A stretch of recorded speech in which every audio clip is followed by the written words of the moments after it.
Okay. So.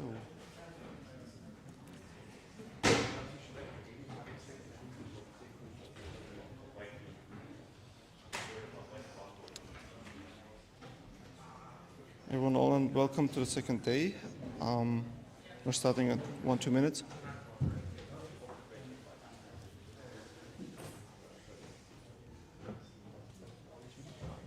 Bitte? Ja, ja. Ich mache da nichts Geheimes. Ich schaue noch, was sonst noch passiert.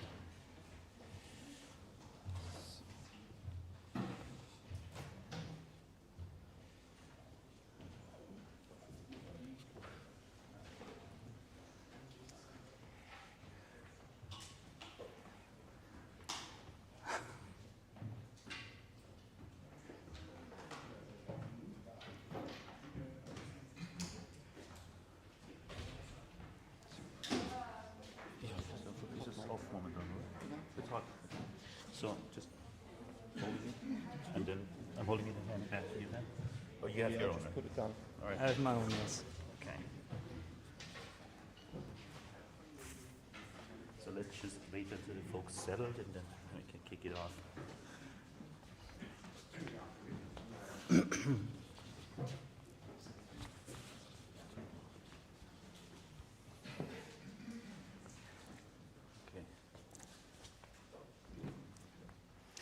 All right, so very warm welcome to day 2 of our Reinforcement Learning Bootcamp. We hope you had fun yesterday. I think it was really great. And it is with the greatest pleasure that I announce today's first keynote speaker, Peter Auer. It's so great to have you here. He is a legend in reinforcement learning, very well known, as you can see, for multi-armed bandits and exploration strategies, which he will give insights on today. And please give it up for Peter Auer.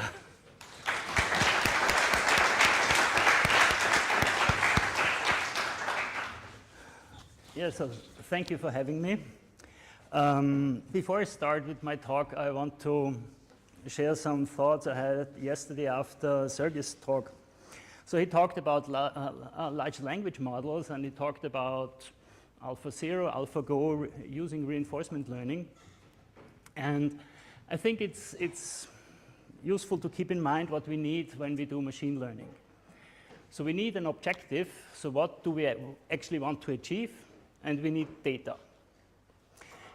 And the innovation, in my opinion, for the development of the large language models was, well, we had enough data. So there's abundant data about language. What was new was the objective. So the idea was basically to have a system that could answer questions, write an essay, have a conversation. And this is quite a steep ask. And what they did basically is they broke it down to a very simple objective, predicting the next word. And this made it work. So to choose the right objective actually gives you something to work with, and eventually gives you the opportunity to build a working system. With AlphaGo, so to learn to play Go, the situation was different. So the objective was very clear. You want to win the game. The problem were the data to learn from. And there, the idea was, well, we use self-play to generate the data. This idea is not new, because I think almost 30 years ago it was done for backgammon. And it worked nicely for backgammon. And at the same time, people tried it for chess, for example, and it didn't work. So why was that? Backgammon has inherent randomness. So through this randomness, there was kind of an automatic exploration of the space. Chess doesn't have this randomness. So if you use self-play, the agent basically homes in into certain types of play and doesn't learn other types of play. So to overcome this, you need to introduce randomness. So what Alpha theory is doing is they introduce randomness to do the exploration. So exploration is actually an inherent mechanism to make this type of algorithms work. So that's why exploration is important, I think. And by the way, Alpha theory is not using epsilon greedy. It wouldn't work. So you need more sophisticated exploration strategies. And that's what I'm going to talk about today. I will start with multi-amp bandits. So they were introduced yesterday already. So I have two, that's what I will be talking about. I skipped that for now. I want to give you this picture, so why it's called multi-amped bandits.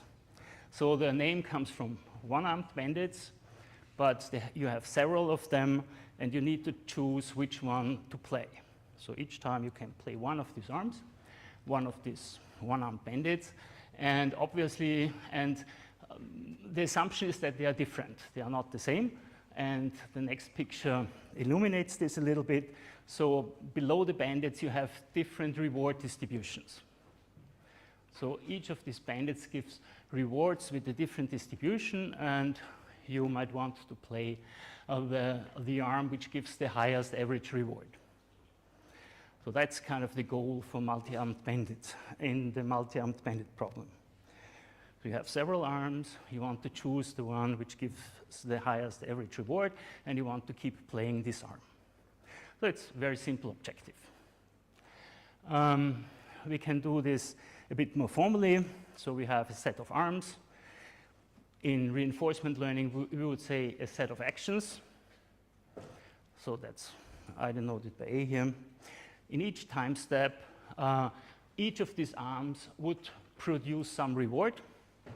These rewards are random, given by some distribution, and this distribution is different, might be different for each of the arms. But otherwise, it does not change. It does not change with time. It's just the rewards are drawn independently from these distributions. The goal of the agent is to select an arm, and then it receives the reward for this arm. So RTAT is the reward the agent receives by picking arm AT at time t. Well, obviously, the goal is to maximize the received rewards. And what is important is that the agent does not observe the rewards of the other arms. It only observes the reward of the arm it actually uses, which is kind of natural. So if you think of reinforcement learning, if you do an action, you observe rewards, you observe a state space, a state change, but you don't know what would have happened if you would have chosen a different action. And obviously, the problem is that we don't know the distribution or the average rewards. So the average reward of each arm is denoted by this mu A. So this is the expected reward of arm A. Okay, so why is this? Why do we? So because we don't know these distributions, we need to do exploration to find out which of the arms is actually the best arm. The question is, how can we do that? So this is the, okay. I have another slide here. So the question is, how do we measure the performance of the agent? And so and this is a bit of a sidestep, but I think it's interesting. So that's why I have included it here. So these are two possible objectives. So one says, well, I choose the best arm, the arm with the highest expected reward, and I just sum over the rewards of this arm, and I take the expectation. So this is basically just T times the average reward of the best arm. So that's very easy to calculate. The other one is more tricky. So I actually look at the realization here. So this is the realization of the rewards of a particular arm, which is stochastic, so it's not exactly the mean. Then I take the max over the arms, and then I take the expectation over the whole thing. So which one is the larger one?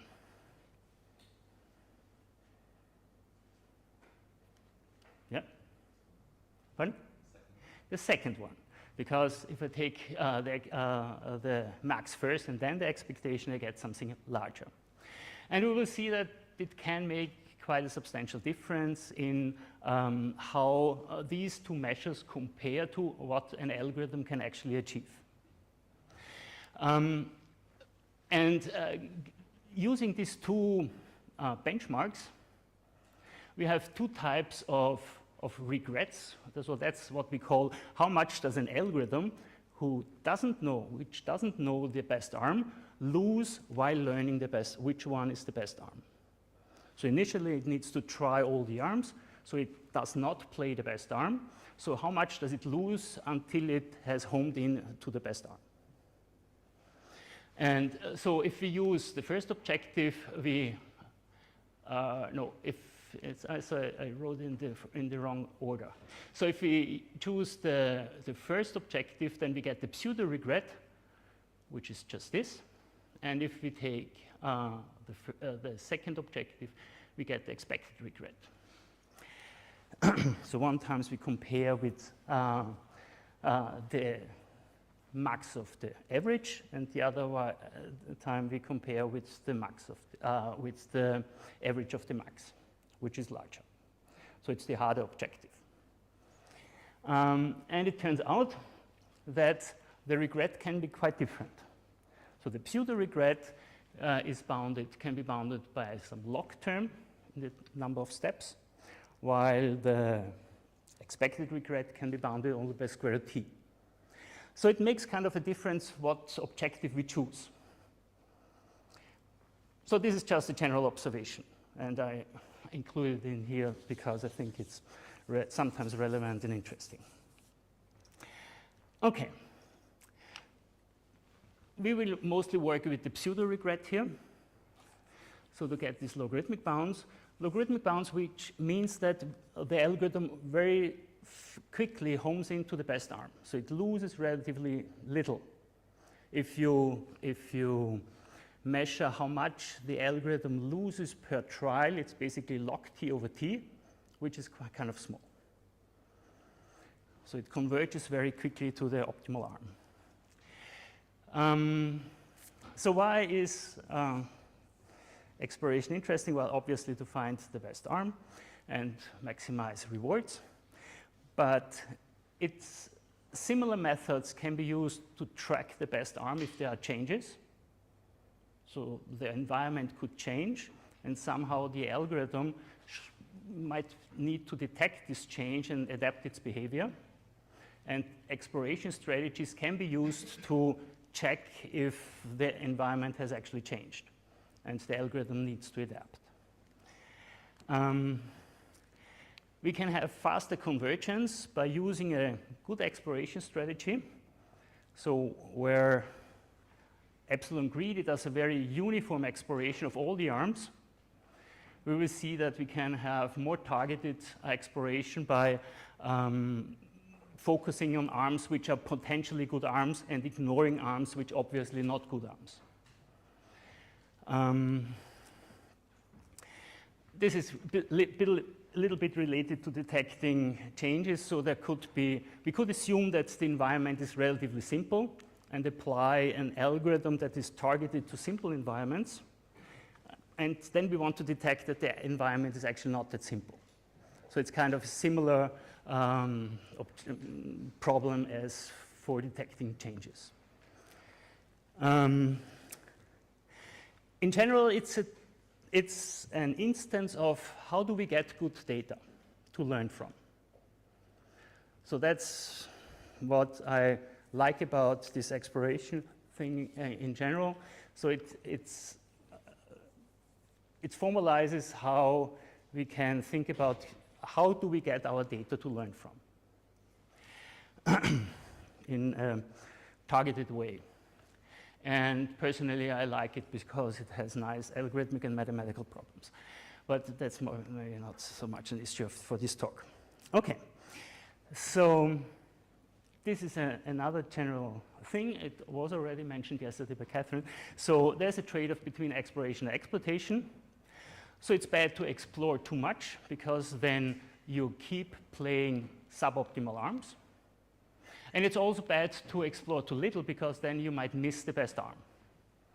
You might think one of the arms is the best one, but actually because you have explored it too little, another arm is actually better.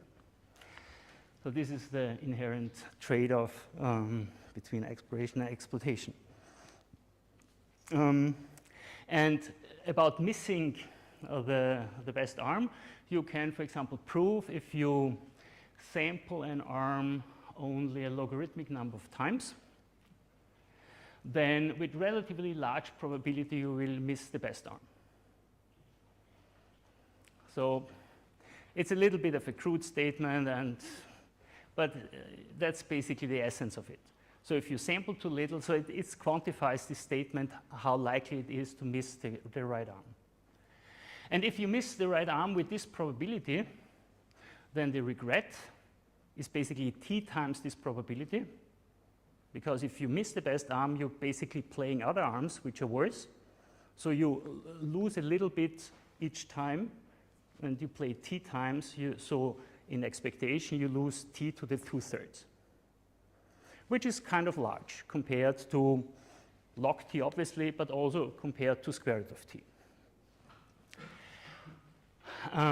And yeah, so I will use this on the next slide. Okay. About a greedy exploration, epsilon greedy exploration. Well, Catherine introduced this yesterday, so we have, with some probability, epsilon t, which might change over time, we play a random arm uniformly. And otherwise, we play the arm which looks best currently, given the current estimates, given the current empirical estimate of the rewards. So what's the cost of exploration here? So because with probability epsilon we play a random arm, we are likely not to play the best arm, so we basically lose this epsilon each time. So the total cost of exploration would be the sum of these epsilons.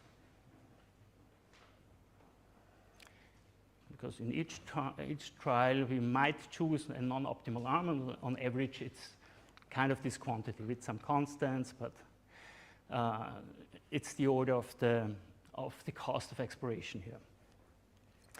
What's the probability of missing the best arm? So this objective would suggest setting epsilon to 0, obviously. But then we don't do any exploration, so it's kind of likely that we will miss the best arm.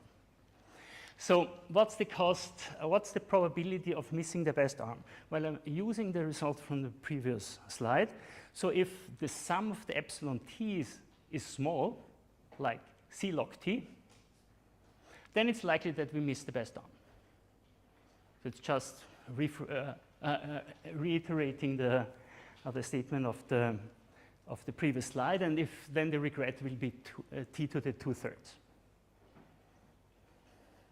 So we always have, when we do exploration, we have these two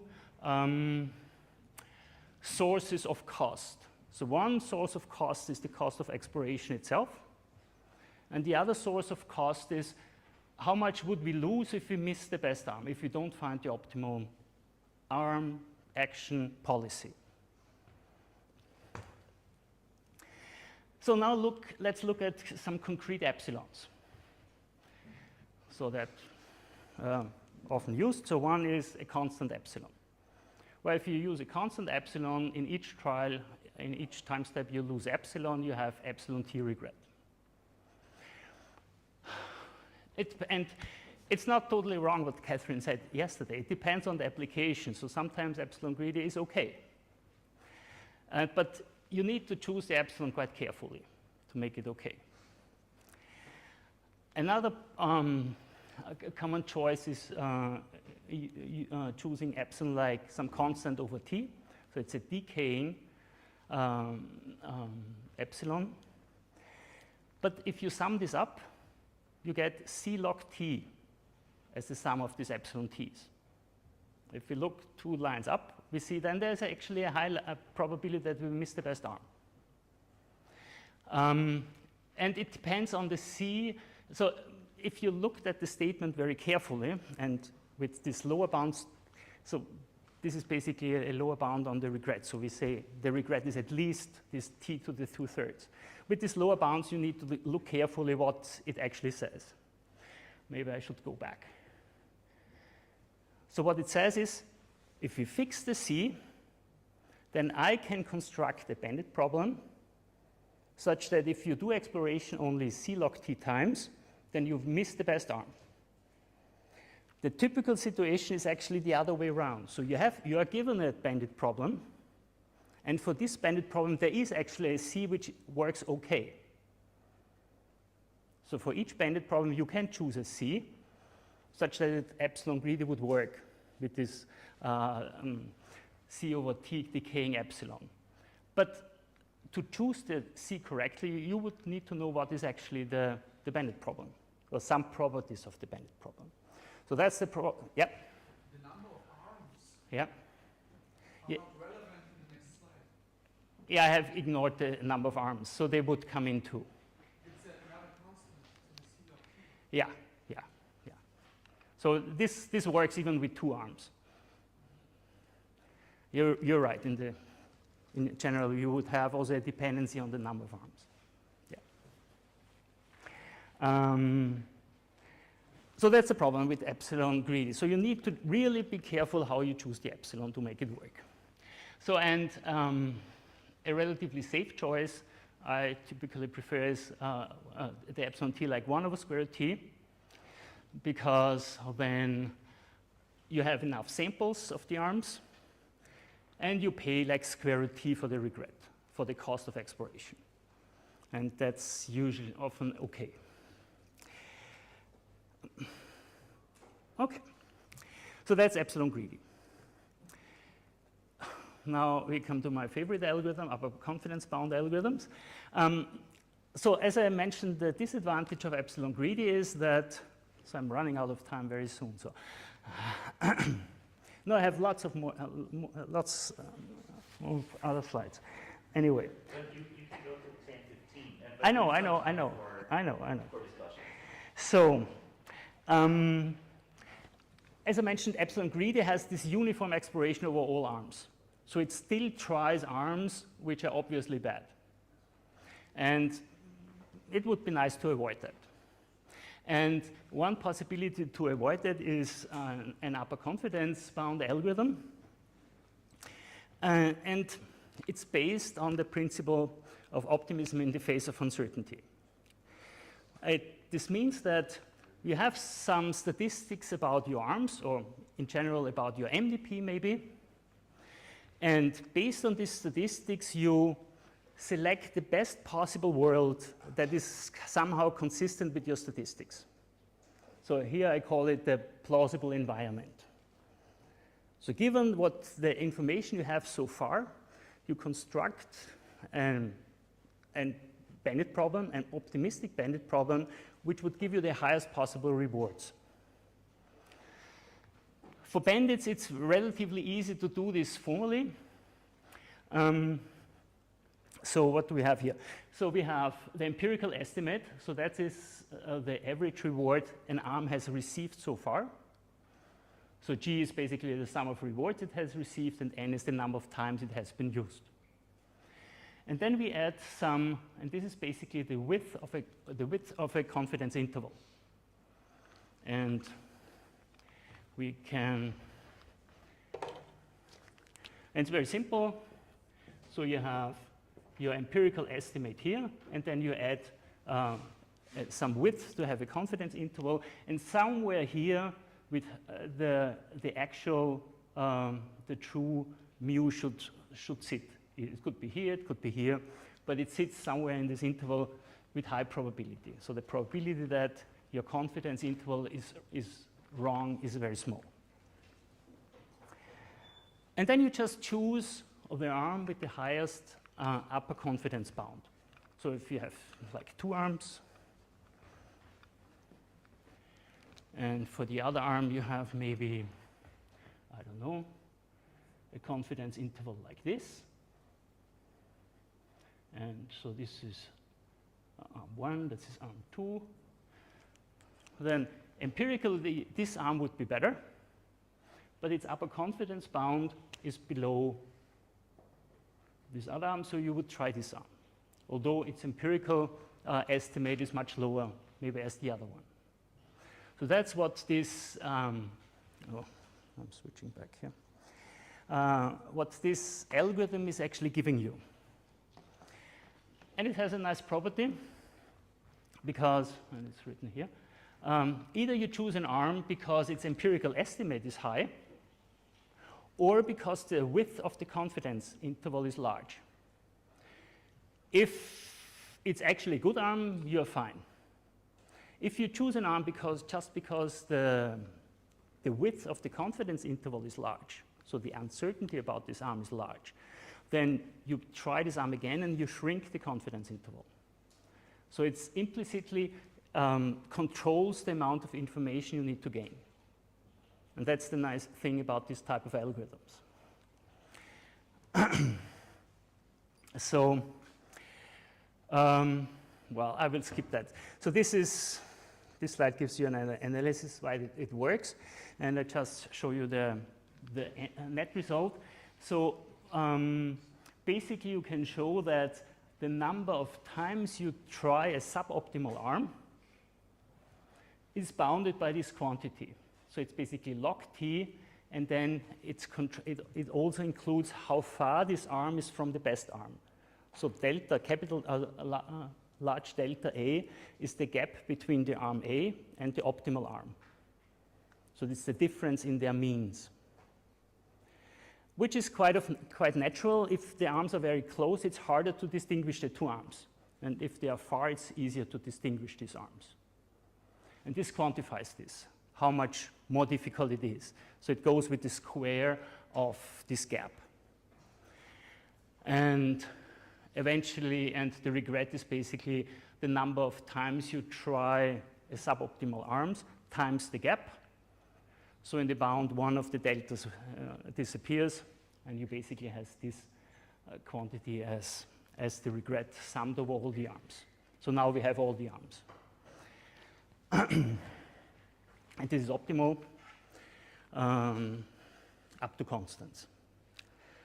So these upper confidence bound algorithms give you a very nice implicit way to trade off exploration exploitation. So you try an arm or explore an arm, so choose an arm with bad empirical estimate only if you have high uncertainty about this arm.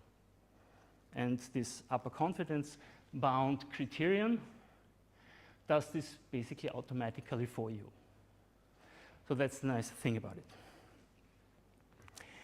So there are other algorithms which do basically the same thing, just with another mechanism, so Thompson sampling and follow the perturbed leader. I'm not going into them. So there are some information here. So they do kind of the same thing with some different ideas. Okay, you're reading it, so I'm explaining it. Thompson sampling basically tries each arm with the probability that it is the best arm. So this is called probability matching. To actually calculate the probability that an arm is optimal is very hard. So Thompson sampling does a trick to avoid this calculation, which makes it quite efficient. For the setup of Thompson sampling, you kind of need a Bayesian assumption. So you assume some prior on the average reward of the arms. And basically, when you get new data, you modify this prior, so you get a posterior. And from this posterior, you can calculate how likely is it that this arm is the best arm. And then you use this to choose the arm. It turns out that for the analysis, you don't need the Bayesian assumption. You can prove results for Thompson sampling also without Bayesian assumption. So you can do also a frequentist analysis.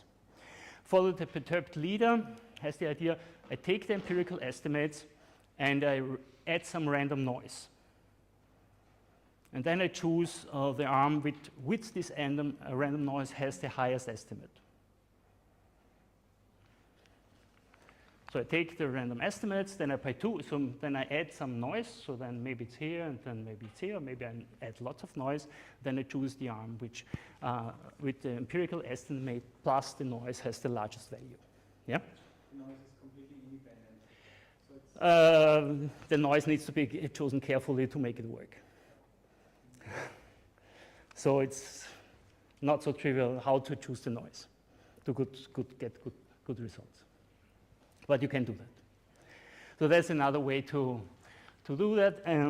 Practically, its current state of the art is that Thompson sampling gives actually the best results, but only if you look at a very tiny scale.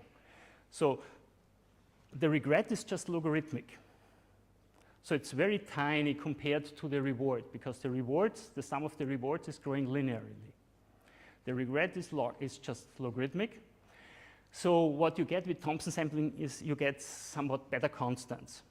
So instead of 2 log t, you get maybe 1 log t. Typically, this is insignificant for practical problems. So it's more, the choice of algorithm is rather what is easier for you to implement. Okay. Questions? No questions.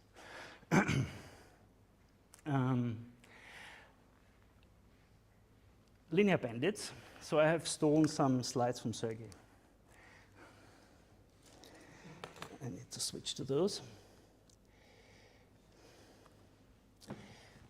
So these are actually his slides. If we, in the bandit problem, we basically have no input, and we just choose statically basically the best arm, which in most situations is not really realistic. So here's an example of a recommender system.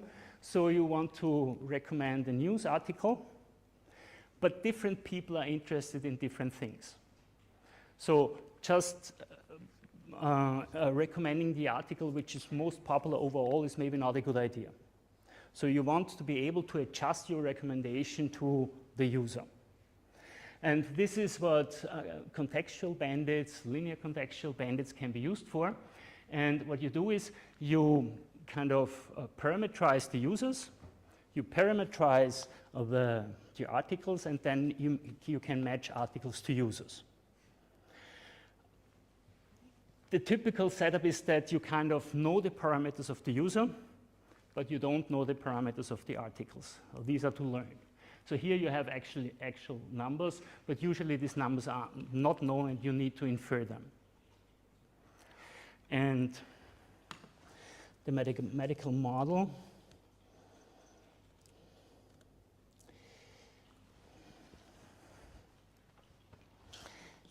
is actually that the rewards are given as a linear function of the parameterization of the article, which is the f, and the parameterization of the current user, which is the x. And then there's some noise.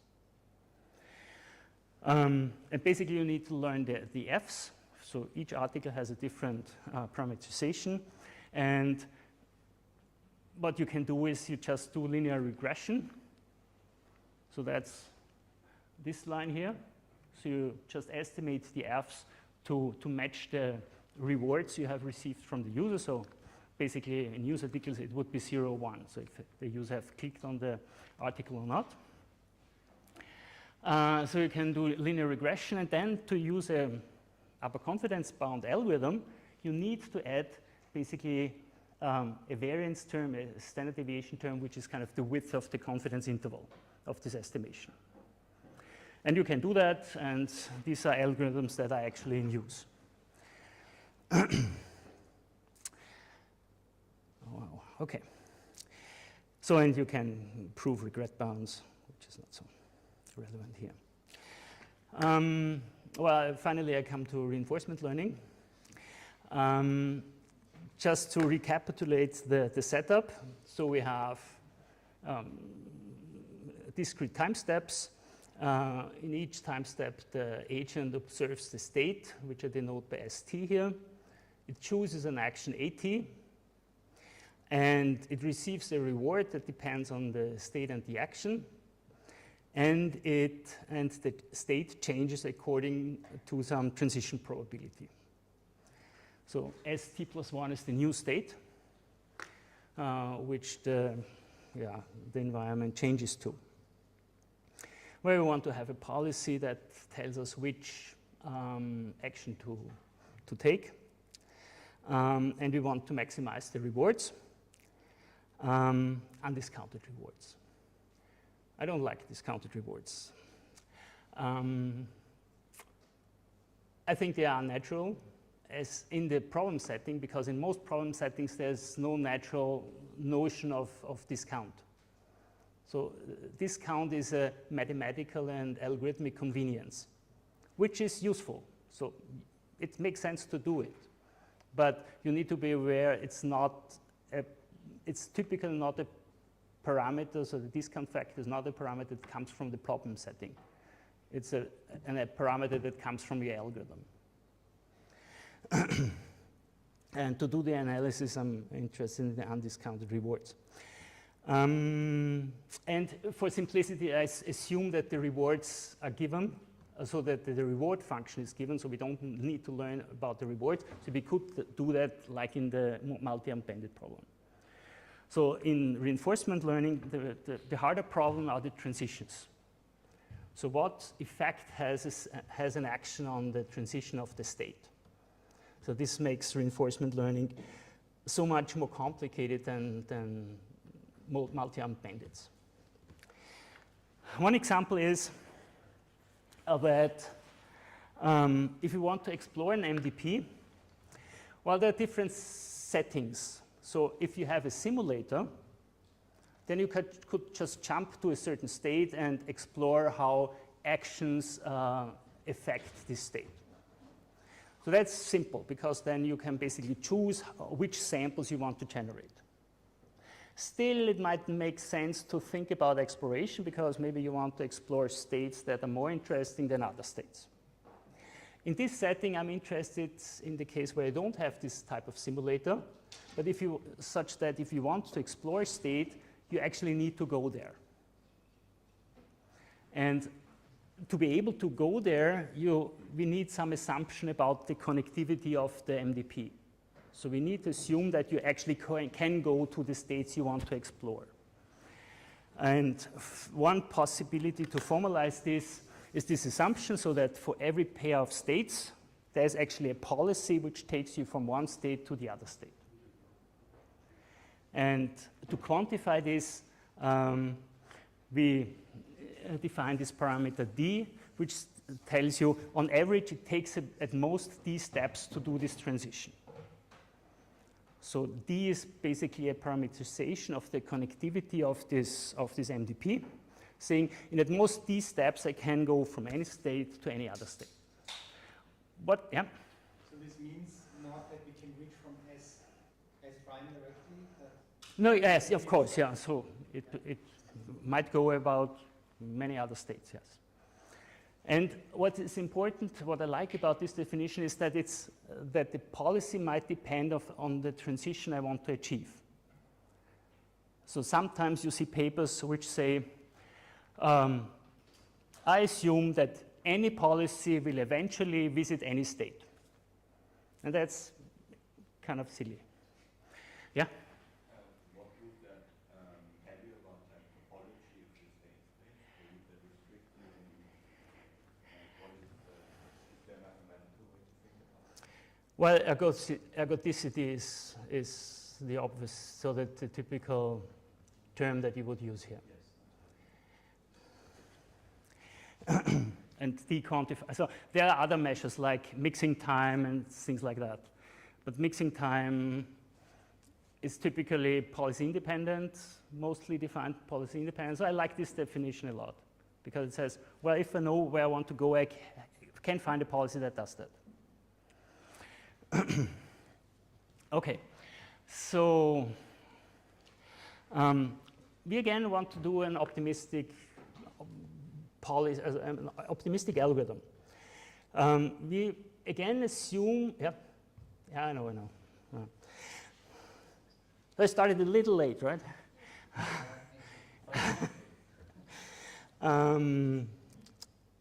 So we again assume, so we have some observations from the MDPs so far. And then we could, in principle, at least in principle, calculate an optimistic MDP that is consistent with these observations, but gives us the highest possible reward on average by using the optimal policy. Then we choose that, so we choose an optimistic MDP and the optimal policies for this MDP, and then we follow this policy. So it's basically the same principle as for the multi-armed bandit, just it's more complicated here because now we have not just the highest average reward for the arms, but we have whole MDPs, optimal policies, and in the MDPs and things like that. And I'm not talking about how you actually calculate that. So I'm assuming you can calculate that. And if everything is fine, you can actually give an algorithm for that, and otherwise it becomes complicated. Yeah, so that's basically it. So we choose this set of plausible MDPs and choose the best one among those and choose an optimal policy. So the only question is, what are these consistent MDPs? And one simple thing is, again, to just use confidence bounds. So we say, well, we consider all MDPs where the transition probabilities are close enough to the empirical transition probabilities we have observed. So that's very simple. And again, you can do the analysis and get regret bounds, and these are nice algorithms. There are some things in MDPs that you need to take care of. So this is a very simple MDP, just two states, the left state and the right state. There are two actions, the red action and the green action. The red action just stays in the current state and gives you reward a half. So the number on the arrows are the rewards. And there's the green action, which never gives you a reward, and with large probability stays in the state, and with small probability changes the state. Now, if you do an optimistic algorithm, then you have estimates for this. So everything else is zero, so you have estimates for the rewards on the red actions. Since we are using upper confidence bounds on these rewards, so the estimates, the optimistic estimates are higher than these rewards. So then we then we go to the action where this estimate is higher. We use the red action, and using the red action, this confidence interval shrinks. So eventually we'll go below this one. And then the algorithm says, well, I need to change to the other state. It takes some time to change because it needs to use the green action, it doesn't get rewards, and it takes a while until the green action actually goes to this other state. Then it plays this other state, and very soon this will be below the bound here. So it will change states very often. And that's bad, because then you waste a lot of time in changing states and not getting rewards. So you need to bound the state changes. So this is one of the algorithmic issues that you might have here. It can be handled relatively simply, but I just want to point out that things are a bit more complicated.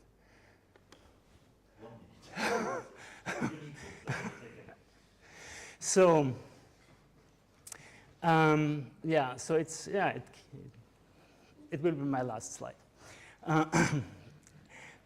So there are other, so in the beginning I mentioned other applications of exploration. So right now we have talked about cumulative regret. So we want to optimize rewards as we go. Then there's the question of pure exploration. So we don't pay during the exploration phase, but at the end we want to output a good policy, the best action.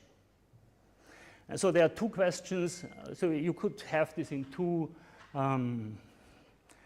types of questions. So one question is, how long does it take until I can produce an output with a certain quality? Or the other way, if I'm given a certain number of steps, what's the quality I can output? It's kind of the same question, but with some small differences. And it turns out that you can apply very much the same analysis as for the regret analysis. So it has very similar mathematics and also very similar algorithms. Tracking changes. Yeah, I think that's kind of obvious, that you need exploration to detect the changes. So if you have a learning phase and then you think, well, this is actually my MDP, and you have the optimal policy for the MDP, but then the MDP changes and you keep doing your policy, you might not notice that there's actually something different. If you're lucky, the rewards of your policy changes, and then you know, well, actually something is strange, but maybe it doesn't. Maybe there's just another opportunity with better rewards, and then you might miss this opportunity. Exploring large search trees, so I circle back to AlphaZero. So they use UCB type mechanisms to decide how to explore the game tree.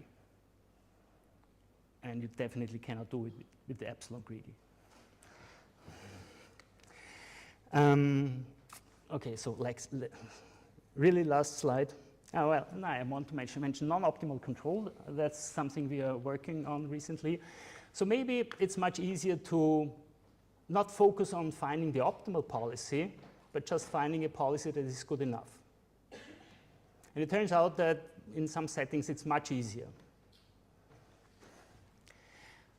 And this is my last slide. It's a quiz for you. Pure exploration. So we have a certain number of trials available. We have 2 arms. What's the best exploration strategy to, after these T trials, to output the better arm? How would you explore?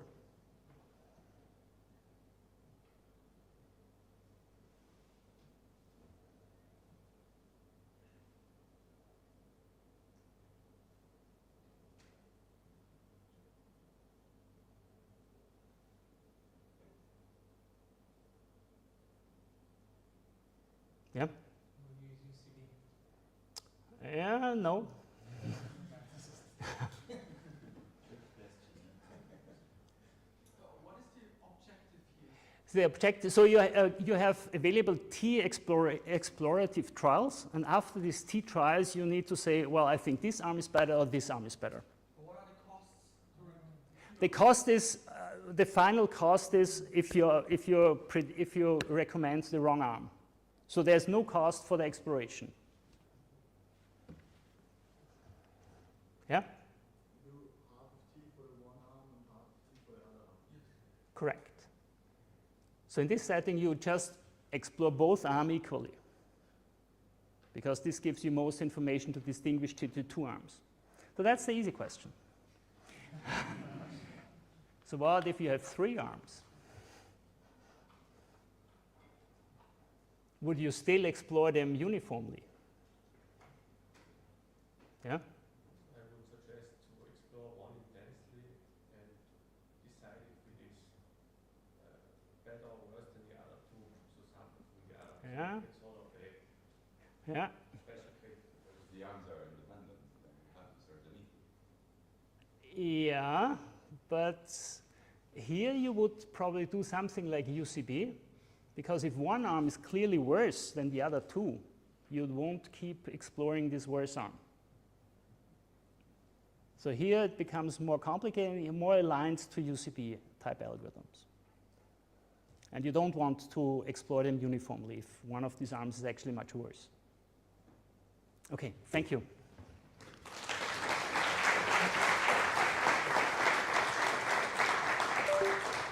Questions, maybe?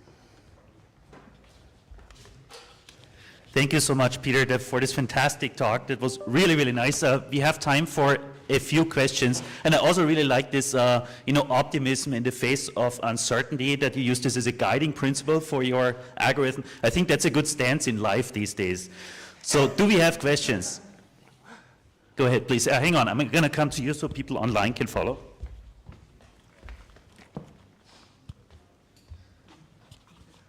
Thank you for the great lecture, by the way.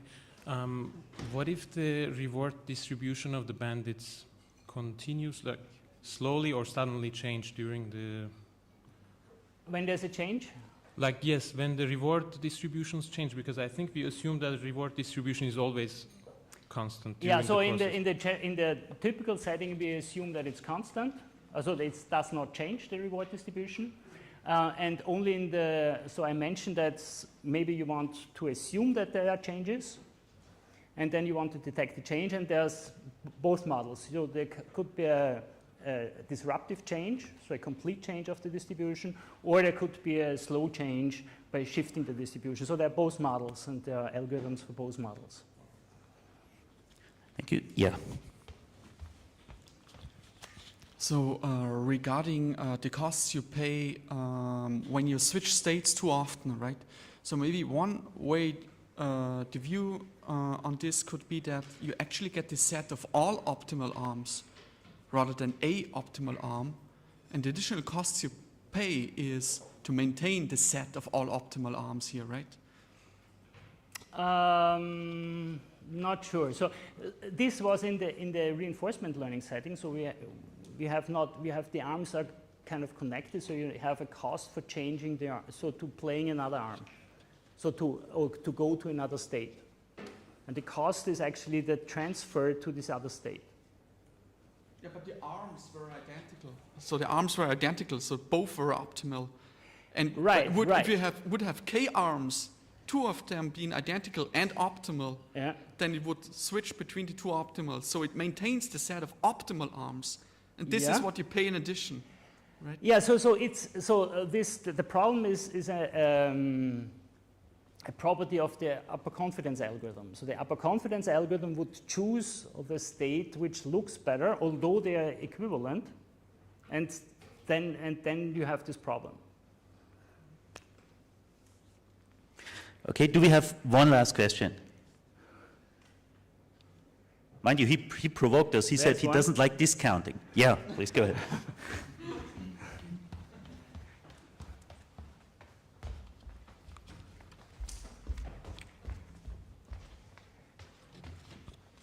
So thank you for the presentation. So just a question: what lessons can we take from these bandit problems and apply them to approximate methods?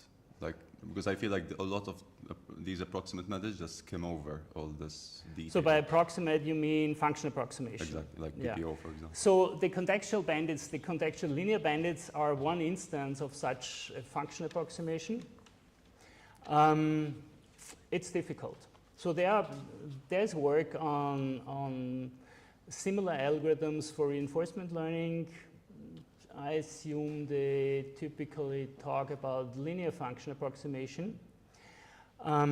If you go to deep reinforcement learning, so as we learned in the talk yesterday, it's very hard to predict what happens if you change anything in your policy. So I think the guiding principle, so on the positive side, AlphaZero is using something like that, at least in one component of its setup. Could you say things maybe within a trust region? You assume that within this trust region you can make certain. Yeah. So but it will depend on if your function approximation allows such trust regions. So it will need to align with your function approximation. So it's really hard to say anything in general, I think. Okay. Thank you. Thank you so much. Thank you, Peter, for this fantastic lecture. Okay, please. So, thank you so much. That was really, really great. You're welcome. Thank you. Small presenter from Salzburg, and thanks for the great talk. Thank you. Thank you, Peter. Give it up for Peter.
Okay, so if everything is set up, then I have the pleasure to announce our next speaker. Our next speaker is Samuele Tosata.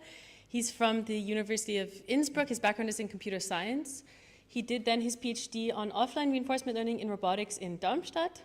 I think then a postdoc at the University of Alberta in Canada, close to my heart, and then back to University of Innsbruck. He's now an assistant professor. His talk today will be on reinforcement learning in robotics, and we're really looking forward to your talk. Thanks for being here. Okay, thank you very much. Well, it is very good to see so many people interested in reinforcement learning. Okay. So, well, it is very cool to see so many people interested in reinforcement learning. I will start. Yeah. Can I clip it on? Yeah, sure. Thanks. So I will start my slides with funny, weird comics. So basically, we are in 1950 in Los Alamos laboratory, and there is a physics called Enrico Fermi, and he's discussing on lunchtime with his colleagues about the existence of alien intelligence life. Okay? And basically, he was discussing that according to basically logical arguments, extraterrestrial life should exist because there are so many planets and galaxies and so on. But at a certain point, Enrico Fermi asked, yes, but where are all they? Because basically, despite this logical argument, we cannot yet find extraterrestrial life outside Earth. And I think today we are living a similar paradox in artificial intelligence. So I remember as it was yesterday when DeepMind releases the code basically to beat one of the grandmaster at the game of Go. So this was a very big moment in artificial intelligence. But as you can see, while this artificial intelligence is so smart that can figure out these incredible Go moves, still the people moving these chess, these stones, are humans. So there are no robots moving these stones. So this, I would say, is already a bit paradoxical. And since then, the artificial intelligence has so much advanced. We use everyday chatbots and generate images and videos with this artificial intelligence, and yet we don't see robots going around, talking to us, and doing things for us. So that's basically what I would call the AI paradox that we're living nowadays. That is why I decided to use this weird title for my slides. So where are all the intelligence robots? So I think that one of the main causes for which that we don't see smart robots working between us is that there is a very large discrepancy between the amount of data that basically could be harnessed by generative AI, so like chatbots and video generation and image generation. So this generative AI could literally just crawl the web and find tons of videos and text from many different sources, while unfortunately we really don't have much data for robots. So that's the data bottleneck problem. So I think one way to overcome this issue, it is just to produce data. So there are already joint efforts between university and research institutes to collect big data sets so we can train these robots. So I think this is definitely a right path to pursue, but it will require a lot of effort. And also, we are not really guaranteed that this effort will pay off, because I think that there might be some fundamental difference between just generating images and text and the real-world interaction. However, we also know that humans and animals has already solved this problem of learning in the physical world and interacting in the physical world intelligently. So maybe we should look at the solution that nature found.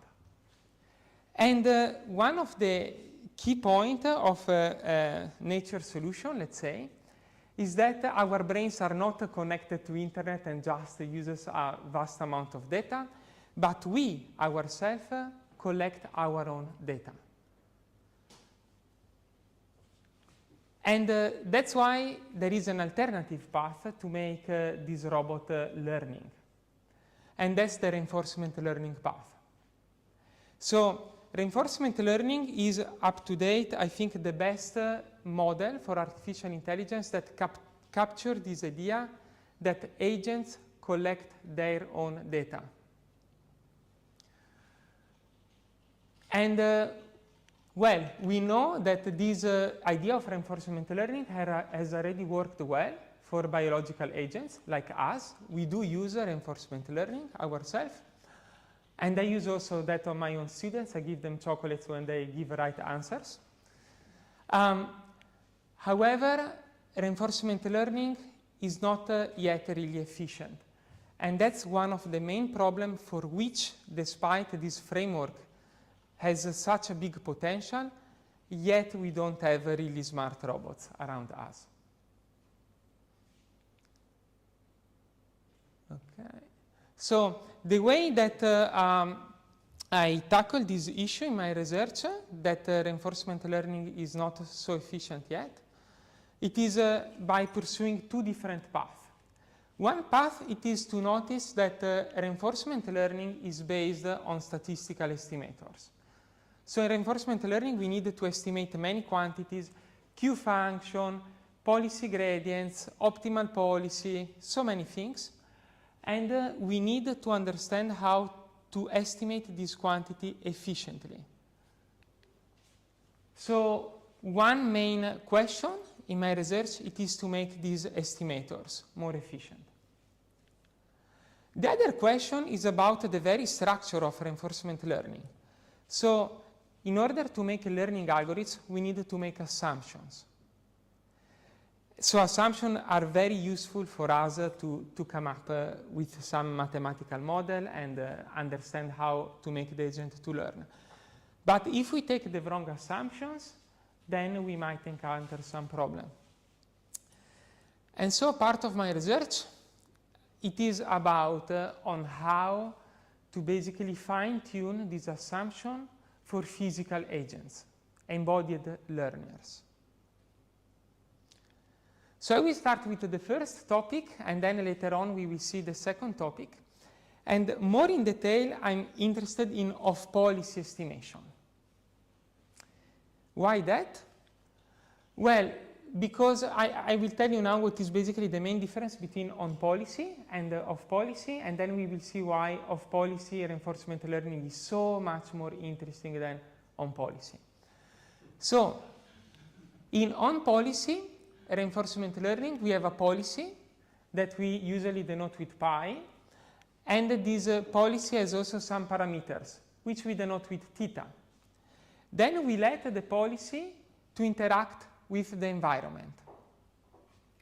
And so we collect some data points. Okay?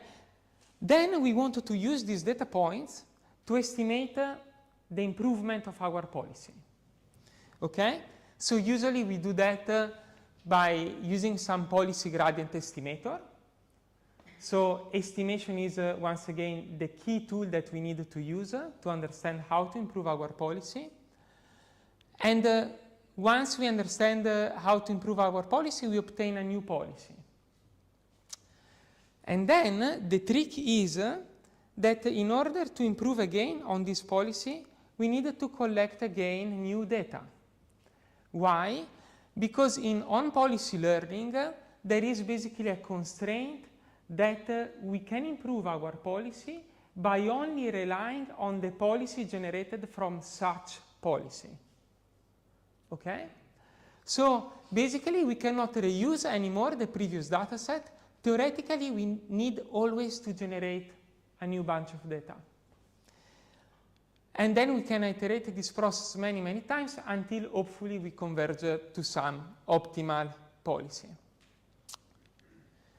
The off-policy, instead, paradigm, promises basically that we can waive this assumption, this constraint. So off-policy reinforcement learning should enable us to reuse data. So we start with the same setting, with a policy. We collected the data from this policy.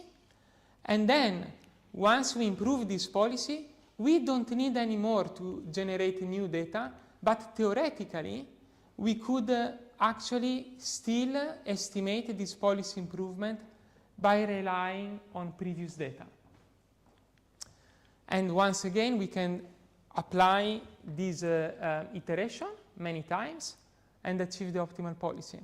As you can see, off-policy reinforcement learning is so much more efficient because ideally, it allows us to reuse data. However, I don't really think that algorithms are on policy or off policy. Okay, this is my personal opinion. So there is some degrees between on policy and off policy. So there are algorithms like reinforce, which are clearly on policy. There are algorithms like PPO, TRPO, which they collect the data and they make a few gradient steps reusing the data. So they have a bit of policy features. There are algorithms like DDPG or SAC that use a replay buffer, and they extensively, let's say, reuse data sets. But as we will see a bit later, all these estimators have some troubles. So when data is very much off policy, or we will say there is a large distributional shift, then these estimators don't behave well anymore. And well, unfortunately, the point that I want to make is just behind this video, but no problem with that. But basically, what my research aims to reach, it is basically on this line of on policy vs off policy. I want to reach more of policy or better of policy estimators. Good. So that will be just one slide about statistics. So I needed to tell you what an estimator is. So an estimator is a function that takes as input some samples, and the desired output is some quantity that we want to know about, so some ground truth. For example, I might be interested in learning what is the most supported football team in Austria, which I have no clue. And I could just decide to ask some people what's their favorite team. Okay? Then what I will do, I will collect 100 persons, ask them, and then I will collect my own statistics. Okay? Every time, so if you think about it, this process introduces some approximation, right? Because I might just be unlucky and choose a group of people that is not really representative. So if I would repeat this process many times, I would collect different statistics. Okay? And this is the variance problem. So my estimator is not deterministic, but it will give different answers depending on the group of the people that I select. So as you can imagine, the less variance, the better. Okay? Because if I have some variance, inherently, some of the answers that I will collect, they are wrong. Good. But usually we can basically just reach less variance by using more data. However, bias is a bit more tricky. So bias is basically a systematic deviation of my estimator from the ground truth. For example, if I would just go around Salzburg and ask just to Salzburg citizens what is their favorite team, probably would not get a very representative samples from the general Austrian population. And this will give some bias in my dataset. That's basically the funny punchline of this comic here. Okay, good. So, and what I'm about to tell you is that off-policy estimators are very often biased. In particular, I'm very interested in the estimator of the policy gradient, so the guy that I've showed a couple of slides before. So when we want to estimate the policy gradient from of policy, we run in some problem. So we need to estimate the gradient of the value function with respect to the policy parameters. Okay, I will not go to detail, and it's fine that you will just understand this equation at high level. But when we do that, we come up with two different terms. One is the Q function times the gradient of the policy, and the other term it is the policy times the gradient of the Q function. So this first term is pretty easy to compute because we know the gradient of the policy with respect to the policy parameter. But the second term is much more complicated because we don't know really what is the gradient of the Q function with respect to the policy parameters. In 2013, there was basically the seminal work that introduced the idea of policy actor critics. So actor critic, I would say, are nowadays the major class of algorithms that we use in reinforcement learning. And this paper just introduced how to do actor critic by using of policy data. And I literally took a screenshot of the paper, and there is this sentence written there. The final term in this equation, so in this equation here above, so the gradient of the Q function, is difficult to estimate in an incremental of policy setting. Therefore, we just omit this term.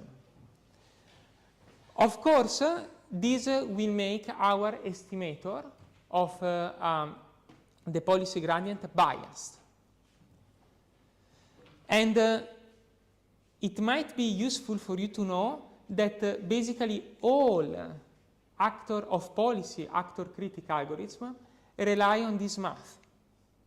So soft actor critic, deep deterministic policy gradient, TD3, they are all biased. So they inherit this bias from this original paper from 2013.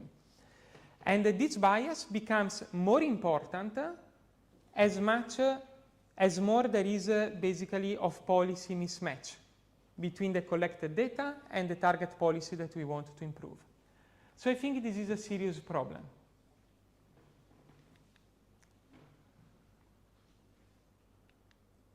Okay, so now I can start about telling a bit more about my research. So this was a work that I've done during my PhD, and the title is Anoparametric of Policy Gradient. And the idea there, it is to utilize basically non-parametric statistic so to recover this missing term in the gradient estimation. So the main idea is that we can encode the value function with a linear approximator, basically. As we learned also before, linear assumptions are usually very useful and convenient to solve math problems. And if you remember, the ground truth quantity that we want to estimate is the gradient of the value function, which decomposes in these two terms, orange one easy, blue one difficult. And with our own estimator, I will not tell you the derivation because that's complicated. All you need to know is that we were able to recover both the terms, so easy and difficult part.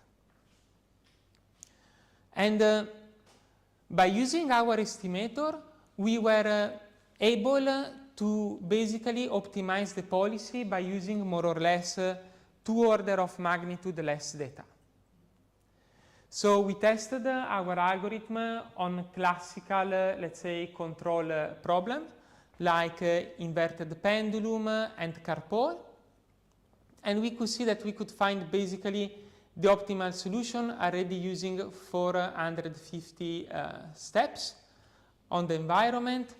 And here in green and in, well, let's just consider the green line, which is our algorithm, compared with the DDPG, could solve the pendulum basically almost with, so this is a logarithmic scale, so 2 orders of magnitude less data. And same goes for the carpole.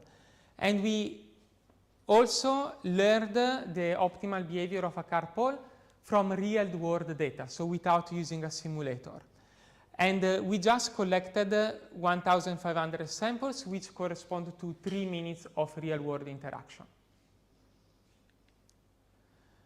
We also did some other experiments with the mountain car.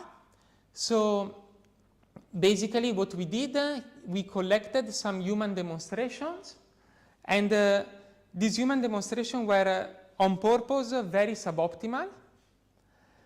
And we wanted to use this demonstration, so in a similar way that Levine showed yesterday.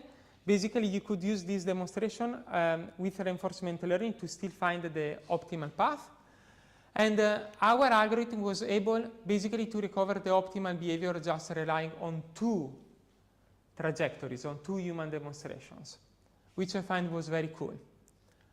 However, so our algorithm is true that enables higher data efficiency, but unfortunately is very computationally expensive. And we all know that non-parametric methods really don't scale up with the curse of dimensionality. But I think this was an important proof of concept that we could reach better efficiency by recovering this missing term. So the next step that I took in this direction was at the University of Alberta in Canada. Funny enough, one of my co-authors was Martha White, one of the co-authors of this paper from 2013. And we worked on this problem from a parametric perspective. And basically, what we found out is that the gradient of the Q function could be rewritten in a recursive term. So the gradient of the Q function, it is equal to basically some term, which once again is hidden from the video, but that's not very important, plus a discounted gradient of the Q function computed on next state and then next action. So probably this equation should remind you of the Bellman equation that you have seen yesterday. This is by all means a Bellman equation on the policy gradient, we would say. And by relying on this theory on Bellman equation, we could derive a temporal difference learning algorithm that allowed us to learn the gradient of the Q function. So basically, we solved this problem of recovering this term by using temporal difference. And we could show on some, let's say, small toy problems like this MDP. So this toy problem, and we also tested other, are thought to be tricky. So despite they are very small, they are very tricky for off-policy estimation. And here on these plots, you see on the x-axis a hyperparameter, lambda, and this hyperparameter tells how much we rely on the semi-gradient, on the biased estimator. Or on the left side, when lambda is 0, we basically fully rely on our own estimator, the proposed one. And in this plot, we see the variance changing with respect to this hyperparameter. Sorry, the variance is in blue, and the bias as this red curve. And we can see that our estimator is unbiased for our method, and also the variance is smaller, which is the best possible thing that could happen to a statistical estimator: low variance and no bias. And we can also see more in details the estimates for the gradient elements. So here I just show 2 gradient elements. The green line is the ground truth, and the dots are the estimates. And once again, we have these x-axis that show basically with 0 the behavior of our algorithm, and with red basically with 1 the behavior of the biased estimator. And we can clearly see that for some dimension of the gradient at least, the biased estimator is clearly biased and also have high variance, but basically, with our algorithm, we are always in the case that we have unbiased estimator. So you see the estimates are centered around the ground truth and with low variance. So basically, we were able to recover this unbiased estimation also for the parametric setting. So the takeaway that I would like to give you for this research is that first, off-policy reinforcement learning is super important because it allows you to reuse sample. And two, there are still a lot of problems about off-policy learning because it's very complicated. And in particular, there is this semi-gradient bias, which is an important issue. And more research needs to be done in this area to basically mitigate this semi-gradient bias, because it looks a very promising way to make reinforcement learning more efficient.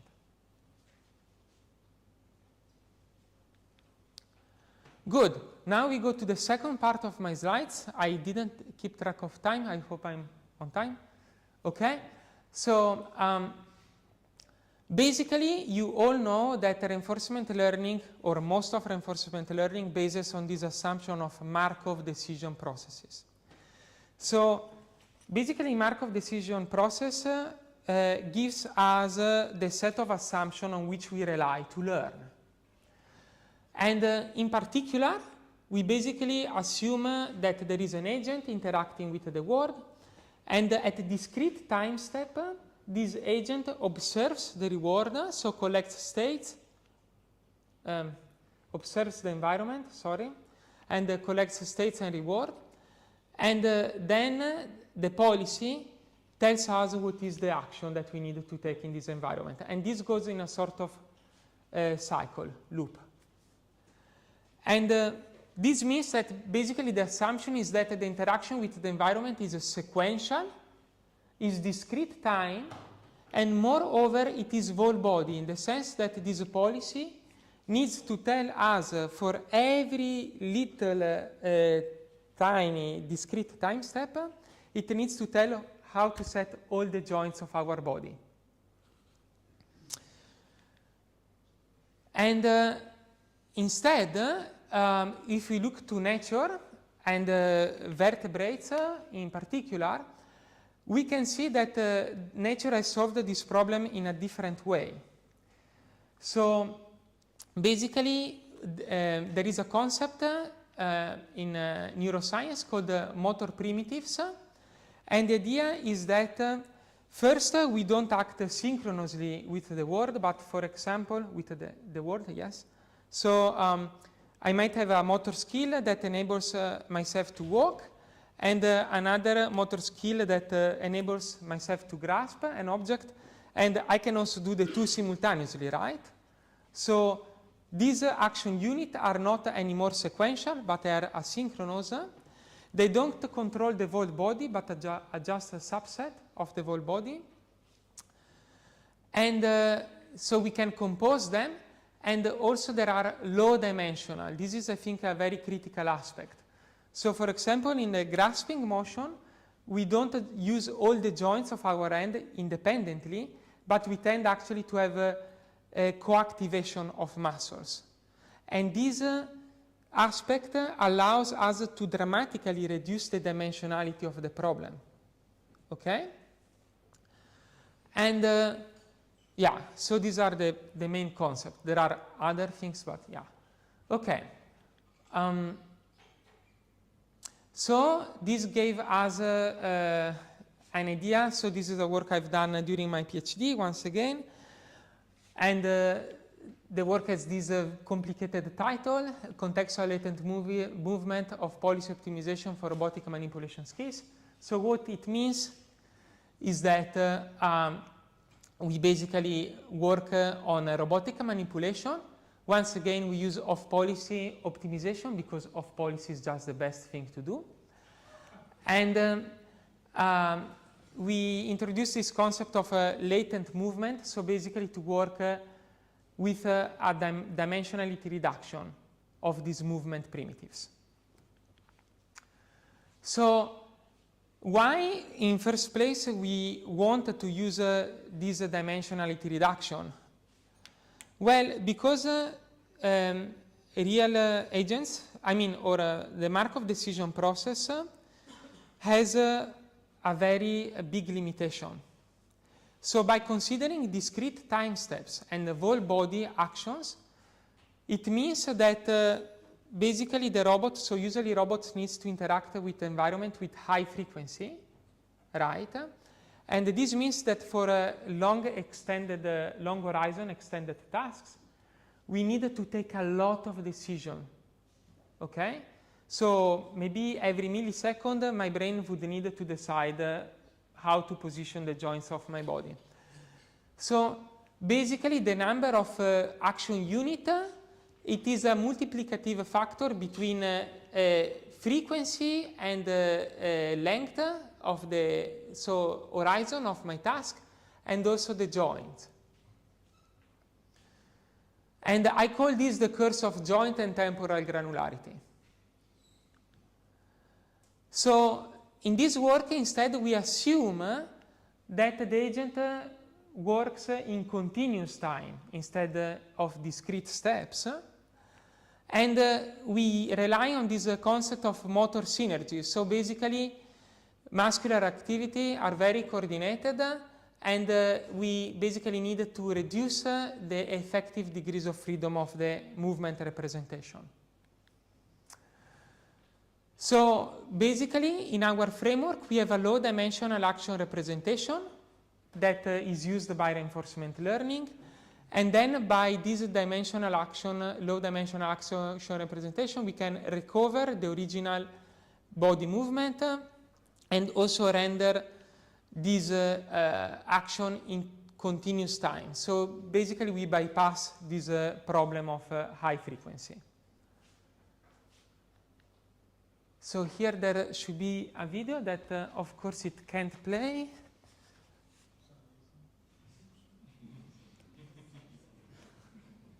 I don't know why, because I have internet. Do I have internet? I don't have internet. You have to log in? No, I'm fine. Let's see if I need maybe to reload the slide. Okay, I should have mirrored the screen. Okay. So basically what you see here is the behavior of SAC and PPO, so two of the most well-known algorithms when they start the training. Okay, so they don't know yet much about the environment. And as you can see, they move very weirdly into the environment because they take a decision at very small time steps. Okay, and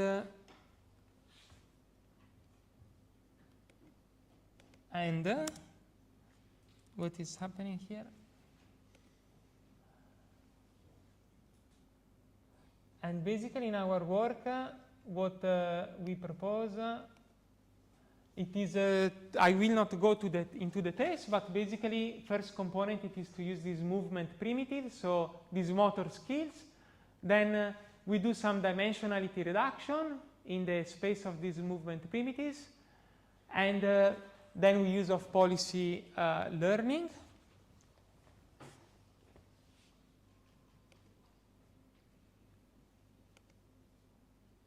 And basically, this is the behavior that we learn with our algorithm in simulation.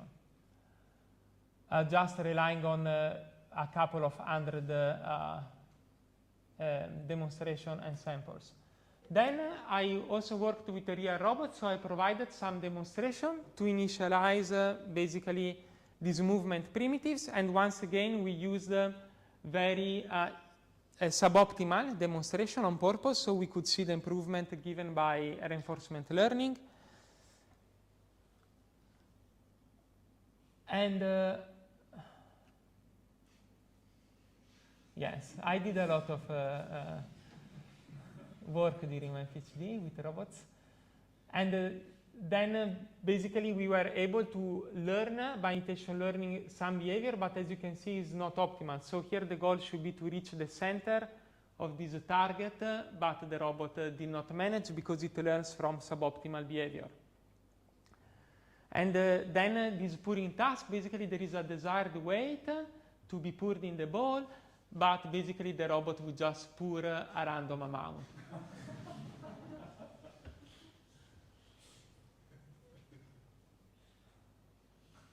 Okay. Then we do reinforcement learning, and with reinforcement learning, basically we just let the agent collect 150 new trajectories, so not so many. And we could see that basically the robot learns a better behavior than before.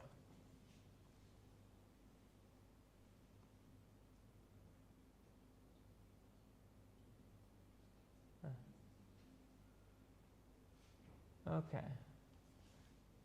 Well, I think that's enough about it. So then the next work that I did still with this idea of using like on revisiting, let's say, the Markov decision process assumption was on dynamic decision frequency continuous option. So here option is just, let's say, another term for motor skills that is used in hierarchical reinforcement learning literature. And the two hypotheses here, well, one is the same, is that the actions should be continuous time. And the second hypothesis instead, basically this high-level action should have variable duration, okay? So I think that is a bit silly that the Markov decision process works with these discrete time steps that are equally spaced in time. So instead, I think a better assumption to work in the real world, it is to have first this motor skill that they can change in time continuously, and also this motor skill can be sequenced by having a different duration. For example, I might decide to walk for 1 minute and then do another action for 33 seconds and so on and so forth. And basically by relying on this assumption, we learned some behavior using, okay, this closes, that was fast. Using Mujoko, and you can see that basically here there is the action frequency, and the action frequency is variable. Sorry for the bad rendering on my computer. Well, before it was a bit different. Anyway, so in all these Mujoko tasks, we have that the agent learns with a different time frequency. We also, once again, learned another task in the real world. So without using any simulation, so that's hard to do, especially because we just use a camera input. So our policy would map raw pixel into joint action. And the task was to reach basically this bean bag. And we had two different versions, easy and hard. And by using our framework, we were able to learn better than basically the state-of-the-art algorithm, which is soft actor critic. So I think that the main takeaway is that probably Markov decision processes are not the best suited learning paradigm or set of assumptions to work in the real world, but we probably need to refine this set of assumptions and come up with a better framework that allows to capture better the nuances of physical interaction. Good. So what did I tell you so far? I told you that off-policy estimation is very important because it allows us to reuse samples. So it is the one key aspect of reinforcement learning that will allow to reach better sample efficiency. And I told you that one main problem of policy estimation, it is the semi-gradient bias, which occurs both in policy gradient estimation and in temporal difference estimation. And I've showed you a couple of ways in which we could actually recover this bias. And the second part of my talk was about action representation. So the first work was about relying on this synergy idea, so to reduce the action movement and let reinforcement learning to work in this low-dimensional action representation.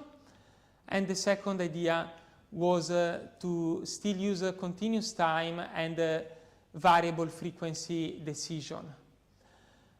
And I think there is in both this branch of research, there is a lot of research more to do, but that's actually what is exciting, in my opinion. So if you want to follow more my research, there is a QR code of my website. Okay, so thank you very much for your attention.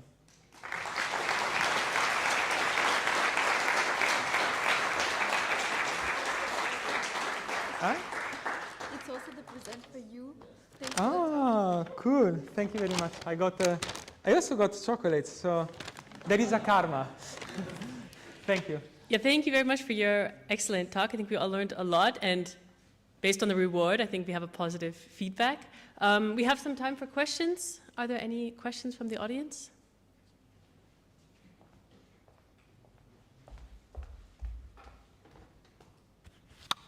Yeah, thanks very much. Very interesting aspects. I would have many questions, but maybe the most interesting to me now is we have the formula still on the slide, the semi-gradient bias. Mm-hmm. Can you quantify the impact of these two terms maybe? Yes. You mean if we can How strong the impact is? Yeah, because you said, okay, it's neglected in most of the common algorithms. Mm-hmm. So how strong is the second term really affecting? Actually, it is already here. Yes, very good question. So, so it's not so easy to see it from here, but the first point is that the impact of this bias depends on how much of policy the samples are. So basically, if samples are on policy, we don't really need to compute this term.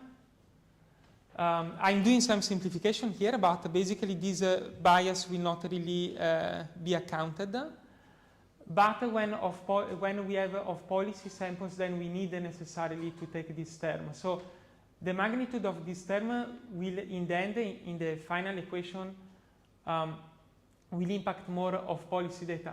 And this term is usually large because you can think that, so this is the Q function, right? So the Q function is the accumulation of rewards. And at each time step, so, well, the Q function takes in account the future, so it takes in account future decision. So this gradient takes basically in account of all future gradient of the policy. So these gradients accumulate. So for example, if you have a large discount factor, we will have that this term is also very large, usually. May I follow up on that? Yeah. Didn't you show a plot earlier where you had exponential growth, wasn't that quantifying it? Mm-hmm. I think the explicit question was quantifying it. And this is an indirect indicator. That's a very good point, yes. So basically, this is the bias term. So this is exactly the quantification of this term. So how much it impacts the policy gradient estimation. And on this x-axis, we have the biased, completely biased estimator at 1 and the unbiased estimation at 0. And yes, you can see there is some sort, I don't know if looks to me quadratic. I don't know if it is exactly what is the formula behind it. Thanks. Yeah. Thanks. So maybe we have time for one more question, and then we have the coffee break, and we could ask questions during that as well. So I think back on the right.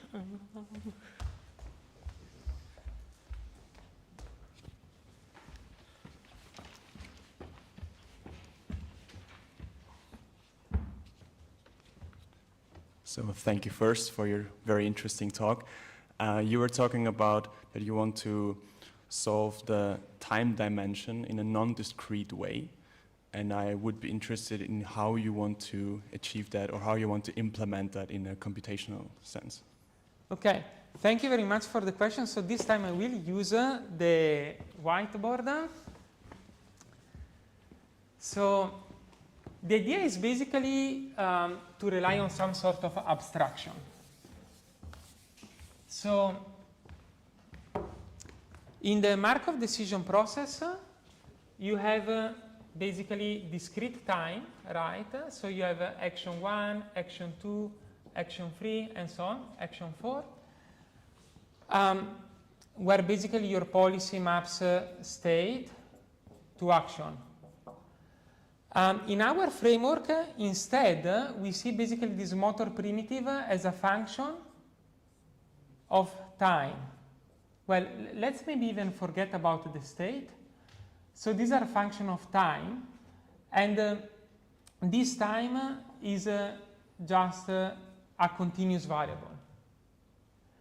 And then it is just up to basically to the implementation, because eventually you need to communicate to the robot at a discrete time. That's just how computer works. But basically you disentangle the problem of choosing the sequence of action, in this case a continuous sequence of action, to the problem of discretizing this function. So the agent does not see anymore this lower description, let's say. It becomes agnostic of the frequency of action that are sent to the robot. It's a bit like using a high-level language programming. And of course, these high-level instructions are translated into assembly code, but you don't see that. Okay. Okay, thanks again from my side. Now it's time for the coffee break. Maybe let's thank the speaker one more time. Thanks.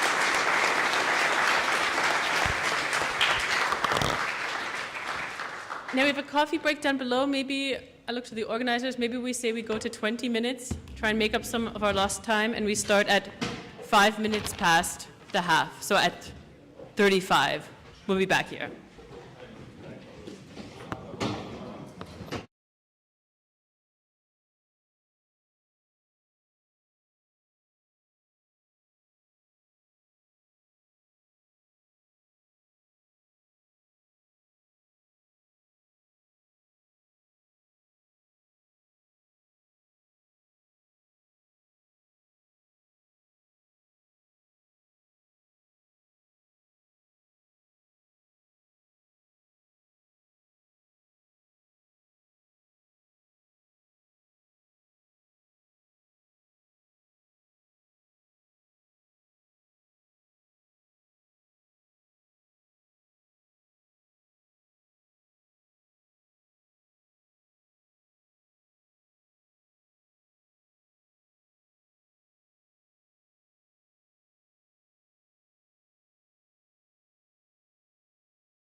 Okay, welcome back, everyone, after this break a little bit shorter than usual.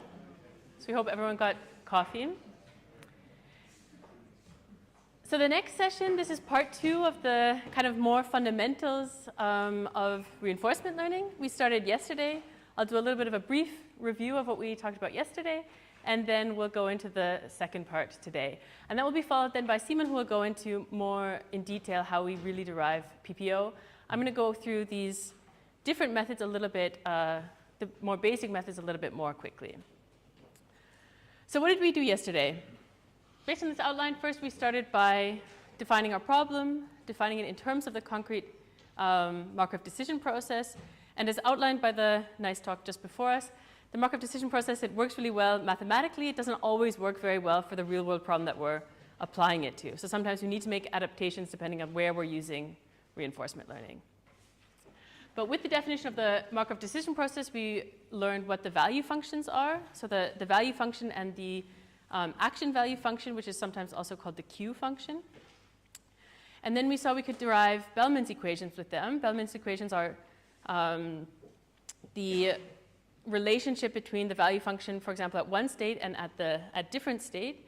And that gives you a set of equations defining your value function.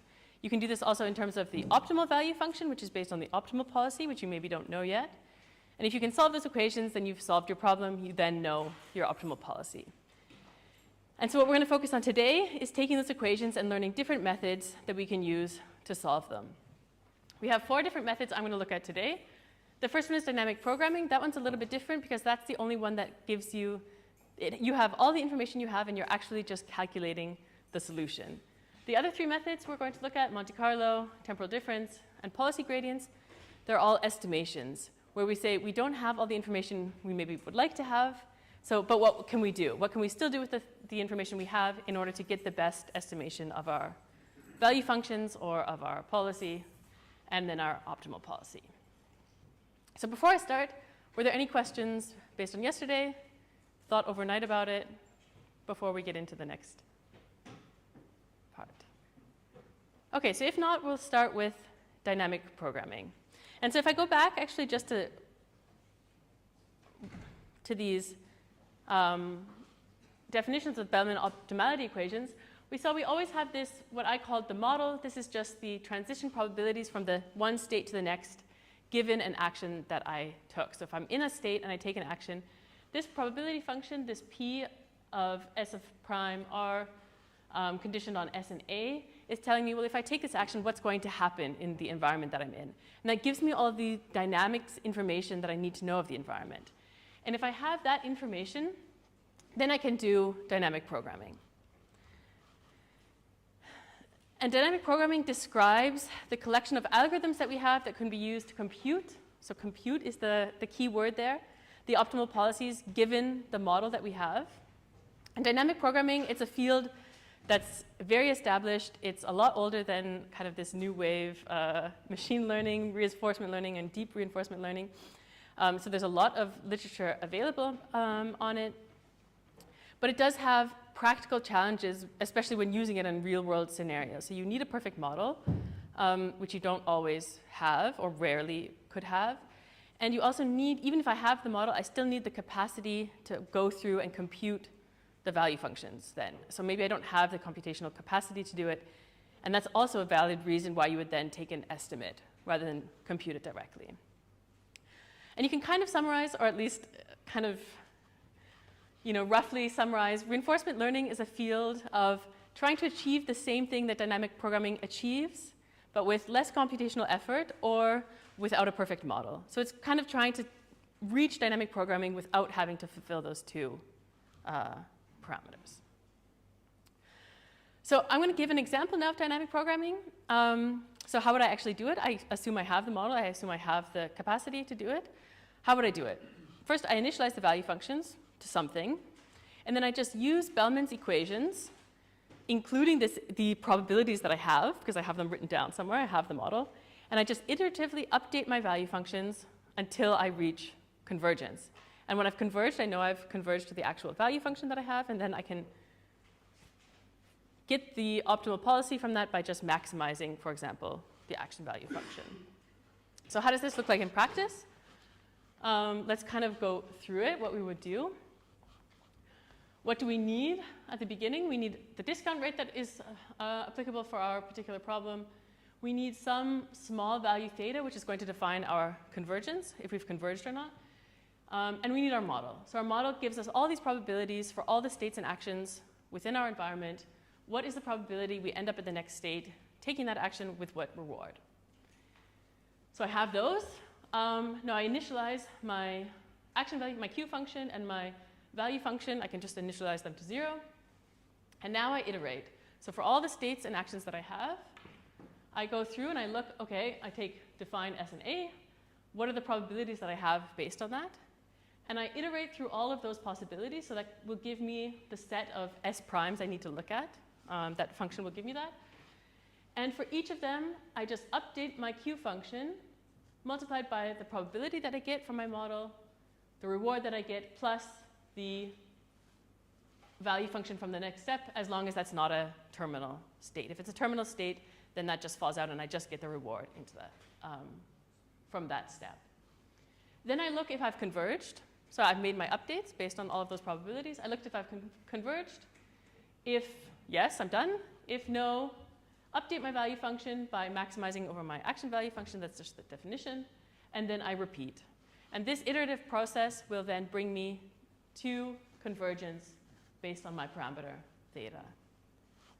So this is something you can actually just implement. So I could write this, you can rewrite this into Python, give yourself a model, and then let it converge. And that's what we've done for our little Mars rover example. So in this case, we had our 2 actions, just to refresh. We have our different states here. We had the reward of 1 on the left-hand side, 10 on the right-hand side. And our model was given by the different probabilities. Yes, I didn't rewrite them here, but it was 1/2 to go in the direction you think you're going in. I think it was 1/3 to go in the opposite direction, and 1/6 to stay where you were, or maybe I flipped those last 2 probabilities. And if I do that, I end up with the value functions that I had shown earlier. I said this is the value function based on this optimal policy. And let's see how they actually converge over all the iterations. So I just implemented, actually Simon implemented it, and I used his great implementation of it. How do these values converge over time? They were all initialized at 0. And you see, like, even around 20 iterations or so, you've converged at the final values. This is a very small problem, but something to note here is this convergence is very smooth, it's very pretty, it just works, and that's because we have all the information. So there's nothing leading us astray. There's nothing that would take us in the wrong direction unless you made some programming error. So that's also a good tip. If you see something kind of crazy going on here, you know, you have some sort of bug in your code and it's not actually a problem with your system, and then you end up at convergence. So this is how, yeah, go ahead. Is the legend correct? So shouldn't Maybe not. It could be incorrect, so yeah, there's a high likelihood because I just made it in the last talk. So, but maybe let me know so that everyone else knows where the error is. So the legend is the value function. It should be the value. No, from the graph. Oh, it's shifted 1. Yes, it's shifted 1. It's shifted by 1. Yeah, because Python uses the 0 and this Mars rover is starting at 1. Yeah, not as bad as I thought. Okay. So that's dynamic programming. Like I said, there's a whole field on dynamic programming, which is interesting in its own right. But now, for the rest of the methods of this lecture, we're moving on to really the reinforcement learning part, which is saying, okay, I don't have this information. What can I do to estimate it? And the first way we could do an estimate is this class of, or one of these ways we can do it is a class of methods called Monte Carlo methods. And what defines a Monte Carlo method? First of all, now we're interested in learning the value function. In the previous example, we're really just computing it based on the information we have. Now we want to learn it. And by learning it, we're going to only require experience with our environment rather than an actual definition of what the model is. Monte Carlo methods in reinforcement learning are used for any estimation method based on averaging complete returns. We're going to see what that means, but it means we're going to wait until the complete end of the episode in this case, and we're going to figure out what our complete reward was before making any adjustments to our estimates. We want to wait until we know really how good was it before we do any changes. We'll see that's different to the whole class of temporal difference methods, where you do the exact opposite. You always make incremental changes. And this difference is a little bit this difference between, okay, I can make an action now, it will give me some reward, but I still don't know what happens later. So let me wait until I really find out if it was good or not. Maybe it's just a temporary dip or a temporary benefit before I make any updates. These are always done, as I said, from complete episodes, and each return is sampled directly. So here, this was something in the past lecture. In this way, we kind of get rid of any bias that we have, because we're actually waiting until we get the actual rewards. We're getting the actual information of how good this trajectory was. But that comes with the cost of high variance, because different trajectories, even though they're close to one another, could have very different rewards. So you end up with having a higher variance in your updates. So we'll see this as a trade-off in many aspects of reinforcement learning, the bias and the variance, or if you're clever enough, as in the last lecture, you can try and reduce both of them. And in general, these methods are less sample efficient because you're really waiting until the end of the episode to make an update. But it's not always clear exactly which methods are better for which problems. So there's no hard rule, this method is always better because it's more sample efficient. There's always these trade-offs, and it really depends on what information you have available to you, what your environment is, and what your needs are, how much resources you have. So this is one example of a Monte Carlo algorithm, and in all of these methods, there's many different algorithms. So there's not just one Monte Carlo algorithm which is implemented for reinforcement learning. There's different ways to do all of this. You can see, in this case, this is a implementation of first visit Monte Carlo. You'll see what that is, but there's different ways to implement all of these things, but the basic principles are the same. So these Monte Carlo methods, they have the complete return at the end of the episode. That's kind of the building block of it. They're higher variance by definition. They're lower bias. But there's different ways, the specifics of how you implement it can be different. So you may come across different Monte Carlo methods which are different than this one up here. So we're going to implement this, or we have implemented this first visit Monte Carlo. So let's go through what the algorithm actually is. Again, what do you need? You need your discount rate if you're using it, if it's applicable. And you need some step size, which is smaller than 1. Again, we initialize our Q function to 0, or you could kind of do it arbitrarily. And for all of the episodes, you're going to loop through different episodes, and what will you do? You generate an episode using the current, say, epsilon greedy policy that you have. And generate an episode, I mean you actually start in your initial state, you get your action from your policy, and you continue through, and you record all of these, your state, action, reward, you record that until the end of the episode. Now you have a complete episode or trajectory documented. It's in a list or it's in an array. Now you have that. You go through and you say, okay, for each of my state action pairs, what was the return following that occurrence? Because depending on where you are in the trajectory, you have to start counting the rewards farther along. So if you're right at the end, you have a very small tail. If you're right at the beginning, you have to accumulate the rewards until the end. So you compute that return.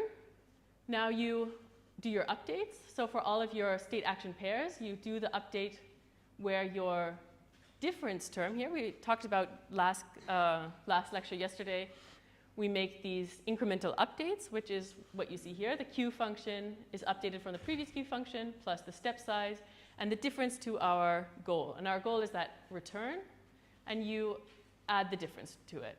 And that difference is the complete return from that trajectory. You do all those updates, and then you continue for the next episode. And in this way, you'll converge your Q function, and then from your Q function, you can derive the optimal policy by just acting greedily once this is finished.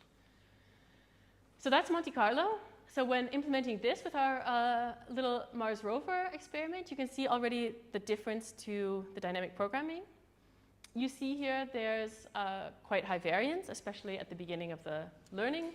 It takes about maybe 1,000 episodes for it to stabilize a little bit, and still it takes quite a lot of episodes to eventually start to reach the goal values. And the goal values here are those black lines, horizontal lines that are just above the values. So even just this very simple example, you see it still takes quite a lot of episodes to converge to the values. Okay, so that's Monte Carlo. Like I said, key points here are you're using the complete return. You have quite high variance. That's to be expected. So this is something, I think these things are important to know what is to be expected with each method. When you see this then on your results, you can start to understand and question your own results. Why did I have such high variance? Is it a problem with the algorithm, or is it an artifact of the algorithm itself? Have I made a mistake? To always kind of question yourself, because reinforcement learning, machine learning is sometimes plagued by I just blindly put it in and hope for the best. And it's important to always have this active feedback loop. What did I know? What should I have known? What's going on here? Is this realistic? Is it a bug? And so forth. So that's Monte Carlo. And now we'll go to temporal difference methods. So here with temporal difference methods, we're going to go away from that idea that we need to have the true complete return at the end of the episode to make our update. In this case, we're going to say we want to have an incomplete trajectory. I want to make just a certain number of steps, or just one step, see what the reward was from that, and already make my update before I continue. So this enables online step-by-step learning.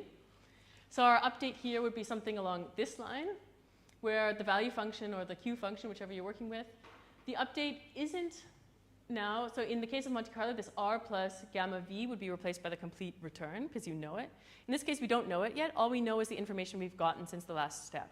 So our update is now this, what's called the TD error. In this case, it's TD0, because it's just one step. We have the reward we got from that step, plus our estimation of the next value function. And we take our own estimation here for this error. So this value here, it's not the true error to the actual value function we hope for in the end, but it's just the error we think we have right now based on our own estimation.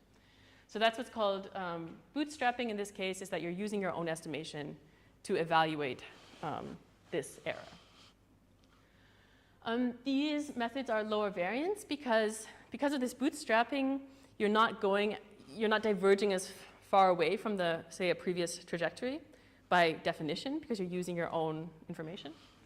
But it's higher bias because you're using your own information. So this trade-off is now coming hand in hand. You've given up some of the variance, you've taken on some bias. But because you can do this really iteratively and at every step, you have, in general, a better sample efficiency, but there's always caveats as to which always works better when. Also note there's many different TD algorithms. We'll look at two.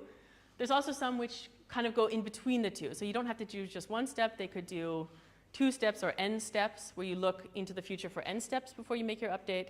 It's not a hard rule. Like I said, there's benefits and costs of both cases. In this, what we're going to look at is just the simplest case where you have to take 1 step into the future for your update rule. So the first algorithm we'll look at for TD is called SARSA, and this is an on-policy TD control algorithm. We heard a little bit about the difference between on and off policy in the previous lecture today, but the main idea is that you have to start taking actions. You're doing 2 things in these algorithms. You're taking actions and generating samples, and you're making updates to your function. And those don't necessarily have to be with the same policy. So you could, but it doesn't have to be. And that's the difference between on and off policy. So SARSA is an on policy algorithm. We'll see what that means when we actually write it out. Which is it updates the action values using the action generated by the current policy that you have. And it learns the Q function by bootstrapping towards the target R plus gamma Q, which is just the definition of the TD0 error. So what does SARSA look like? Again, you need some step size, some small step size, some discount rate, whatever it is for your problem, and some epsilon if we're going to be using epsilon greedy. Now you initialize your Q function. You can initialize it to 0 or whatever. And for each episode, you take your initial state of your environment. And now you take your action based on the policy that you have. So it could be epsilon greedy, for example. And that's based on the Q function that you have at the moment. And now you take a step. So you take that action. You see what happens. So you observe your reward in the next state. And now you sample from the next state. You get what the next action would be based on that same policy, so your epsilon greedy policy. And now you have also the next action, which means you can fill that Q function there with S prime and A prime. And using S prime and A prime, you make your TD error, and you update your Q function based on that. Your state gets updated, your action gets updated, and you repeat iteratively until you've converged. And this is the on-policy TD learning. One thing is that this observe reward next state, this is generally, if any of you have worked with the gym environments, for example, this is when you would give it over to the gym environment and you say step, you get your next state and reward back out, and you put your action in, so that would be how you get this. This observe reward and next state, that's kind of where you're coupling in then to your own environment, whatever your environment is in the background. So it's some gym environment or whatever, if you've written your own simulation, for example, or if you have your own environment that you're learning on. So that's kind of the point where these algorithms couple into your own problem or your own use case. So that's SARSA. Again, with our Mars rover example, you can see the kind of take-home message of this plot is that the variance really is reduced when compared to that Monte Carlo that we implemented. It still takes around about the same number of episodes. I think actually if you were to compare them back to back, the Monte Carlo came up a little bit higher, more quickly actually in this case, than this on-policy method did. But in this case, the variance at the beginning was reduced. And maybe one of the more famous or most talked about TD algorithms is Q-learning. And Q-learning is similar. It's a TD0 algorithm, so you're using an update based on one step into the future, but it's off policy. So it learns the optimal action value function by bootstrapping, so using the greedy target instead of the target based on the policy you have right now. So we'll see what that means on the next slide. Or we'll see what it means on this slide. It's written right below. Instead of having what we had on the, I think you can see here, in SARSA what we had here was a Q of S prime A prime. And in this case, we're not taking A prime from our policy, but we're maximizing over all of the actions we have. And we're taking the Q value of that maximized action. So we're putting in this greedy target as our target. So we have, similarly, we just have the reward and that one step, but we're using this greedy via this max function here. And each update is independent of the policy used to collect data. This allows us things, as mentioned in the previous lecture, allows things like having a, you can kind of build up samples and use them over time. So you can build up a kind of a library of samples that you use later, of data that you use later. That's what's called the experience replay. You're replaying previous experience, and you can do that because you're not constrained to the current policy that you're on to generate your samples. So what does Q-learning look like? In principle, it's extremely similar to SARSA, and the difference is that here, in this update term here, so the same thing, I've sampled my action based on my epsilon greedy policy. That's the current policy I'm using. I get my reward and my state, my next state from my environment or from my gym environment, whatever I'm using. But now my update, in order to do my update term, I don't need to find out what the next action would be based on this policy. I just take the max over all of those actions in this next state S prime. And that gives me my update function. That gives me my update. I update my state to S prime. and then I continue and do my iterations that way.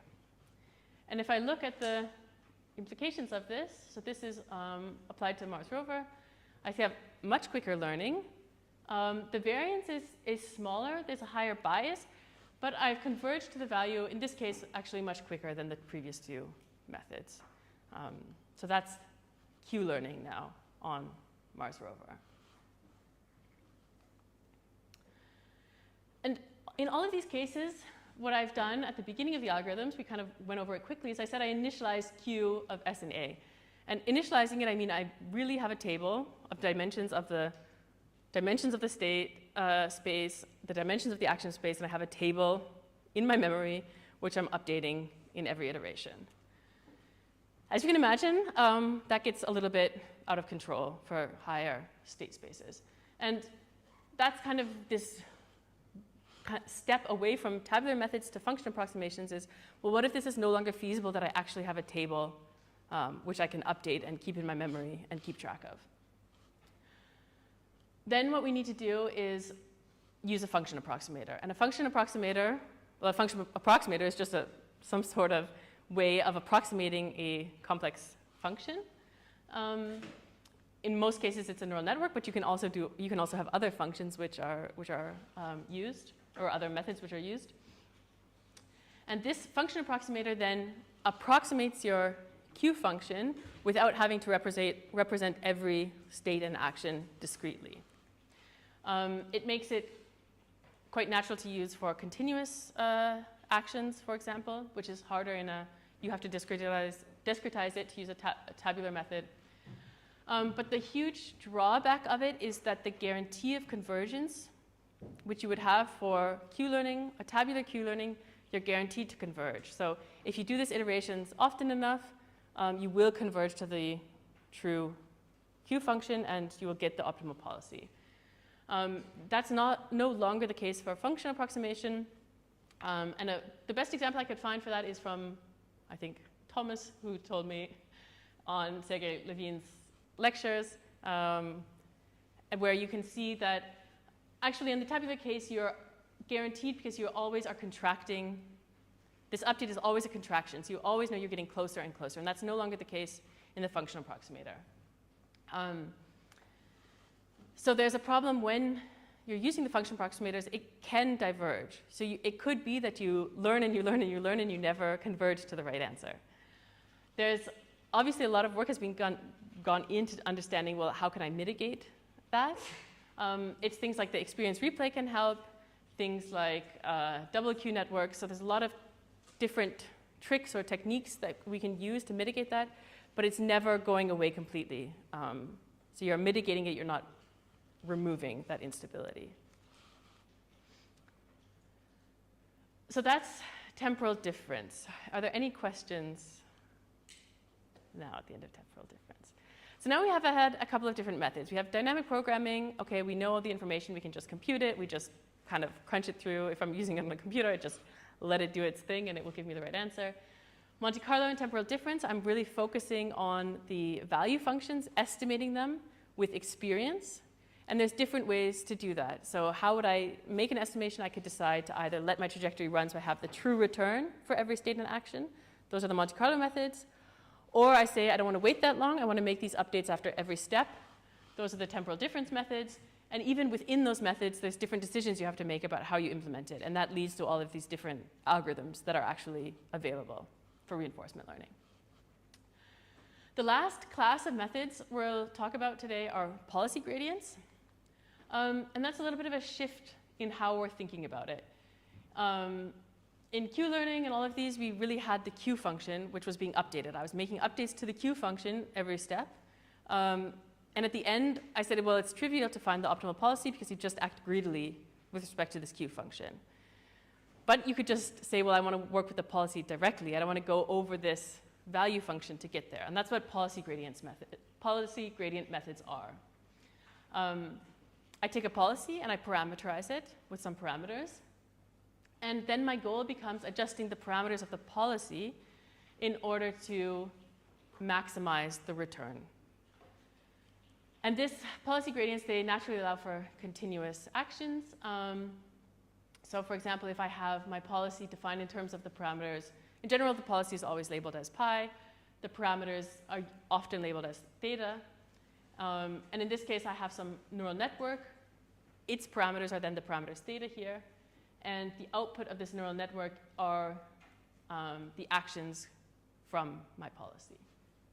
So this gives me my policy directly. And if I have a discrete case, I can use, for example, the outputs of the neural network are just the probabilities of each action. So I have the output layer is the dimension of my action space, and I just get a probability. And if I have a continuous action space, then I just use some sort of definition of some distribution for that action, and then I use the statistics of that model distribution as my outputs. So in this case, if I have one action and it's continuous, then I can assume that the distribution will be Gaussian, and I can use the average and the variance as my two outputs to fit basically my output distribution. So that's a very natural way of implementing continuous actions.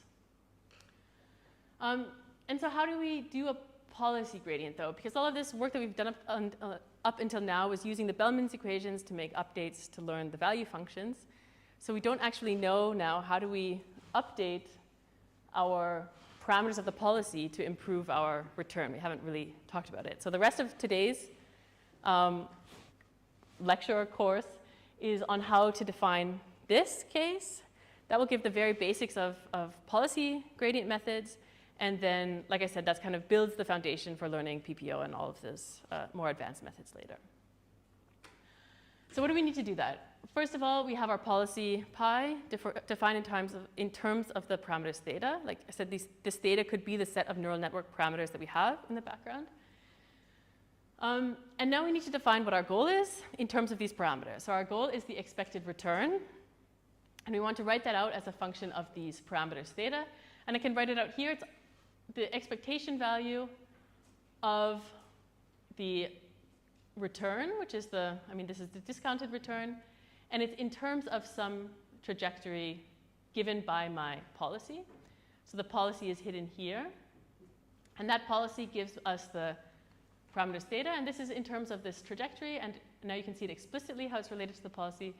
A given trajectory is just written out as the initial probability for the initial state, and then the probabilities going from one state to the other based on some action, and the policy that we have to choose what action I'm in.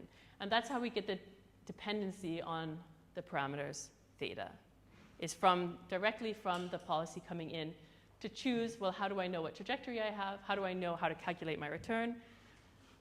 You can kind of work backwards. How do I know how to calculate my return? I need to have a trajectory. What is my trajectory? I need to know what my policy is. And that's how you build it up here. And just for notation's case, when I have the return here as a function of tau, I'm just saying I follow some trajectory, and I sum over the discounted rewards for that trajectory. And so what's the goal? So if anything, if you don't, this kind of stuff is easier on a blackboard, not as easy on PowerPoint. So if you're not listening for the rest, these are the things that you should understand. The goal of reinforcement learning in this case is to find the optimal set of parameters which optimize this reward. We said the return is dependent on these parameters via the policy. So I want to find the parameters that maximize that return. That's our goal.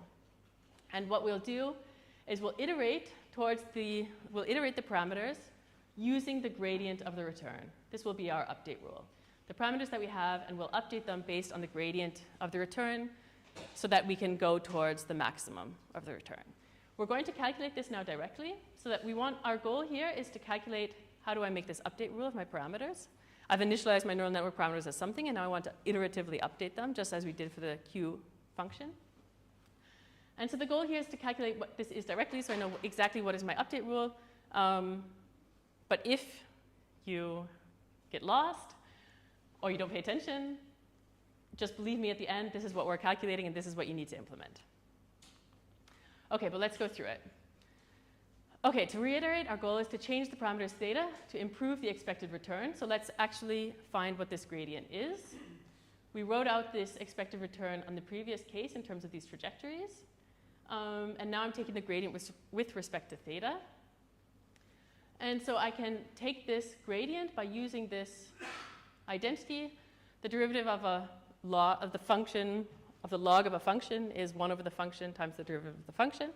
So if I just reverse this and I multiply both sides by the function, I can say that the derivative of the function is equal to the function multiplied by the derivative of the log of that function. So that's just a little trick, which is used to rewrite the gradient in this form. And you'll see why you do this later. This isn't just for fun. It just helps us with our interpretation of what we're implementing. So up until now, this is just an identity. Our derivative of our expected return can be given in this form here. And now let's break this out. Let's break this down into what's really going on. So what is going on with this log of this probability function of this trajectory? Okay, so now we need to pay attention. We have written this out in the previous slide. We had this first state term, then we had the policy, which was saying what is the probability when I'm in this state of going to the next of the action, which action will I take? And then when I have that action, what's the probability that I end up in the next state, t plus 1? And I do that for all of the states within this trajectory. Taking the gradient now, this product becomes a sum because I take the gradient over all of the steps. Sorry, this gradient should now be on the inside because I've taken the gradient already.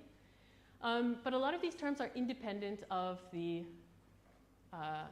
policy, independent of these parameters. So the gradient is acting on this policy directly. So out of this sum, I can keep this term here, which is the sum over all of the steps, the gradient of the log of the policy itself. Is that somewhat clear? I'm just breaking this down in order to get kind of the core of what's going on inside this derivative. Okay, and now I plug this back into the original equation. So here I've simplified what is this gradient of the log of this thing that we defined earlier, which was this probability of a certain trajectory. And now I plug that back into my original equation, which was the gradient of the expected return. This is what we had on the previous slide. And now I plug in what I had here, which was the gradient of the log of the policy. And now I look at what this is. This is just, because I got this trajectory out here via this log derivative trick, I have something multiplied by the probability of that trajectory integrated over all the trajectories. So this is just, again, an expectation value coming out. So what I've done is I've rewritten this expectation value, and it's the expectation value of the gradient of the log probability multiplied by the reward of that trajectory, or the expected return of that trajectory. And this is starting to look like something you maybe have seen in classification problems of standard machine learning. This is basically the maximum likelihood form. So what we have here is that this derivative, if we make this update with respect to this derivative, what we're trying to do is increase the probability of all these actions within this trajectory weighted by the size of the return that we got for that action. And that's kind of the core of the policy gradient idea, is that this log likelihood kind of interpretation, if you think back to supervised learning, you had, if you have images and there was cats and dogs and all the different labels, and you would say, okay, I want to maximize the likelihood of having the correct label. And that's how you end up with the log form in there. And this is pretty similar. We want to maximize particular actions or minimize particular actions based on the return that we get. And that's kind of the fundamental idea of policy gradients. And that allows us to have our update rule. So instead of having this expectation value, which you need to calculate exactly, then what we say is we're going to try and estimate that or sample it. So we, instead of calculating this directly, we take n samples. And using these samples, we can then update our weights. And that's how you implement a policy gradient. You take your parameters, and at every iteration, you calculate these samples, and then you update your parameters based on those samples. And that's the policy gradient. So I think here, the things to really remember are, what did we start out with? We wanted to update these parameters in order to maximize the return. And how do you do that? You find the derivative, and that's kind of the way you move through some sort of space in general to try and find the maximum. And in this case, the space we were moving through is the expected return, and we'll update with respect to the, we'll take the derivative with respect to the parameters that we want to update. And so what is the actual concrete algorithm? One of the most basic policy gradient algorithms is the reinforce algorithm.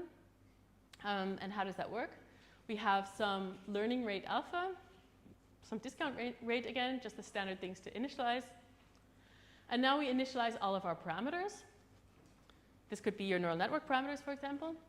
And now you generate your episode following your policy. And for each step of the episode, you calculate your expected return, and then you update your parameters with the expected return and the log of your policy, the derivative of the log of your policy. And then you iterate and you converge to your, hopefully, parameters. Yeah? How do you solve like issues with parameter tools? Do you have to choose your starting parameters carefully? Or So I just didn't hear the beginning. What? how do you solve issues like potential issues with parameter tools that you might end up in a landscape that you cannot optimize out of again? Yeah, you may end up in some like local minimum, local maximum. I mean, you have, if you can do things like, I don't know, and maybe other people can give their input, you can do things like change the initialization, and it really shouldn't change the output of your algorithm. So all these things should be robust to those kind of things. So if you're seeing things like you converge to different solutions different times, then you know, okay, something is going wrong.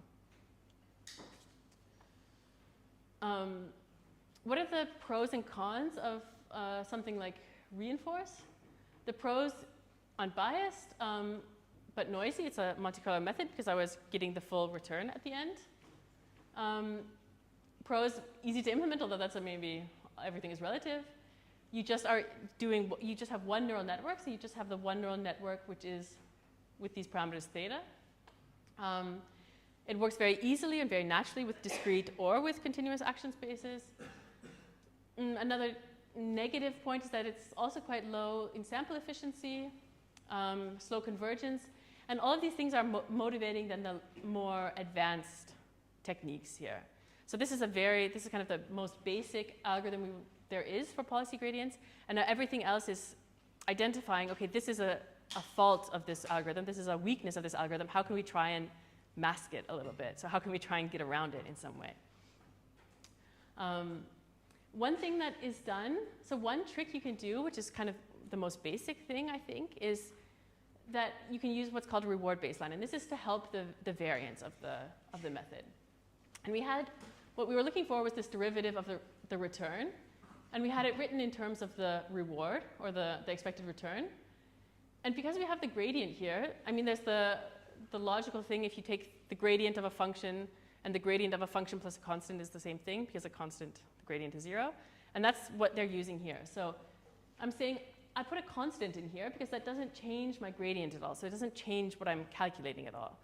But, I mean, and you can see that by just proving to yourself that this term is a constant, and so the gradient is 0. But what's interesting is that you can choose this parameter to minimize the variance.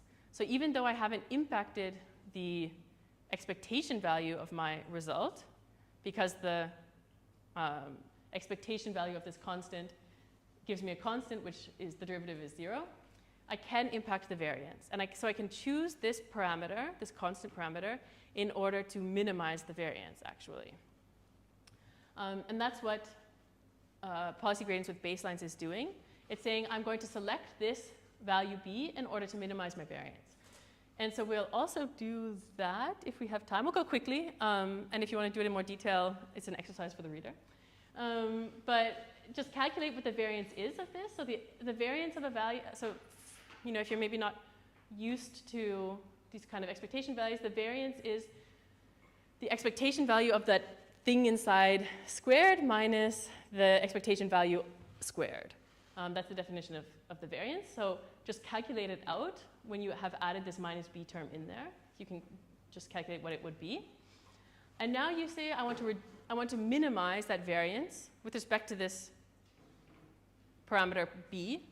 And so I just take, like in anything you would try to do, then take the derivative of it and set it to 0, solve for b in order that it all equals 0, and that's going to minimize your function. So that's what you can really actually do analytically. Take the derivative of that variance that we calculated on the previous slide, force it to be 0. You say, I want to define b in order that this is 0. And what you end up with is a value for b. And you can plug that back in, and that's your baseline. And that helps you to reduce the variance of this policy gradient method.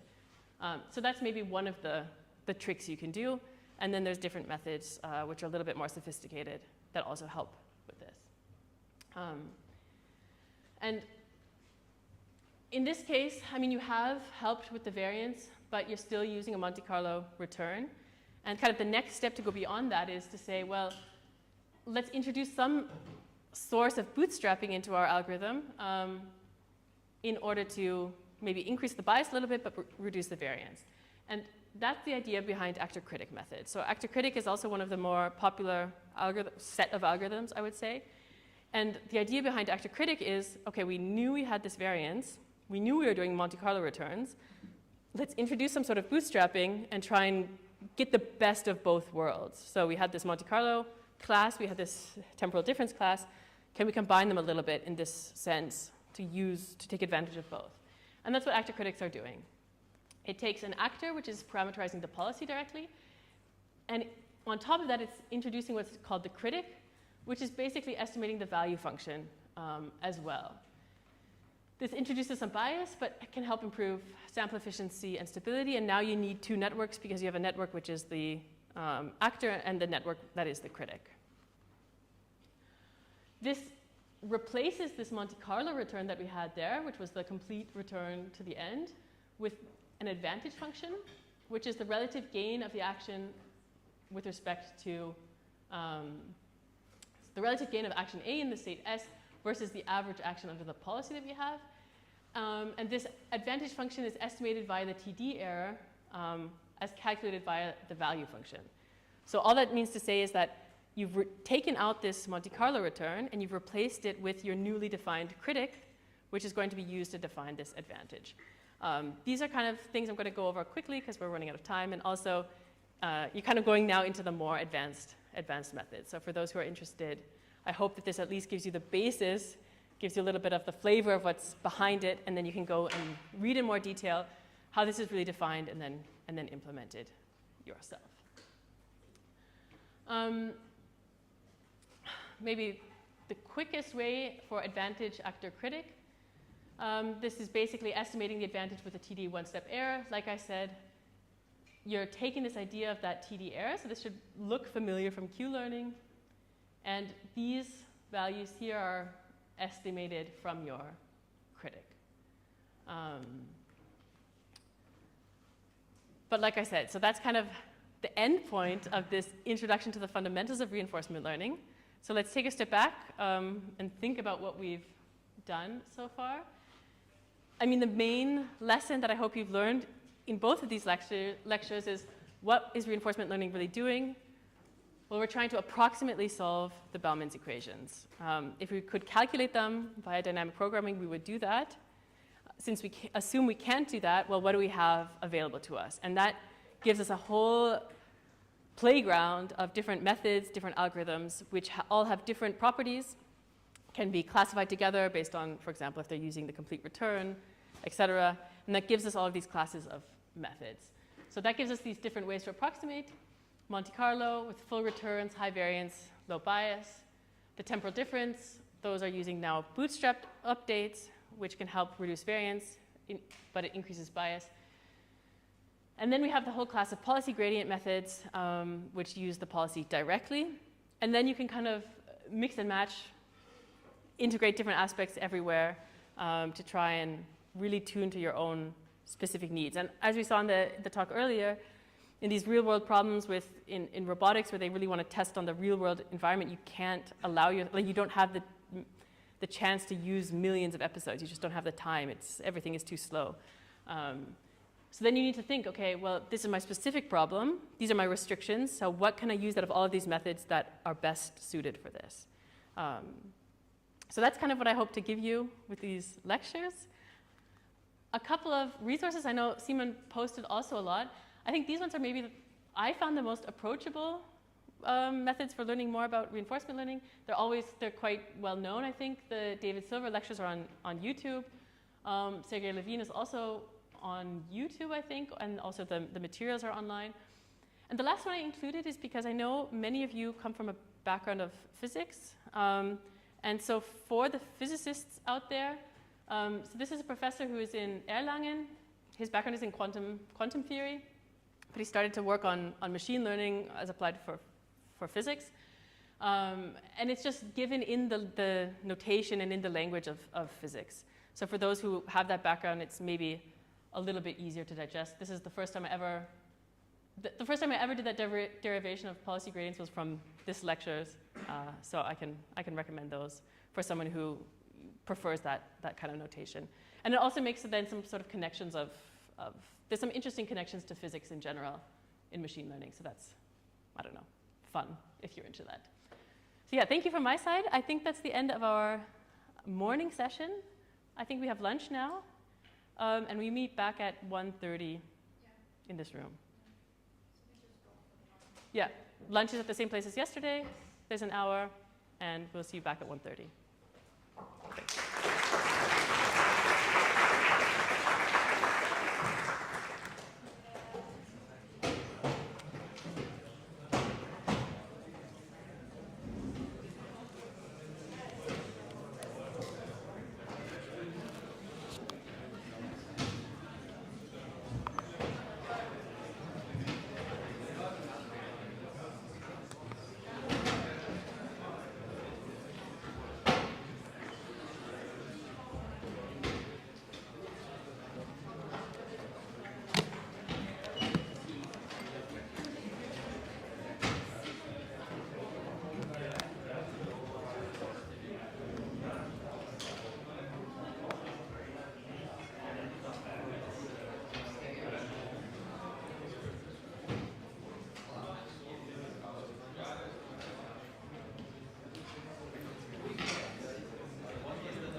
Mic is still live, but I don't know how to turn it off.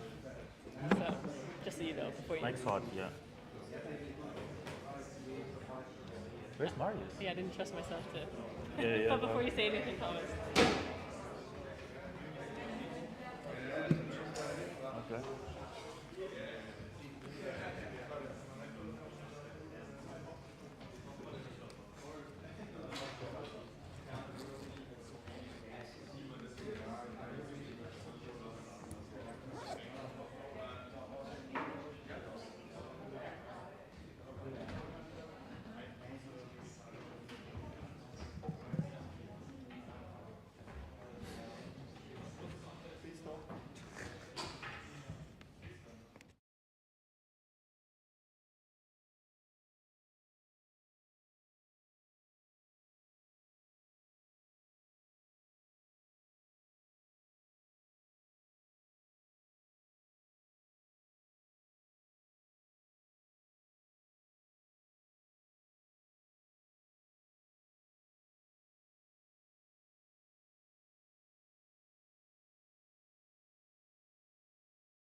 We'll start in roughly 5 to 10 minutes delayed.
starten. Perfect. So, good afternoon. We are now in the last lecture, or there's one tomorrow, but the last lecture for today, and then we move on to the hands-on session. And so we are more free time-wise, I would say. Let's see, so interrupt if you have questions. And now we have a look at some aspects of the modern reinforcement learning world, especially on policy gradient improvements and BPO, and then maybe some words on practical applications. That's the outline. So here in this part, let's see how much time we will have there. We will discuss how to set up your problem, at least from an abstract level, and what are inherent problems of reinforcement learning still. But all is on a very applied level, apart from some of the theoretical concepts in policy gradients. Okay, I've just to put my mic down because I'm not audible. Vibrant, I should sing. Okay, this is the landscape of what interests us the most, apart from some details I will come to later. We start with the MDP, Markov decision process. Everybody should have now an idea of what the MDP actually is. There are several classes of MDPs still. This is finite. Yeah, otherwise I don't see it. Maybe I should go there.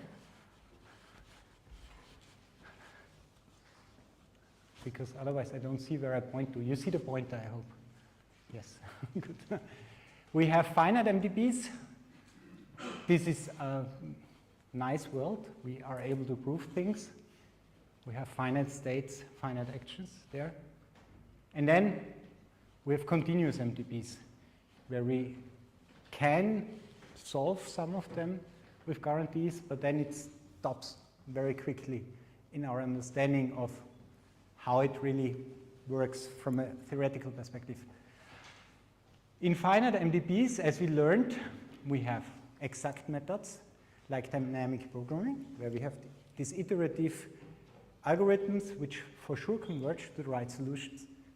This is a fixed point iteration, so the Bellman update is a contraction operator, and this leads to the fact that we reach a fixed point for sure, but only in these finite MDPs. These are exact methods where we know all the probabilities.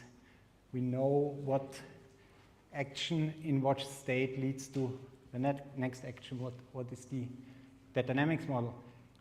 If we don't know it, we have to sample, okay? So we have to probe the system in order to get this information. And we learned two main branches to know. This is Monte Carlo. This is the natural estimate we just average, or we use something like Q-learning, which involves some bootstrapping concepts. I will explain in a second. But we saw that Monte Carlo has some characteristics. It's an unbiased estimate of the return, or the return is an unbiased estimate of the expected return, and it has high variance. Q-learning had a low variance, but a very high bias. And this is true for the modern algorithms as well. So we have the value-based algorithms, which is linked here to this color Q-learning. So we estimate somehow a value function in the background, made the state value function or the state action value function or both. And in Monte Carlo, we have this rollouts till the end. This belongs to the class of policy gradients. So they inherit all these bias variance trade-offs. And then we have something here in the middle, which is actor critic, where we try to get the best of both worlds. Okay, to the policy gradients, these are both actor critics actually, but they are policy based. So I place them here. This is Strauss region policy optimization and proximal policy optimization. They belong to policy gradients. And then value based, this is an example. This is, for example, deep Q learning. So these are deep reinforcement learning algorithms, which means we have a function approximator in between. These we can solve exactly. Here we have guarantees, even in a sampling case. Here it starts to get tricky. So the return is just the sum of the discounted rewards. This can be stochastic. And the DD target, the temporal difference target, is splitting up the sum in two parts, the immediate reward and the discounted expected future reward here. And this is possible due to the Markov property of the system. This is why we can split up these two sums. So this also says this doesn't rely on a Markov property, but all value-based methods do. So temporal difference, here is DD0, but we can have a DDN target. So we roll out the sum for longer and longer, and then we start to bootstrap. So this step is called bootstrapping. We estimate from the estimator till we reach the Monte Carlo. This goes from one step, two step till the end. If we reach the end, then it's a Monte Carlo. And this allows us to play with variance and bias. Okay, so DD0 has a very low variance, but a high bias, as we saw in the previous lecture. The return, when we sample it directly, is unbiased, but has a high variance. And so, this is what I just said. Policy-based are in the class of Monte Carlo, unbiased, high variance, but consistent estimators. They converge to the true value, even with function approximation, which is not true necessarily for value-based. There we lose all the guarantees. So this is just a very rough characterization. Again, what do we want in all these algorithms? The value-based algorithms which rely on a Bellman update, they don't have any guarantees. So we want to make them more stable. We want to have algorithms which don't depend that strongly on hyperparameters. They just work and converge to the true value.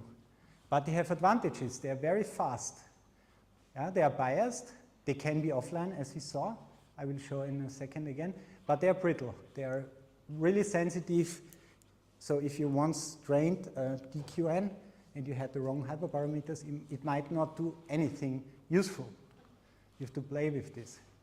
The deadly triad is one of the explanations that if you combine bootstrapping of policy and function approximation, you can construct very simple examples which show that it can fail dramatically, that it doesn't converge. We usually, when we use value-based, we derive deterministic policies. So by default, they're not capable of handling stochastic policies. But they are very efficient. Examples are DDBG, DD3, soft vector critic. By the way, soft vector critic is in between because it allows somehow for non-deterministic policies, but they belong to the class, or it belongs to the class of value-based. On the other hand, we want to reduce these policy-based approaches. They have a high variance. They are generally online. So we need to have access to the system directly. You cannot train off policy. but they have the advantage that they're very stable. This is why we are interested in them. It's one of the reasons. And they can give us maybe some guarantees, at least some local guarantees, some local convergence guarantees of monotonic improvement. We can handle stochastic policies, and they are much faster because they do a different update. So the computational cost is much lower. Examples are actor-critic, trust region policy, and BPO. This is, again, a slide from Sergey's lectures, where we have on the top value-based and on the bottom policy-based approaches using function approximation. So this is how a value-based algorithm, a Q-learning algorithm works.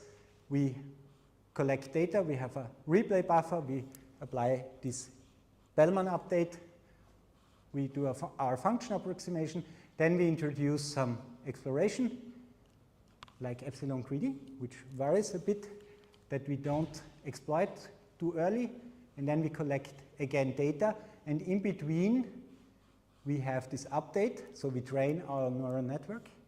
This is a tricky business, and they had to introduce several tricks. One of them was this replay buffer, that we can decorrelate the samples, because training a function approximator or a deep neural network demands to have uncorrelated samples to work appropriately. But in reinforcement learning, we have trajectories, which are strongly correlated. And then we have usually a target network, because we don't know the true target. We don't have the oracle. Like in labeled data sets, we know where to go. We know how to formulate the cost function, just the distance to the right levels. But here we don't know the optimal policy. So it's a moving target. They introduced another network, which was just updated from time to time in order to make this stable. And you derive the policy out of this Q function. You just take the maximum, the action which gives you the maximum expected reward. This is why it's deterministic. Okay, and this is policy-based, where we have the policy directly parameterized here in deep neural networks, for example, pi of theta, and here the training loop looks like this. So this is the policy learned directly. It outputs A, you apply it, and then you observe, and you run this loop online. This can be done offline. Just some words about model-based. We don't discuss it, but it's super interesting. So we have here this nice two bubbles. This is from David Silva. And we have here this third bubble. So value function, policy-based, or policy functions. And then we could also learn a model directly of our MDP. We somehow try to learn properties of the MDP, like the dynamics and the reward. This is usually a probabilistic problem, so we have to learn a probabilistic model. Yes?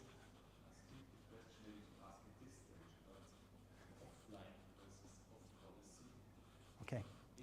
So value-based methods have off-policy components, right? And you can, the algorithm decides how much off-policy it goes, right? And policy-based methods don't have, but they are on-policy, right? Mm-hmm. Basically. But what's the difference then between off-policy and offline? Offline is a fixed data set. Off-policy means that you access the problem from time to time to update your data set. So offline has no action. Yeah, and sometimes this is very important. Think about a medical application, a surgery robot. It should be trained offline, not on the patient directly. So this is why offline is very interesting. Or when you cannot generate data, then you try to infer a good policy out of existing data without ever getting into touch with the real system, or only in the fine-tuning part, as Sergey mentioned several times yesterday.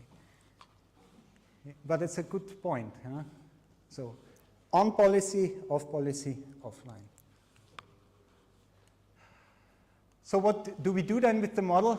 We simulate trajectories. We plan in the model without interacting with the system. There are tons of algorithms. The simplest idea would be, okay, I just train my dynamics model using a function approximator, and then I use my model-free algorithm and train it on the simulation. And this is called DynaStyle, DynaQ, for example. But we have several others. And then it goes even towards control theoretical approaches like model predictive control. They have the advantage that they're maybe more sample efficient, but this can be discussed. This is not totally clear, as we learned yesterday. The bias variance trade-off is that the model introduces a bias, because a model is a model. A model is not the reality or the real system, and a model is wrong. And if you add on something wrong, something which is wrong, the compounding error grows. This is just illustrated by this sketch here. So you need something clever to get rid of this model bias, and there are many ways to mitigate this somehow. But this is from MPPO paper, just a nice illustration. But it has a massive variance reduction because you can train on this simulation without ever collecting new sample points. And there are hybrid approaches. Okay, let's go to PPO. PPO in a nutshell, on a relatively high level, I hope to transport at least the core notions, the core concepts of PPO. The mathematics might be sloppy from time to time, but you can look it up anyways in a paper, and there are several derivations. But there's something called direct policy search. I think this term was not used so far. And what we do is, we learned now that we want to somehow measure the quality of a policy by. This is done by this J of pi, which is nothing more than the discounted cumulative reward, or the expected discounted cumulative reward under this policy. Yeah, this is just a function. If we have an episodic situation, then we can say, okay, we start in one point, and then we just measure this. And this is how good the policy performs. But our goal is, of course, to find the best policy, which maximizes this objective here. But this is an optimization problem. As you know what an optimization problem is, just finding the maximal value of a function or the argument to give you the maximum of this function. Why? This was not clear from the slide before, but as soon as we start to parameterize our policy, then it's clear, because then you get this theta here. These are a vector of the parameters. Your goal is to find the parameters which maximize this sum. So you're in a parametric function approximator always within a capacity, so you cannot model every function, but at least within this policy class you can search for the best parameters.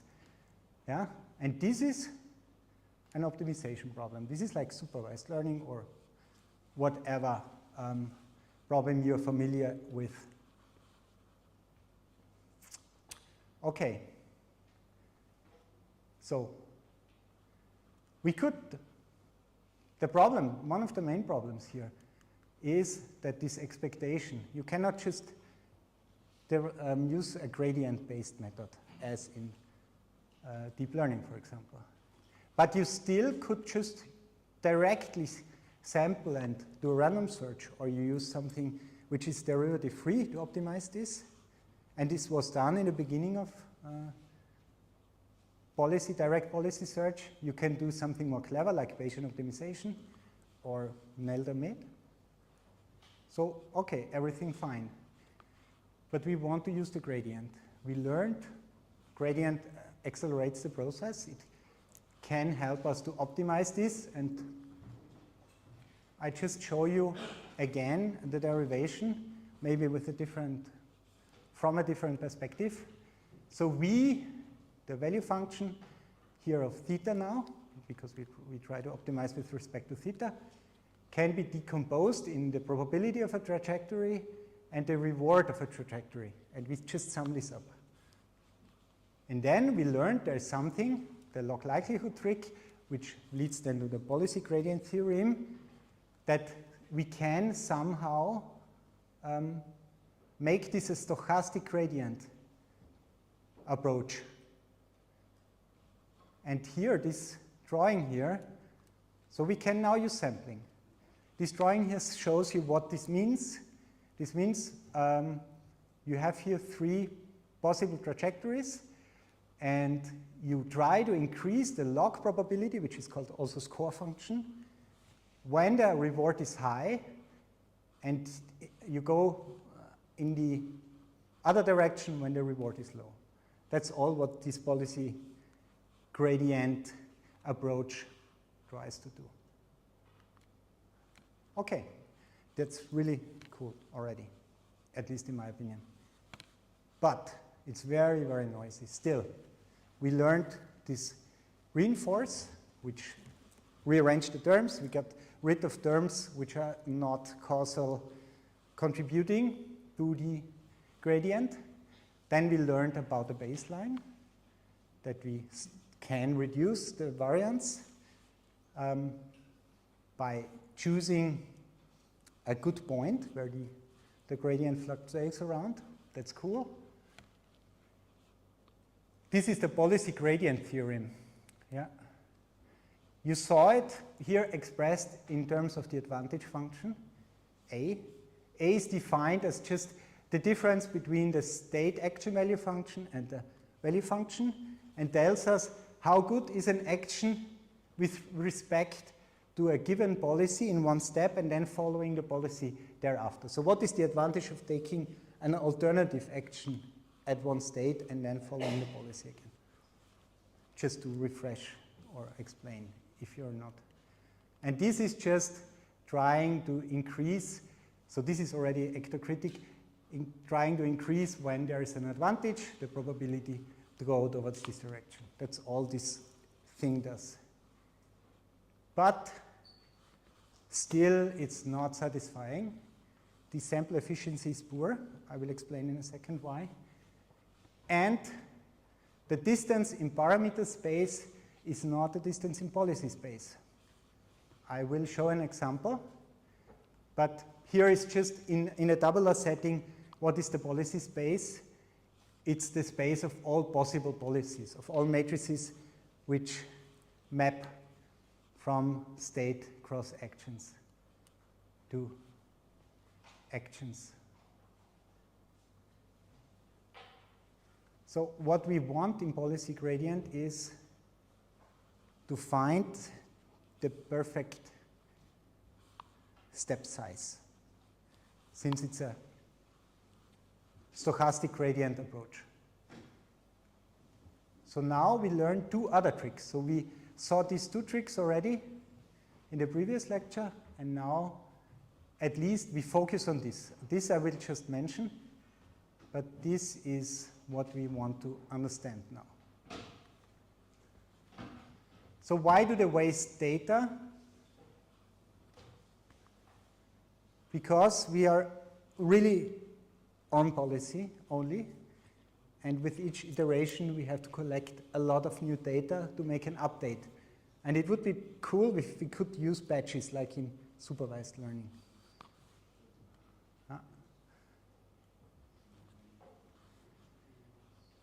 Okay, so there are several ways to increase the stability. So one was, as I said, to just use the policy a lot and then do this update, this gradient update. The other one is use maybe a previous policy, use batches, and then do the update. This would be really cool. This is what we want to achieve. And I hope I don't lose you on the way, because this is one of the trickier parts of the reinforcement learning lecture usually. I try to really just pick out the most important ideas. So I said this already. The opportunity is to use the old data, so the data from an old policy, and then run multiple gradient steps using than the new policy to gather more data. So is this somehow possible? And if yes, how many steps should we take? Again, this is gradient, stochastic gradient descent. We have here the old weights of our policy, a learning rate, and then this update direction, the gradient direction.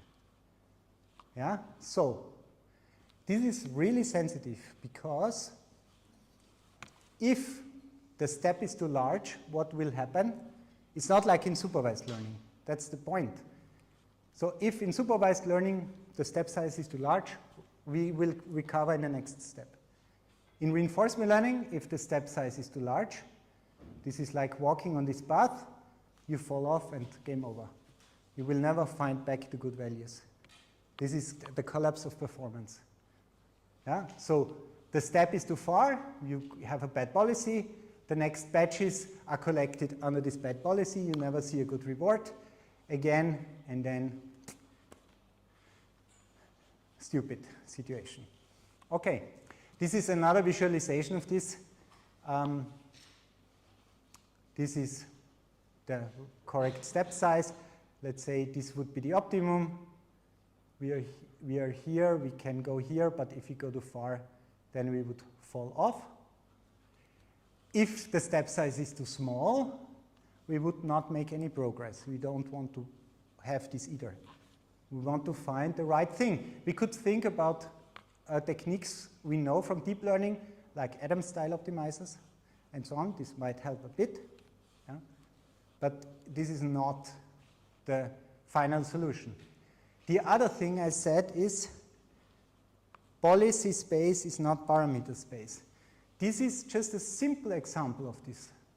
We have here the policy parameterized by theta, which gives us either action A or action 1 or action 2.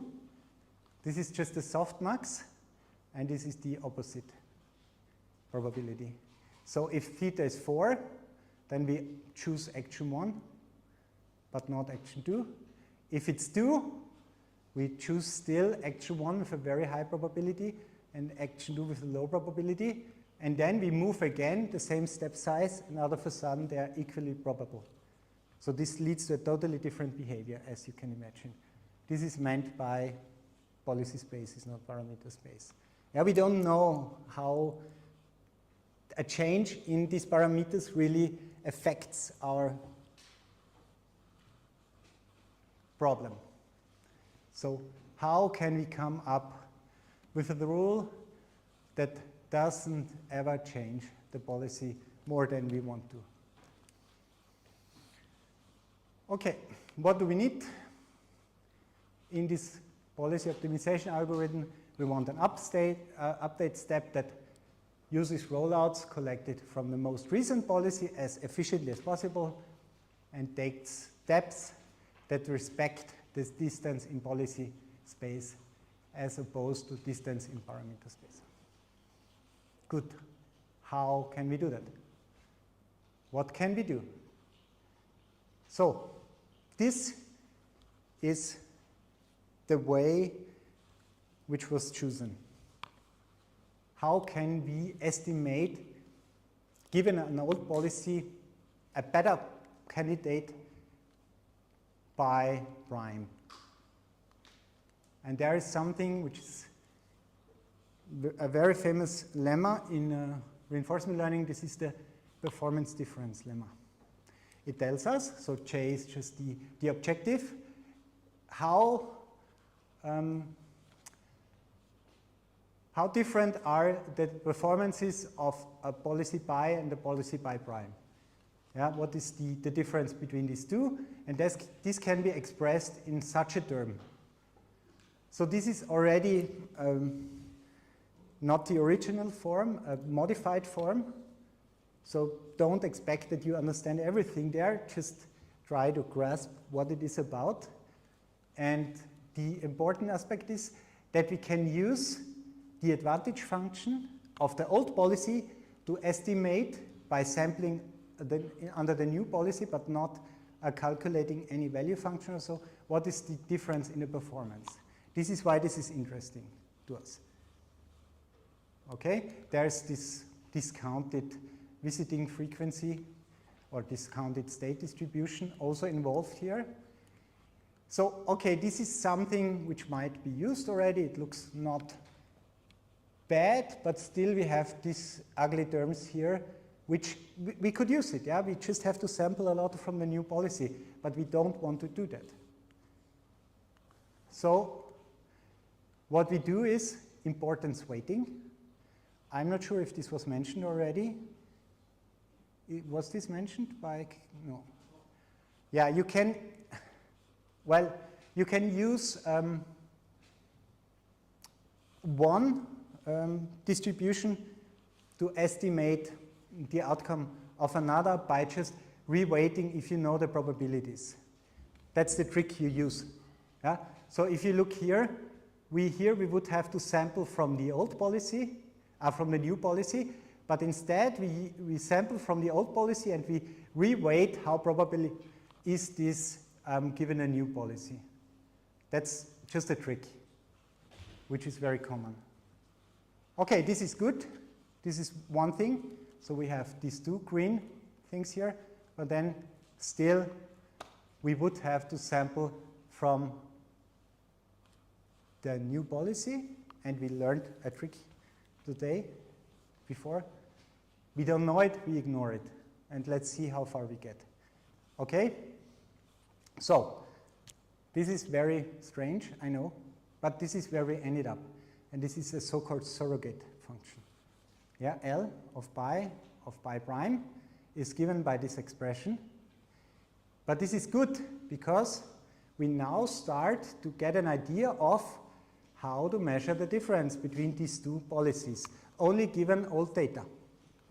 The question is only how good is this? We made a lot of approximations along the way, so we want to make it proper. How good is this surrogate?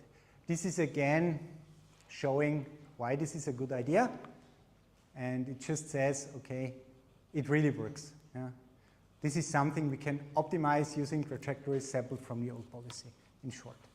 The slides are online anyway. So, now,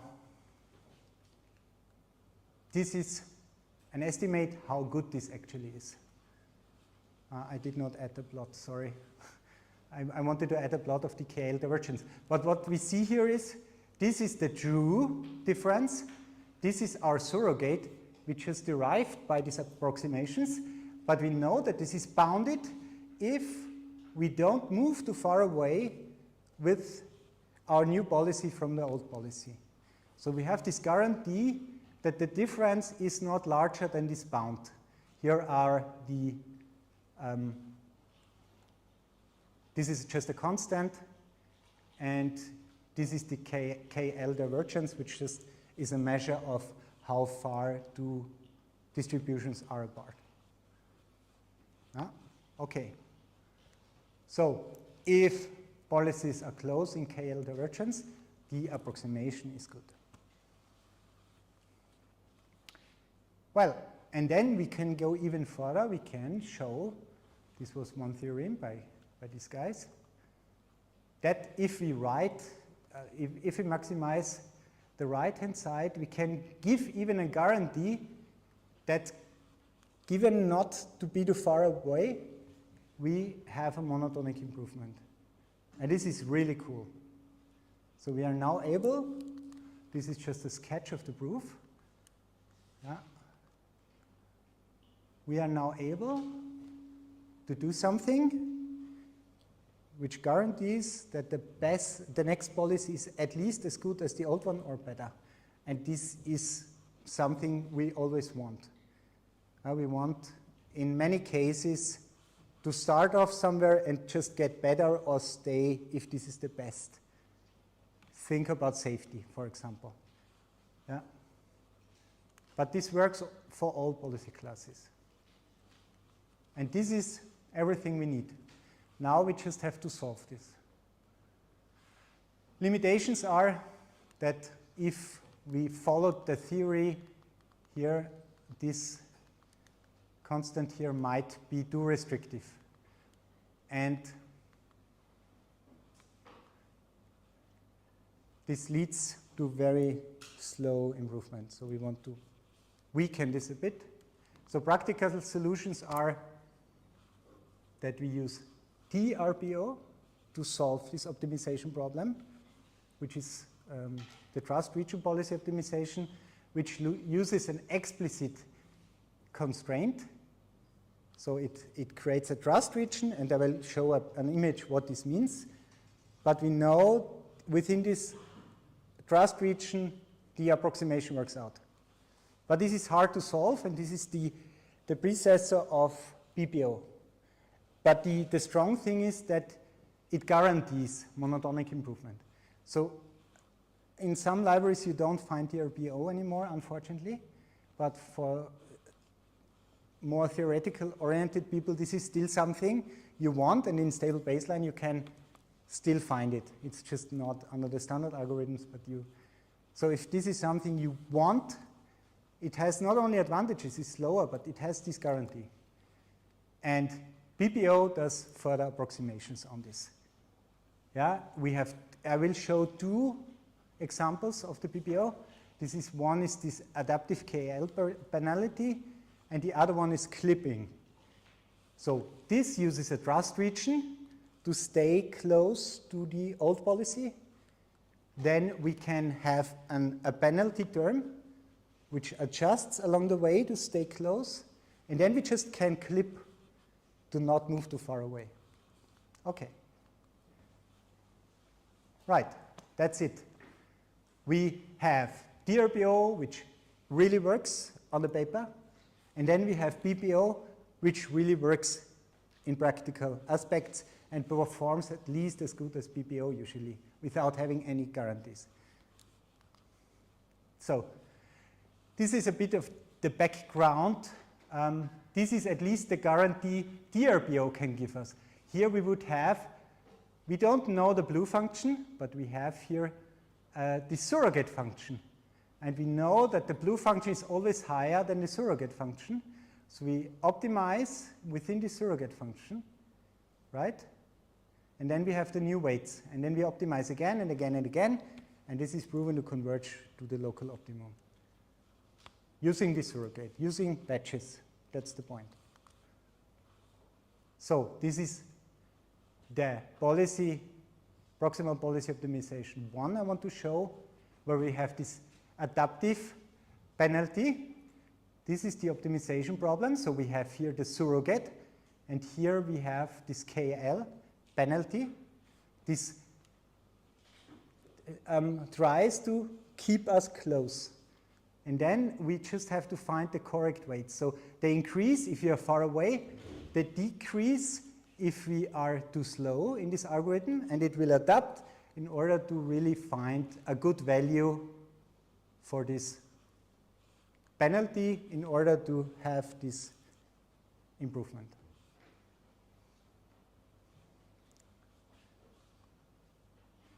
There's an additional ingredient we saw many times today already, or yesterday, but I repeat it. This is this end-step estimation.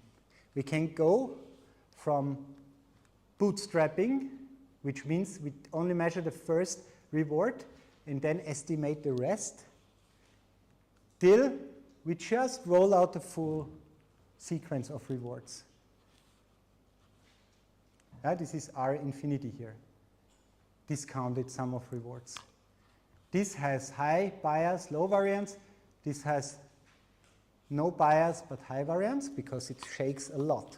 Here you just put in one random variable and the rest is estimated, so it would not shake a lot. But if this estimation is wrong, it's biased.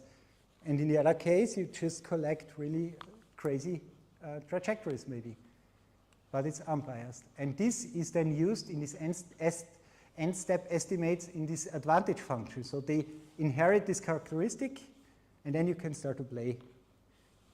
That's the idea here. So variance, bias, trade-off. There is some typical lengths of 10 to 20 works, for example. And you can go even one step further. I don't discuss this, but the idea is more or less the same. You just play it a bit differently, and this is what is used in PPO. So the advantage function is estimated a bit differently with an exponential weight here, and then you have this DD errors along the way. And you can, you have this parameter lambda, and you can control bias variance trade-off.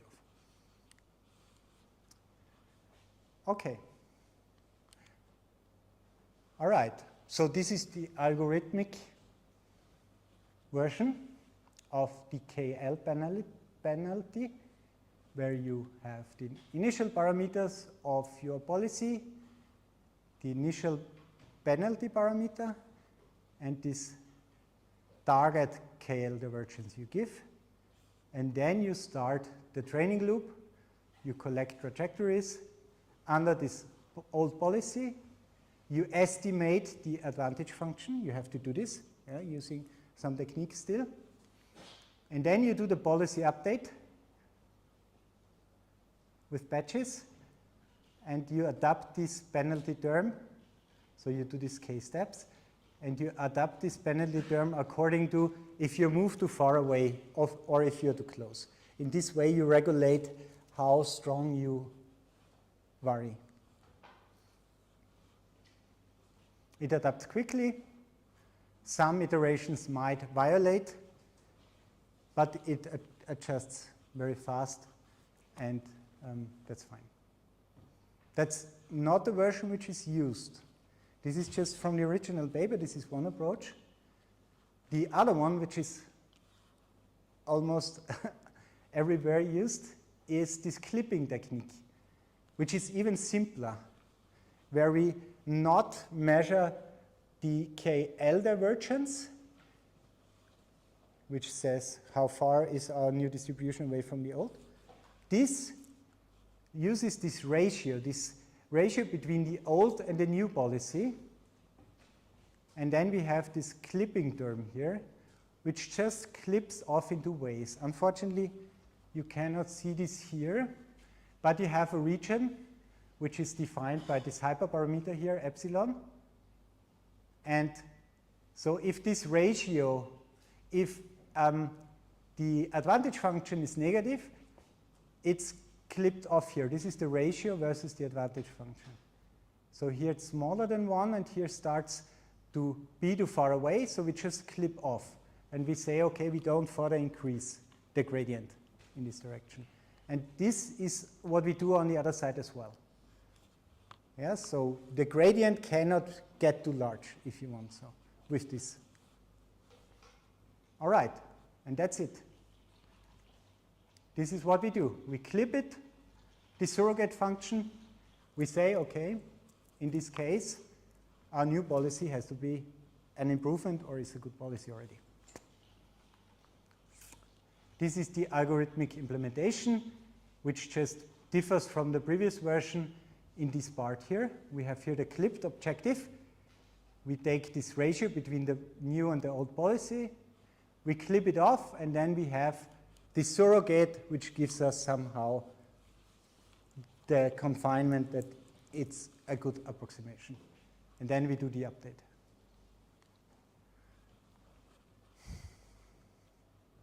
Okay.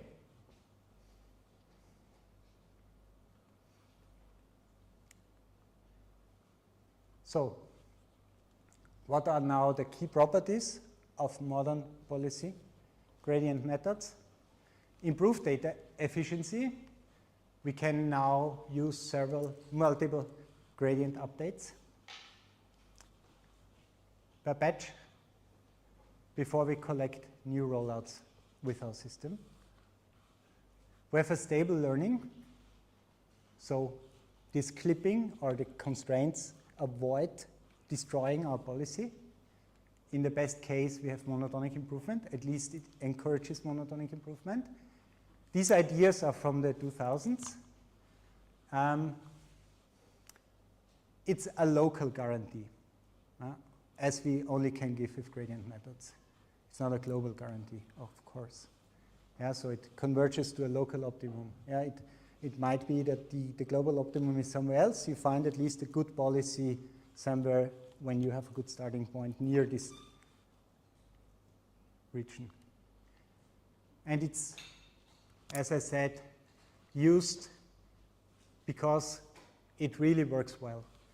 One thing I did not say is that in high states, high action spaces, if you have many actions, policy gradients are the way to go. You would never use a value-based tool to do so. And this is why PPO is used. PPO is used because you have not many hyperparameters. It works out of the box, and it seems to improve quickly. It just needs a lot of samples, but okay, it's fast. And you use it when even the reward function is not differentiable. It's not needed that this reward function is differentiable. And you can combine it with other actor-critic frameworks. So this was PPO in a nutshell. I hope you got it, at least what the basic notion is. And now I move on in the last 15 minutes to some practical aspects of reinforcement learning as I experienced it, or as reinforcement learners experience it. I showed this already. This is the reinforcement learning loop. We have the reinforcement learning algorithm. We have here our problem, which is usually a partially observable system, but we want to make it an MDP in order to run our algorithm on it. And then there is this outer loop, which is tuning, a lot of tuning, and maybe changing the problem again. If it doesn't work, sometimes you made a mistake somewhere, you have to change the problem, but then you have to tune the algorithm again, and so on. So this can keep you busy for a while. Yeah, so it depends strongly on your problem, how you capture your problem. But it should be an MDP in the end. Yeah? So it's important to have the right state representation. It should have at least the Markov property. To some extent, it can be slightly violated, but if you violate it too strongly, then it will not work, at least with value-based methods. There's one portion which is extremely important. This is reward engineering. This can, first of all, tell you what you want to achieve, but also how to achieve it. You can enlarge this reward function with penalties and so on. So it can tell you, is the movement smooth, or is it discontinuous, or whatever. And also then you have this reward shaping procedure to, you have a good reward function, but your algorithm does not converge as you want, as quickly as you want. Then you start to change the reward function, and then all of a sudden your algorithm gets faster, for example. But then we have also the core issues of reinforcement learning, and this is what is studied in reinforcement learning research, which you cannot mitigate until you are improving the algorithms. So this is more the practical part. This is the part which is hard-coded generally for an applicant of reinforcement learning.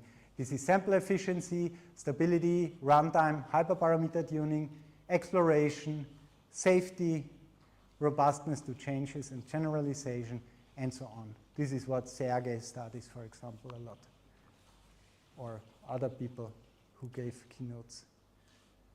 But this is what I think most of you are studying, and this is a loop. So you have your problem, as I said.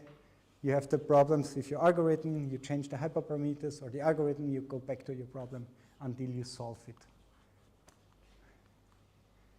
So this is a very nice animation. Well,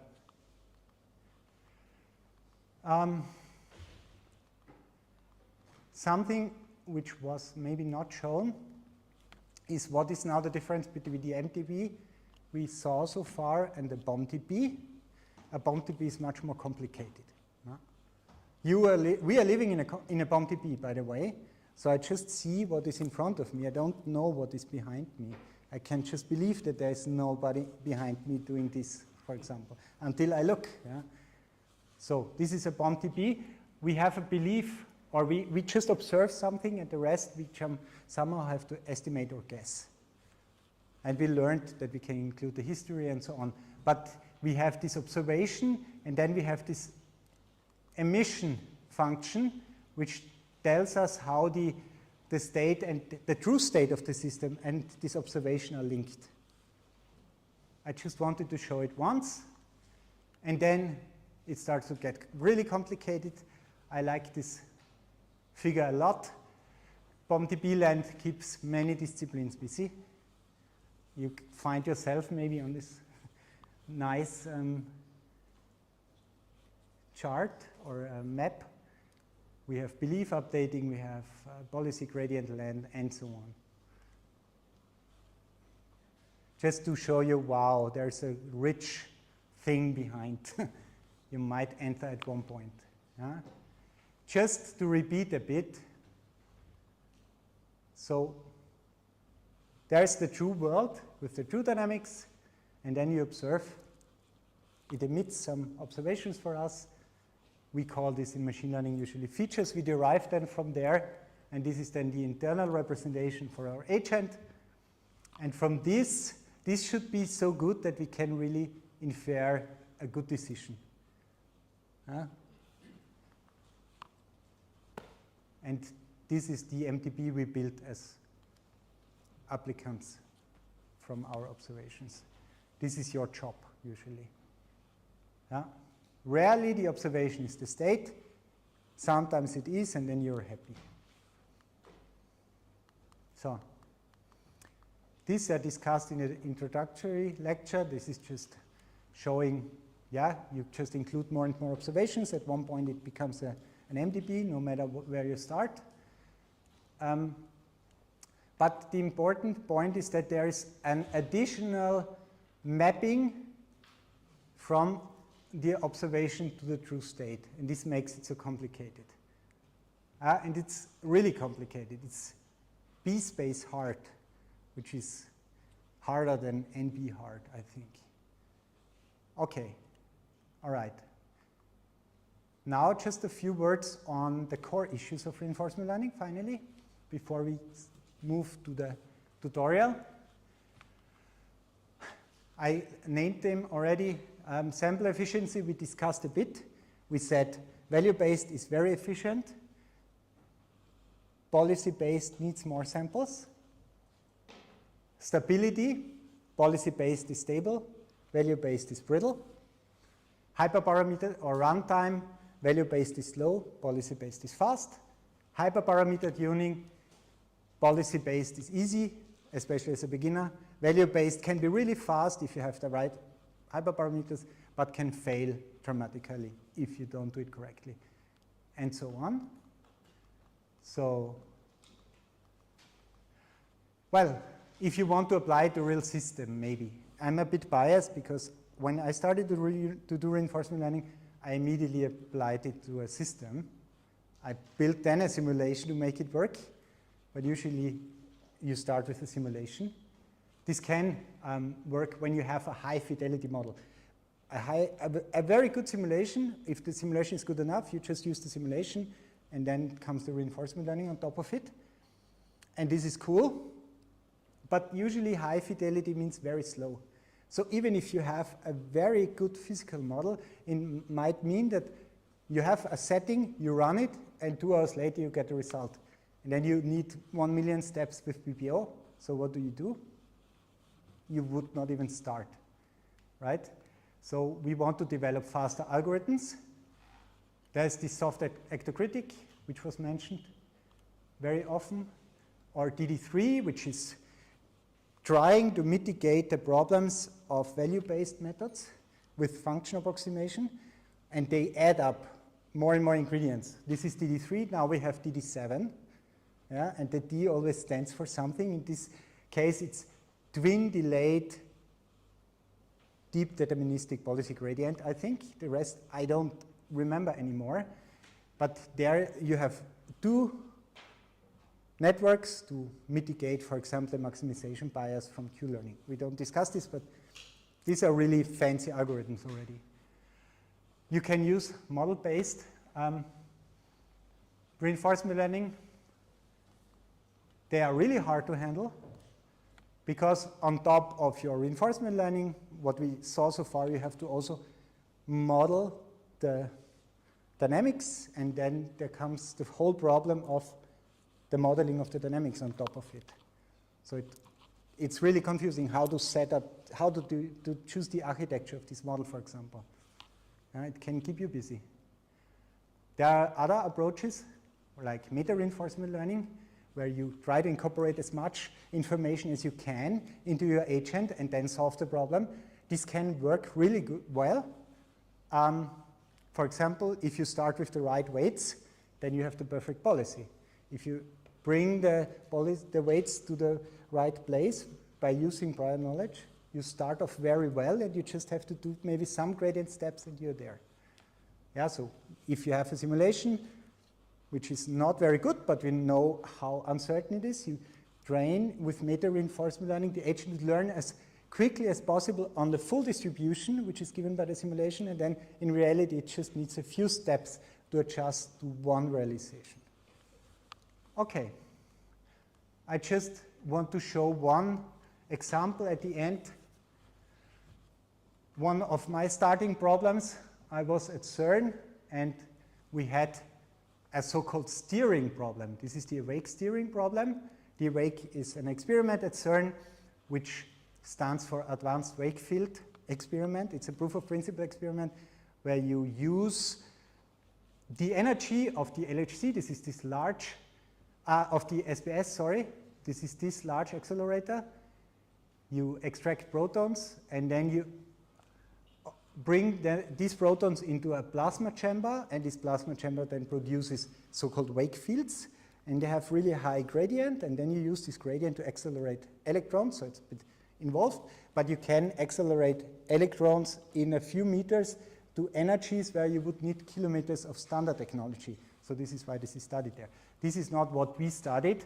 We just had a very simple problem, and I just want to show you the sample efficiency and the stability of these algorithms on this problem, where we had to steer, so the electron beam has to be brought to these wake fields, which are here, along this trajectory here.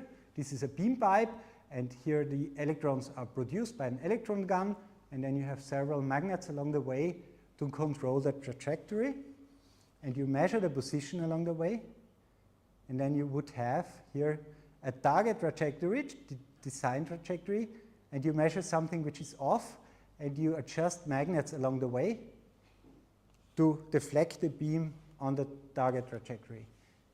And the goal of a reinforcement learning agent would be to be as fast as possible, measuring any trajectory and correct it in as little steps as possible. Okay? You just adjust, you measure at once this trajectory, and you apply the magnet settings, and then it changes the trajectory, and it should be as quickly as possible. 10 degrees of freedom. Once again. This is only 5, I think, but in total it had 10. So it's a continuous problem with 10 degrees of freedom.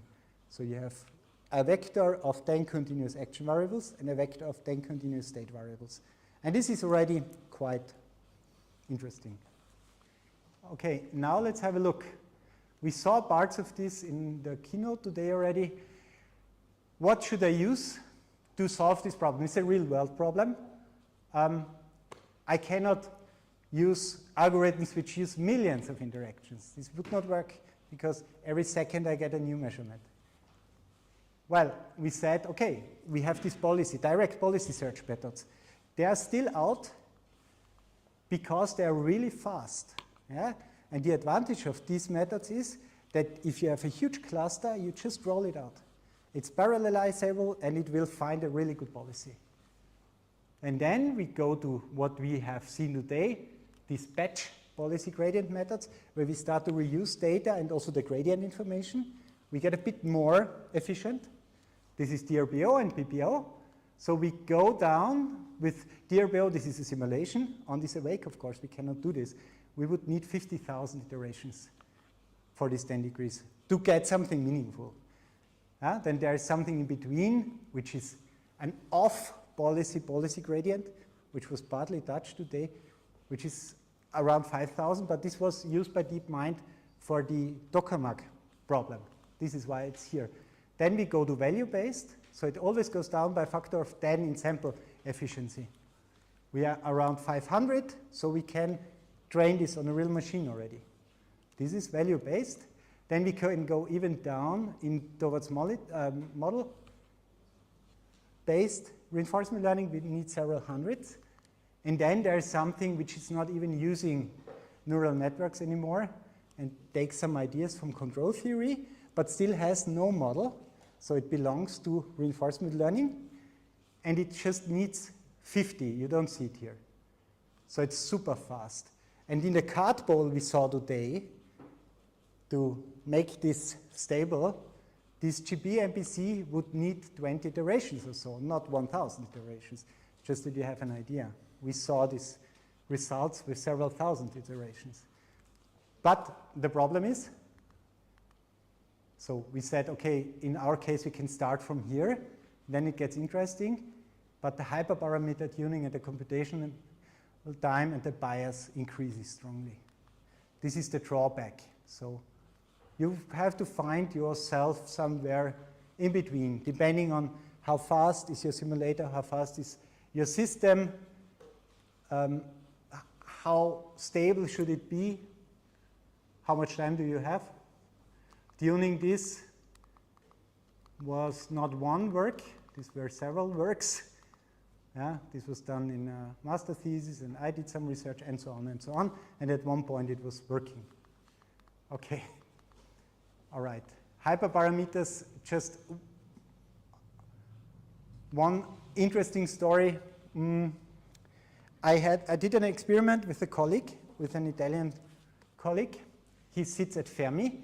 Fermi is this light source in Trieste.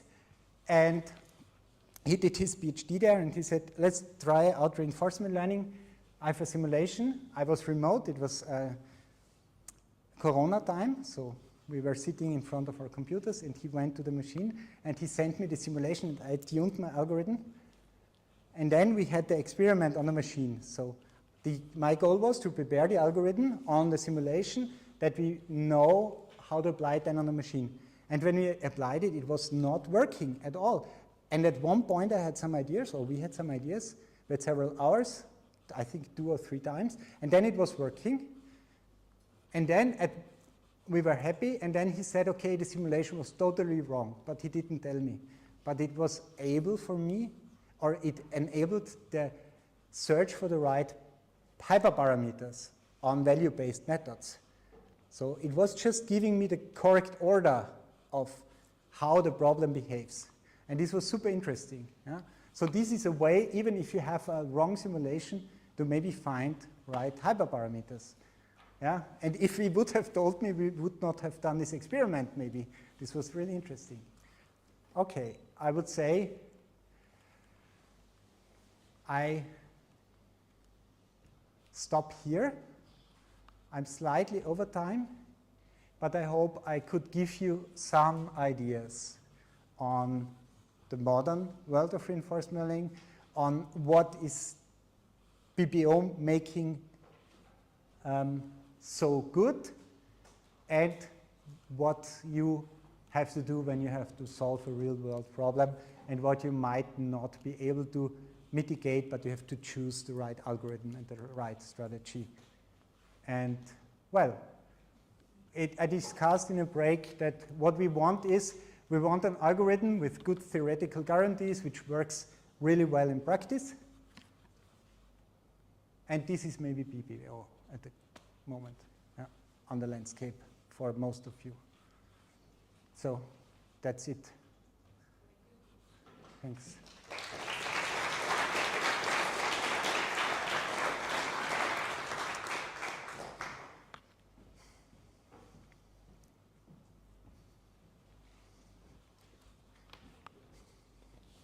Question?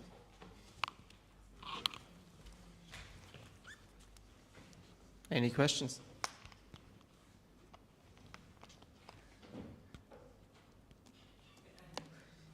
Very good.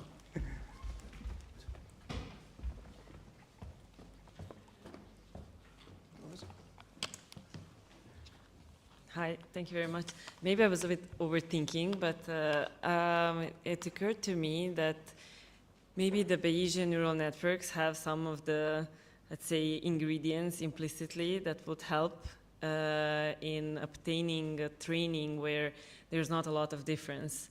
Let's say if we take a policy as a neural network, where we can be quite close to the same policy when gathering new data. Bayesian neural networks have the distribution in the weights, right? Mm-hmm. So if we would sample the weights always being close to maybe this distribution that is taking us to the right policy. I even checked whether there is research on this and I didn't find anything, so it's maybe totally like misleading. Yeah, I think the question is, how do you measure how close you are? You still need to have an external measurement because it's not straight out of the box given. And I'm also not aware if this is used in research. But what is done in research very often is that you use Bayesian neural networks for modeling the MDP itself, the dynamics of the MDP. Yes, in order to have an idea of how and to have the uncertainty in the output. It's something for which usually these BNNs are used, but maybe also this other aspect, the fact that it has distribution in the weights can be helpful. I don't know. Maybe. Let's think about it. I don't have an idea straight out of the box, but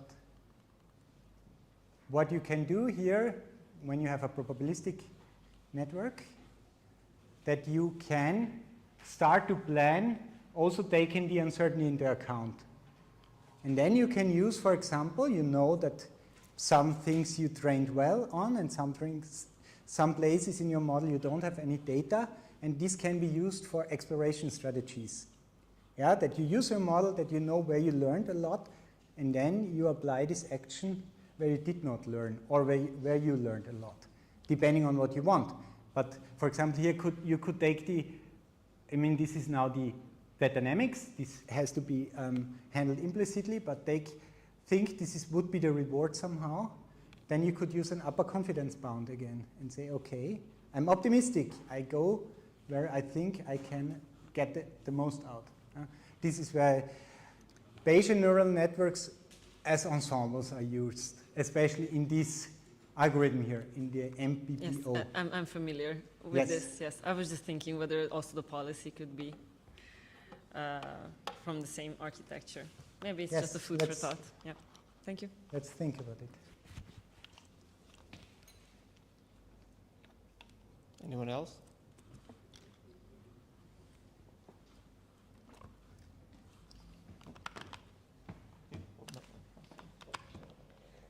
I had a question about the PPO algorithm and the soft actor critic algorithm.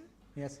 Isn't there another way to improve this policy PPO algorithm other than implementing a soft actor critic algorithm directly, just using the value function? Well, both, let me think, both are actor critic. So both use the value function, the PPO and the soft actor critic, just in a different order. One emphasizes the policy more and uses the advantage function then to estimate the gradients. This is the critic part. And in soft actor critic, it's the other way around. You try to use the Q function in a different update than Bellman, in a soft Bellman update. But then you have this actor which is used implicitly, which is the policy. So I'm not sure what you Okay, so that would be a different approach to the... These are two different approaches. Yeah, they emphasize two different things. Yeah, soft actor critic is very nice because it learns fast. This is why it's used a lot in robotics. It has some interesting properties because it can also learn some probabilistic policies. So the exploration is done in a very clever way, and it doesn't need too many samples, while the PPO has other characteristics and is maybe not applicable directly, for example, to a real system. Yeah. Thank you. Maybe we discuss then offline. Yes.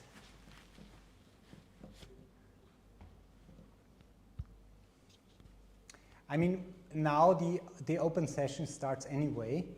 We start with the tutorial, and we can discuss many of these aspects today or tomorrow or in the evening, whenever. It was a lot of material, so you made it through. I'm really happy, and I hope it stimulates something, and you now feel a bit more comfortable when you look at the details of PPO, for example, that you know what the surrogate actually stands for and why is it important and where it comes from. And then the rest is very mathematical, but I try to break it down. Yeah. Okay, then let's move on if there is no question anymore.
So I guess we can start now.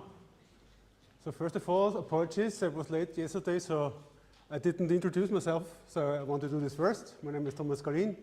I'm scientist with the Institute for Robotics at UNM Research, and I'm basically responsible there for everything which goes together, machine learning in combination somehow with robotics. So this is my responsibility. So I have a nice task today because I don't have to talk a lot about theory, so this was done already. Since the goal is to get somehow code working, anyways, it's a boot camp, so, right? I just want to give you a brief primer on things. You know, I just experienced a way of approaching reinforcement learning in practice, since, you know, there are plenty of ways you can get totally lost in the course. I have to admit that. So therefore, it makes sense to just think about some issues, I would say. And we just touch a bit base with conventional deep learning approaches too, because anyways, we use deep learning networks to approximate functions. But we have an even worse situation since we have to generate our own data during the course of training. You see, therefore, I would say it's very ambitious to have a clean start with that. Okay, first, I think we should talk a bit about optimization because when we train these networks and we have different algorithms, use a different approach. We heard already that Q-learning tries to regress basically the Q function to derive the optimal policy. And we heard that the policy gradient algorithms basically aim to learn the statistics for a distribution, the policy, and usually you have either a continuous case where you output mean and standard deviation, have basically of your network, or the other case, you know, if it's a discrete problem, then you end up with a categorical distribution. So this is pretty much similar to classical deep learning classification task where you just try to learn this categorical distribution. Okay, so we have the very same problems on the way when we try to learn it. Meaning, first of all, how do we optimize our networks, right? And since we use deep learning approaches, we have to deal with stochastic gradient descent, which means, right, since we're always short on data, right, we cannot do one update with the old data we have in memory, because this is what you usually would do with a gradient descent approach, but we can't do that. It's much too much effort. So therefore, we sample out of this data and estimate the gradient with a small sample set. And this is basically a random variable in the end, right? And therefore, it's called stochastic gradient descent. And what you do, you introduce noise in your system. And the noise depends basically on the batch size. So the larger the batch size, the smaller the noise you introduce, more or less, right? So now we have the problem. We have to find a sweet spot between how many updates do we do, basically, because if we make the batch size smaller, we have more updates to do, right? We take smaller steps in our optimization scheme.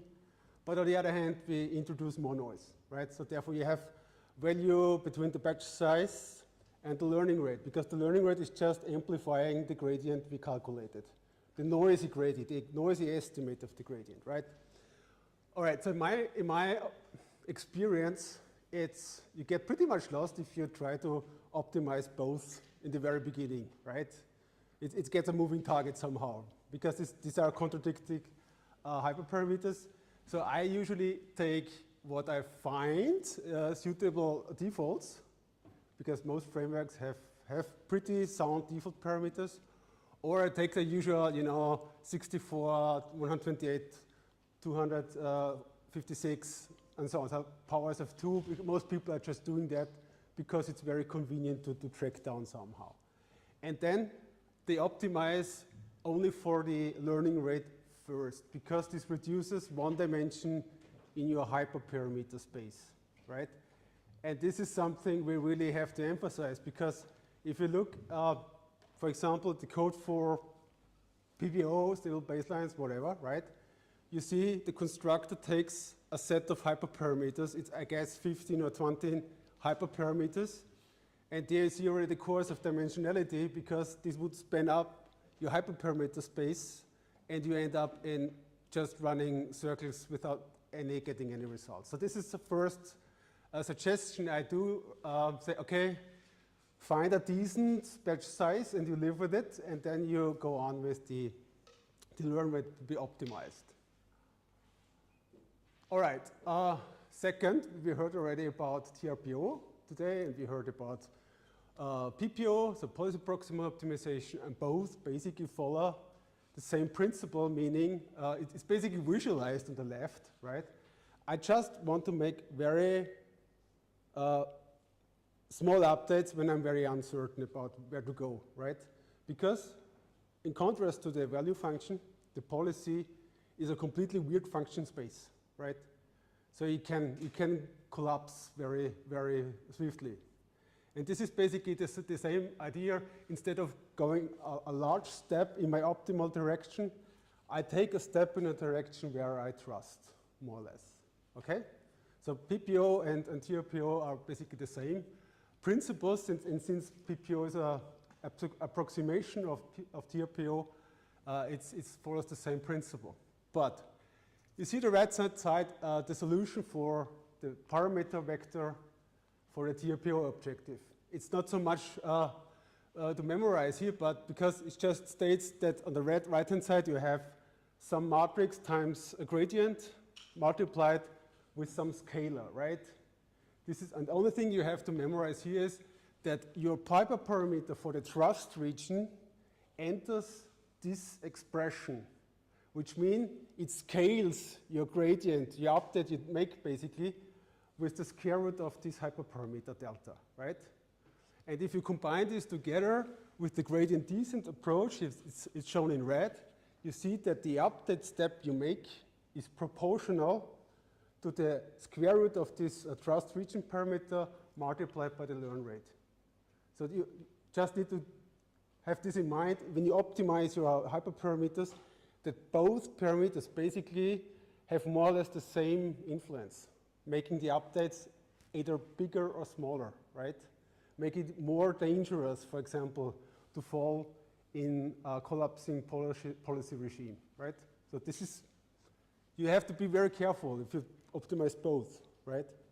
So therefore, I would just start with the learn rate and find a feasible configuration out of the default settings for the clipping and the k-divergent parameter. And as I said, PPO is an approximation of TRPO. We have the very same behavior regarding this clipping. Because if you make a very huge clipping parameter, you basically influence the policy gradient to make more natural steps going much faster in the search direction. You're updating the parameters. You just interrupted your question. Yes? Please. On the previous slide with batch size. Yes. That's the number of state action reward tuples used to update the value network? Yeah, this is basically because when you have this policy gradient approach, right, you sample the whole trajectory. And then, because the optimizer needs gradients to optimize, then you sample mini batches out of it. And this is the mini batch size. Does that mean the batch size is limited by the episode length of your problem? That's total, the maximum number you get, yes. And then you chunk this into pieces and do basically update step for each chunk. And the smaller the chunks are, the more updates you do. But be careful, the more noise you introduce in the system. So it won't take the last part of an episode and the front part of the next episode as a batch? It gets randomly sampled out of it. So you have to, anyways, because I forgot to say, this whole stochastic gradient descent approach, right, which is very convenient to estimate gradients in very large data sets and very large parameter spaces. For example, a large LLM in the billions of parameters, right? It's a very easy way to do this, but there is one assumption which must be always fulfilled, and we break it here, meaning you need to have IID data, meaning identically and independent distributed, in order to have an unbiased estimator of your gradient. And to be frank, in reinforcement learning, it's not completely independent because you have the state transition dynamics. So each state depends on the next one. This is the Markov property, basically. But what are the practical implications? Maybe sometimes it doesn't learn, could be the case. We are very pragmatic on that. We just take it because the frameworks exist and we are super convenient, they are super convenient to use. And we wouldn't have a chance to do this in time with any other optimizer. That's the reason. You know, you see this whole reinforcement learning thingy, people quite often, you say, oh, no, I'm violating a bit. What the heck, we just do it. The same is true if you do Q-learning, because in Q-learning they say, okay, we do regression on the Q function, but as a matter of fact, so that way we do it, because we use the Bellman equation for it, we basically break the assumption that there's a gradient descent anymore, but we just find to do it, right? It just works. So therefore, we just have to be happy if it works, right? Anyways, there's one thing, getting the policy trained. They can tweak a bit and you know, cheat a bit. And the final result should be a trained policy you can run on your problem, and then you're fine with that. So you have to be a bit pragmatic, to be honest. All right, so we said already, we introduced you, or we prepared some code to some level of professionality, I would say. And we used stable baselines, basically. And we also used PPO because it is I would say, one of the easiest algorithms to get it working. And the reason is it has very little number of hyperparameters. Plus, you just have two neural networks working. And depends if you share features between the critic and the actor. Most of the capacity you need for the networks is basically covered by one single network, and the heads for just evaluating the policy and the values are usually very small, right? So therefore, it's very easy to get this working, I would say, compared to other approaches like, I don't know, DDBG and so on, and more sophisticated algorithms. For comparison, soft-tech to critic, I think you need at least to have 3 networks to run it. So therefore, it's also a bit memory efficient. All right, so that's PPO, and PPO basically, we have now two class members installed here, or as members of PPO instance, and they're doing the whole show, right? And we just talked briefly about those two instances, because then we also have to relate the hyperparameters to those classes, basically. First is the policy, right? So the policy is everything defined you need to evaluate, to run the networks, more or less, right? And also the class for the distribution. I will show you how this, the anatomy of this whole thing is. And the second one is the roller buffer. And in case of stable baselines, it not just stores your data, it also does some computation you need afterwards. And I will briefly talk about that, because it's again associated with a hyperparameter, right? That's the problem with it. And you basically just interface then with this learn method. This is the whole interface you have with the agent. And within the agent, you have two methods which are worth mentioning here. One is collect rate rollout, basically doing the whole experiencing with the environment, storing stuff to the replay buffer and so on. And the second one is the train method, where the actual magic happens. So this is where the loss function is defined, and where basically the optimization of the parameter networks takes place. All right, now it gets a bit complicated, but I think it's good to know. It's good to know, because I once made the mistake, because I got curious about graph neural networks and how can you incorporate basically an agent which takes a variable action space. And I thought, oh, you can do this with a GraphNet, this is cool. And then I decided, oh, I just overload my agent in the stable baselines and do some modifications, and then I figured out you have really a lot of work to do. You have really to go to the core bottom. But it was a very, very valuable lesson because I really understood the policy architecture then.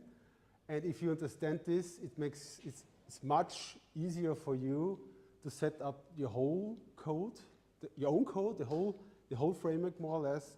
And then you also know which kinds of tweaks you can do on which places. Because it's written in a way that everything is there, but you need to be aware where to configure stuff. That's the important thing here.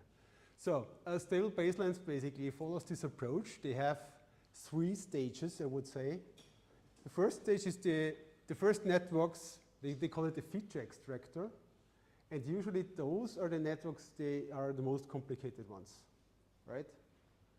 And as I said before, you can have, depending on your problem, on the architecture more or less, it sometimes makes sense to share the feature extractor between both problems of learning the policy and learning the value estimator. And per default, stable baselines does this. So it uses both, for both feature extractions, basically the same neural network, right? And if you're not happy with that, you have to disable this, but you have to figure out where to disable it. It's not so easy to do at first glance, but it can be done. And the reason is it's sometimes beneficial to have the gradients flowing in this, through this, basically defining the same problem, because if you want to learn the policy is very much related to the value, right? And so therefore it makes sense to get gradients from both loss contributed, more or less, right? So to give you in the end a better result. But this comes at a risk, because if both problems are quite off in terms of scales, right? For example, you get a very large gradient contribution from the policy loss, more or less, and a very little one from the value loss, then you fail in learning one of the 2 problems. And it makes it also harder to find a proper setting for, as we said before, the learning rate, for example, because for the one problem, it's too big, you overshoot, right? And for the other, you make 2 small steps, right? So if you experience problems there, say, I cannot really make this happen with the feature extractor shared, you have to disable this. Because then you have 2 separate problems. Basically, the updates of the value network doesn't see anything from the updates of the policy network. That's just one potential trap. Okay, then they have an intermediate stage. They call it the MLP extractor, which produces some sort of latent space information. And this is usually a very simple network, just linear layers you can stack together with the configuration. Unfortunately, you cannot really change architecture here. You can completely change the architecture as a feature extractor very easily, right? I mean, you could, for example, overload the MLP extractor. Yes, you could do that, but you cannot, by default, change the architecture of this default MLP extractor significantly to a completely other architecture. This is a bit more work. It can be done. If you really want to do it, I wouldn't recommend to do it, honestly. It's just a lot of work, and in the end, you will face nearly to next no progress, I guess. Because keep in mind, the first layers are the most important ones because they do the feature extraction. Converting more or less observations to somehow state-related feature representation, right? And yes, and then we basically have the final outputs for the policy network, which are 2 heads. The one is just doing the value network, taking the latent space from the value extractor. And the second one is outputting the mean functions, the mean actions. And then we have a 3rd parameter set. And this is a bit you know, in contradiction to the approach to having a we learn a distribution, more or less, because most frameworks do not feed observations into the head of the standard deviation you output for the policy. This looks contradictory, but these are just stability reasons, because at the very beginning you're totally off, you're totally random with your standard deviations, more or less, if you output them, if they are associated with the observations, and this makes it potentially quite unstable, right? Because you make very huge steps on the one side and potentially very little, because the standard deviation itself is just more or less the very beginning, more or less a random quantity, right? And so the idea is to have a free running parameter, set it to the initial standard deviation. You think, I'm fine with. Usually it's just 1 because it's in log space, so it's quite huge. And then you see during the course of training, the agent is slowly populating gradients through it, and it should be slowly decreasing. And this is also important that it's slowly, because the agent needs to explore, more or less, right?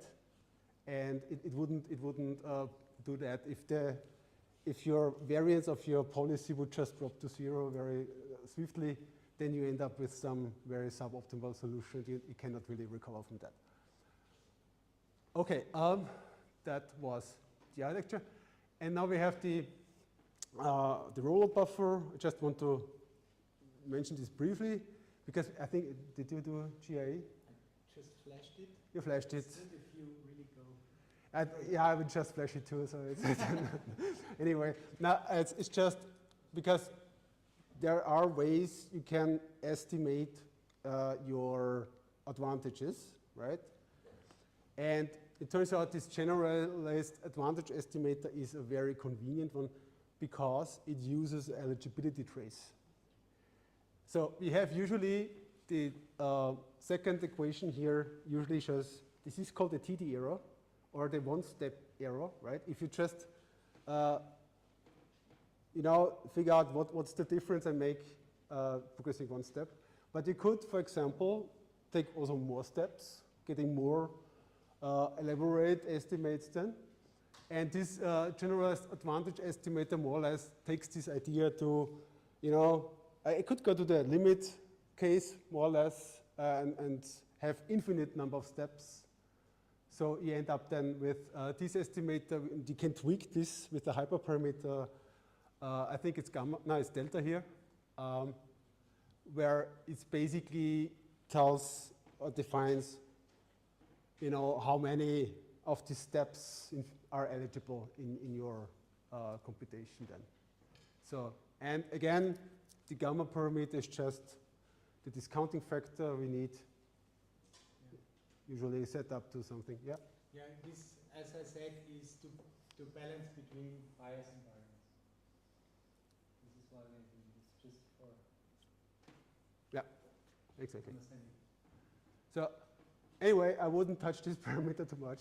So it's 0.95 usually in the most frameworks, which they figured out is a pretty good initial value for most problems.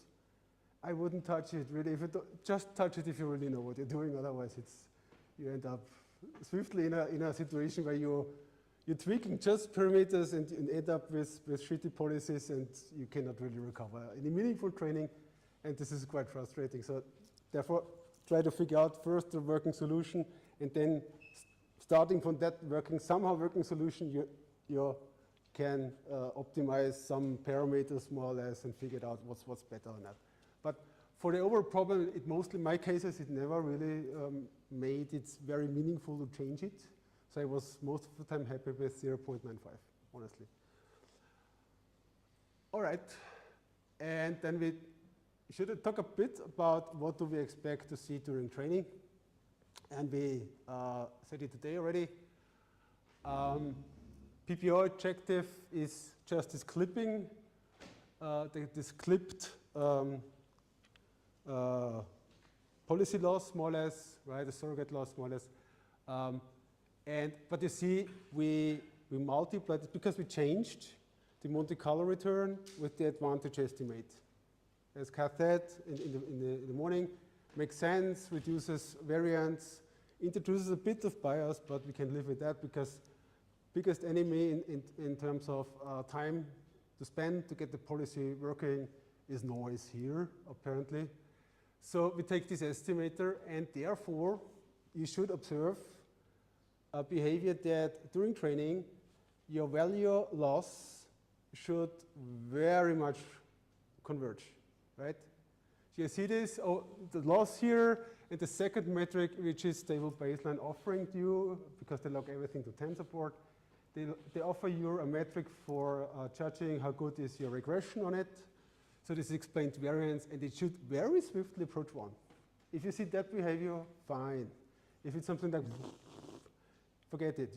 Then you have a problem with your value estimator. You have to fix this first. Important. You have to fix your value estimator first. Otherwise, you just sample rubbish here, and maybe you drive your policy in some areas you don't want to have them there. That's basically for certain. All right, so again, we have what I forgot to say. If it's not the same way it should be, right? And in some cases, and I observed this from time to time, that somehow the loss from the value estimator is overwhelming the policy loss. So by magnitudes of 10 or 20 or so, or more, even more. So you have to take this, just analyze it, and then you have to take into account, and you have to rebalance the configuration for your loss, because you have a parameter telling stable baselines basically how much is the value estimator loss worth optimizing, more or less. There's a configuration for that. And then you have to downscale this. So you have to, basically, it's very important, you have to bring your problem for both the policy estimator and the value estimator. You have to bring it on same scales. This is very important. If they are totally off, then you have no chance to learn anything, right?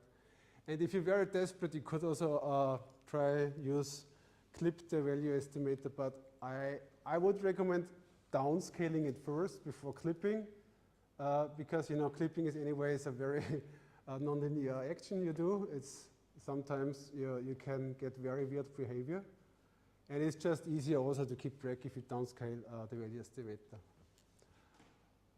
All right. So then next important for us is how does the policy behave? And you see, okay, at the very beginning it should, of course, go upwards, right? Because you want to maximize it anyways. And it's in the very beginning because it takes larger steps also. There's more information carried more or less. So you have larger improved signals in the very beginning.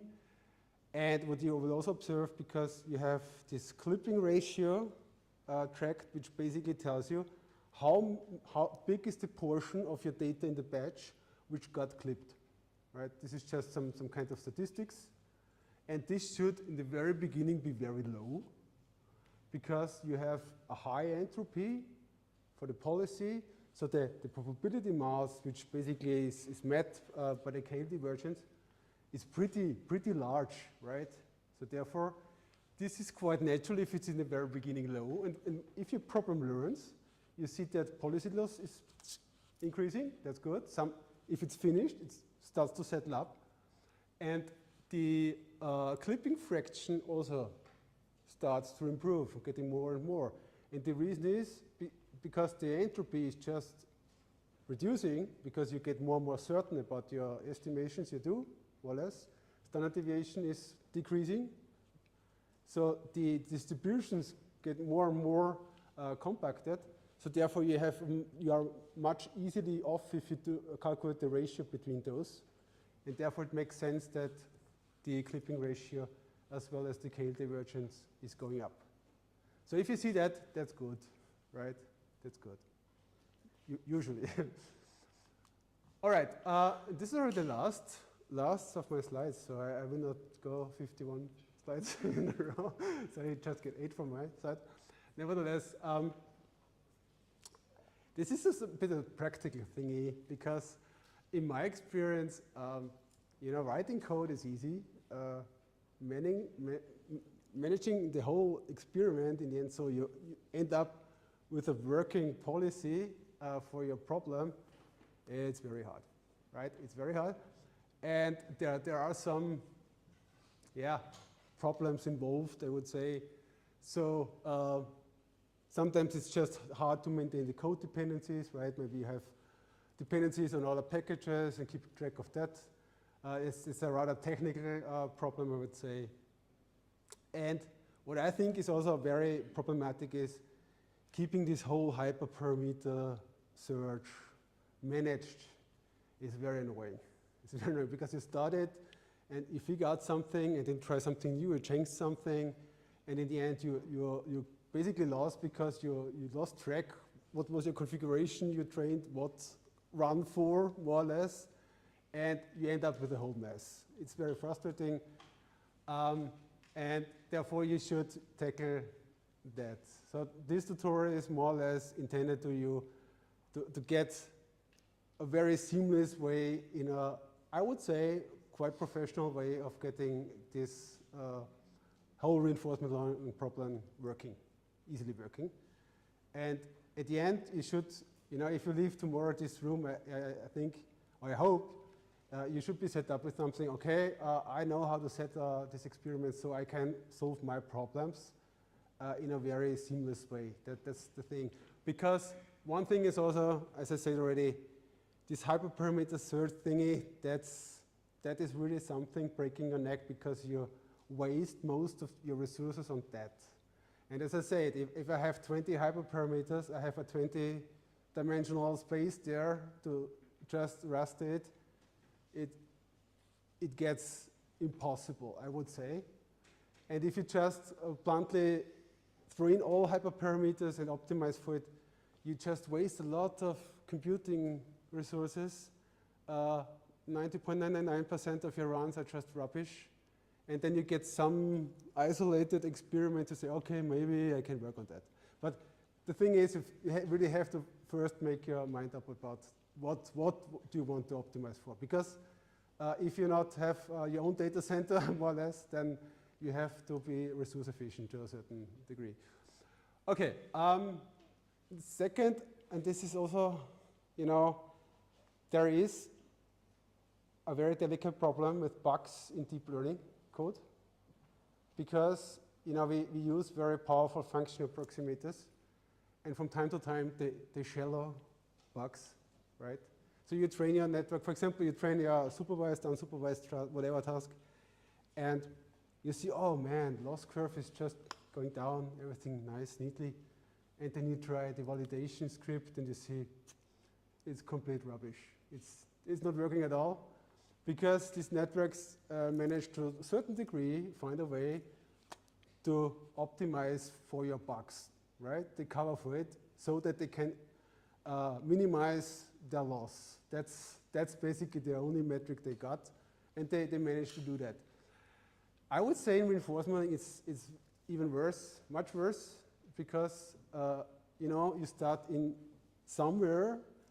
You're not sure if this is working anyway, right? Because if I train, for example, a classifier on some data, I know in the end I will get it to some accuracy, because you can expect something out of it, and you get a somehow working solution, and maybe it's not best performance, but you get something out of it you can take, and it would work to some certain degree. Here you start maybe in complete nirvana, I would say so. And if you have bugs in there, it's impossible to find the bugs. It's, I find myself from time to time in a very delicate situation where I run code and then suddenly I find one. Yes, and everyone is producing bugs like crazy, right? Therefore, you should, as I said here, it's a good idea to write the code if you learn the algorithm. Very good idea. It's a very bad one if you want to solve an actual problem. I wouldn't do that. Reason is, you take validated code from, I don't know, arrays, stable baselines, you name it. They have bigger software teams behind it. They have professional testing flows, right? Of course, they also do bugs, but the likelihood that you run in these bugs is much lower. Therefore, I would recommend take whatever is available to you, understand it, and maybe modify it to your needs. That's the message. All right. Okay. And then you should, and this is the reason why I introduced Hydra.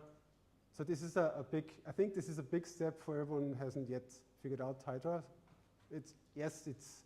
You will have a steep learning curve, but it's so valuable. It makes life so much easier, I have to say. It's perfect.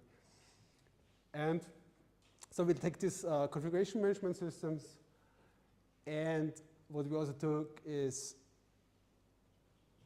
plugins available, and I will show you. You can stay with the very same code base, right?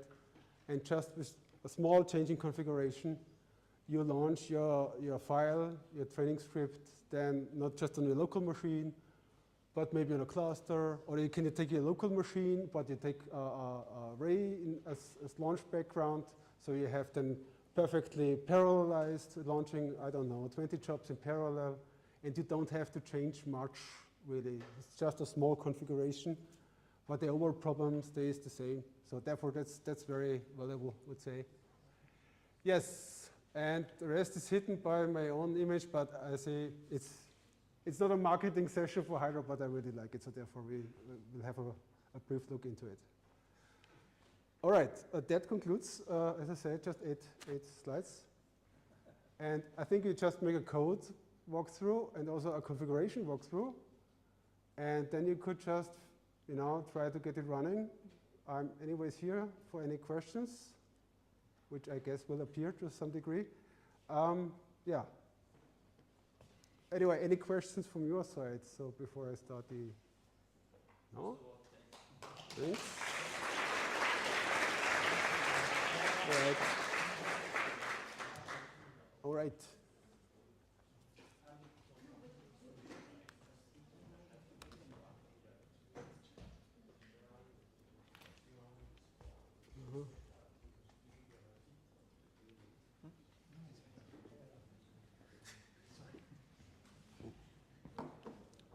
Any questions directly now from the audience? Back there. Coffee break. Yeah. Sorry. Yeah, there are no questions. So we can make a coffee break, yeah. Can you zoom in? Sure. Yeah. Okay. Thanks. Okay. Yeah, that's basically all my code I show you. And that's not a joke, it's not more, it's really just already Maybe I'll zoom in a bit for the audience in the back. All right. Let's zoom in a bit better. So, okay, we provided you some code to start with. And I'm just curious how many of you are, first victims on reinforcement learning, so to speak. We would have coffee. Yeah, then do the coffee break. Yeah, it's good. So either we move on, depending on you. Coffee. That's good. That's good. All right. The short coffee break and come back.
Very small interruption.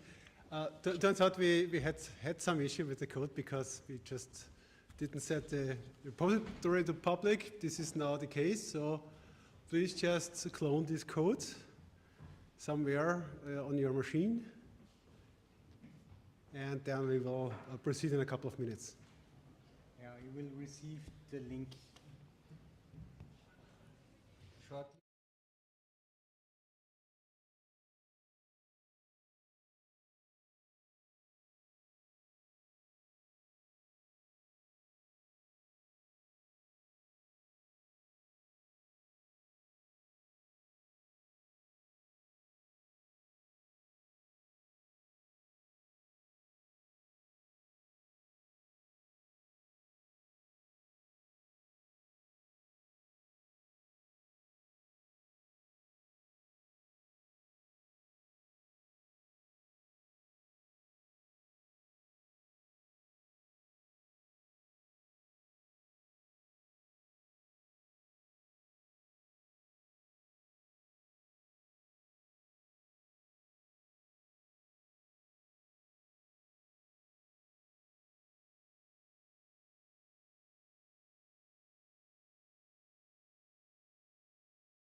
All right, so let's get hands-on. As I said, sorry for this small incident with the Git repository. Turns out it wasn't yet public. We changed it now, so you should have access. And you should also have received an email now. Okay, I just briefly walk you through this template we provided. Task is basically to learn very easy Mutuka environments.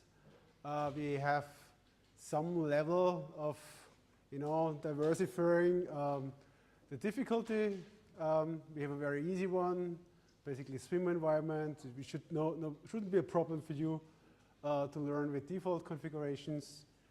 We have also Ant environment configuration set up, and I provided one overloaded Ant environment where you can break legs.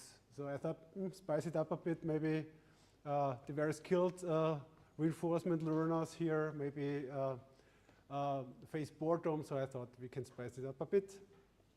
And I will just right now walk you through this whole configuration thingy style. Okay, so as I said, I was a bit confused first because I was mentioning Hydra, no one was really recognizing it.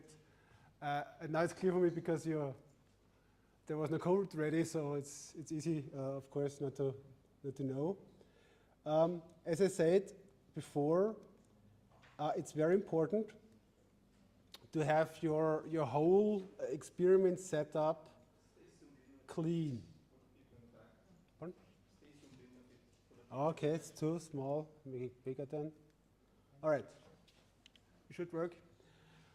Okay, so Hydra basically takes everything we need to configure in some way, right? And it makes it hierarchical. And in the end, you end something like a Lego principle where you can just plug stuff together. And you don't have to work everything again. You don't have, if you have to change something, you can take large parts of the other configuration you defined before, but you just change the parts you have to change and the rest stays the same more or less. So, and in the end, everything gets tracked and stored and locked, and you have full visibility of what you're doing, more or less. It is fully reproducible. That's the most important point. So I will just walk you very briefly through it. I'm pretty sure there will be questions to some degree, but as it's configured right now, everyone should get it work, right? And you can change configurations in there. In this code template should work. And if you're very interested how this whole Hydra setup is internally working, yeah, then you have any ways to dig into it. But this would just max out the time we have today. Okay, so everything here, root course, basically starts with the training script. And the training script, you see it's a very, very small piece of code here. And it basically just gets the configuration. This is decorated here, basically. So we have a main configuration file somewhere. And we just tell Hydra here, you know what, take my main configuration here, right? And you should have a configs folder in there, and there is a YAML file, which is essentially the main configuration of our training script. This is the root point. So everything you change from there on, you change it from here. Okay, and first you have on this configuration file, you have basically your default list. And Hydra is basically making a dictionary, a configuration dictionary in the end, right? And it just introduces a key for each item here, right? And these keys here, they relate to these folders, okay? And in these folders, we have configurations stored for these particular units you want to configure.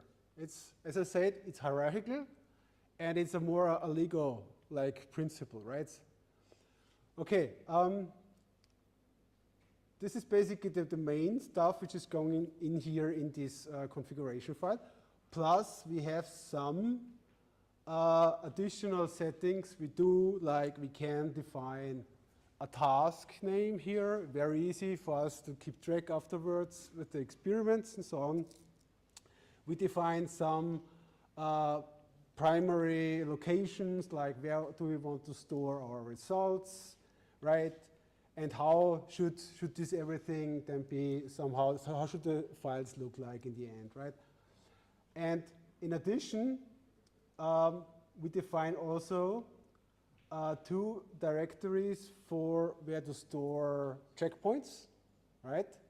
And where to store the 10 support record, because we usually want to have some kind of logger working on the very beginning already. And once we have done this, so you don't really have to touch it anymore. It's basically set up. And I will just briefly walk through these other configurations now. Okay, so by default, we set here the environment to AND, and I have to show you some structure behind this. This is basically the environment is the only one a bit more complicated than the others because it's a nested configuration. All right, let's check. So it was AND basically. So what we do here, we have now this dictionary key is called env, right, like environment, and it got a key here, ID and version. So these are just strings, and then we do basically the definition of the environments we need later on for training on the one side and also for the evaluation. Because we use stable baselines PPO implementation, and it takes basically a training environment, and that is usually some kind, they call it a vectorized environment. So you have a bunch of environment instances because you want to run it in parallel usually to get more data. And the vectorized environment is basically just taking this, managing this whole set of environments, doing the reset and step calls, and providing the data back to the agent. So this is defined in the agent. And the same is true. We define a second environment, which I say, okay, I want to have it basically the same, right? But maybe it's differently configured to some degrees, which is called an evaluation environment, which will later pass to the evaluation callback. And we need the evaluation callback then for hyperparameter search, because this just gives you a measure how good your agent is learning, right? And based on that, you decide how to sample the hyperparameters in space. Is there first questions, maybe? What's default? As I said, it's a nested configuration, so we have in this environment folder a default configuration, it's called, and this is just stuff I need for everything, right? Like I have different environments I want to run my code afterwards, but I have a common configuration for all of it. I do here, right? So basically here I just say, if I have a custom environment, I have to register it to the gym space, basically more or less. So Gymnasium then knows if you call make, this is my environment to make. I define this here, plus I define how the agent or how Hydra is basically constructing the environment. And this is just a callable function from Gymnasium make. It looks a bit cryptic here, but soon we will just start the code with the debugger, and then you can see how this is actually working. So it then calls just make, and with the additional configuration defined here in AND, right? Like, for example, sorry, AND. For example, here I say, I don't need to register my environment, so I can just delete this key, good. And here I just say, okay, somewhere here it is defined for the vector environment from stable baselines, what is the actual instance you can instantiate in.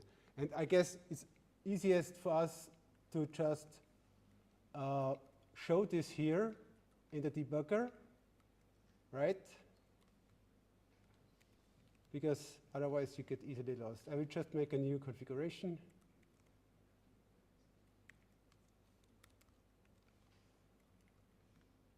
All right.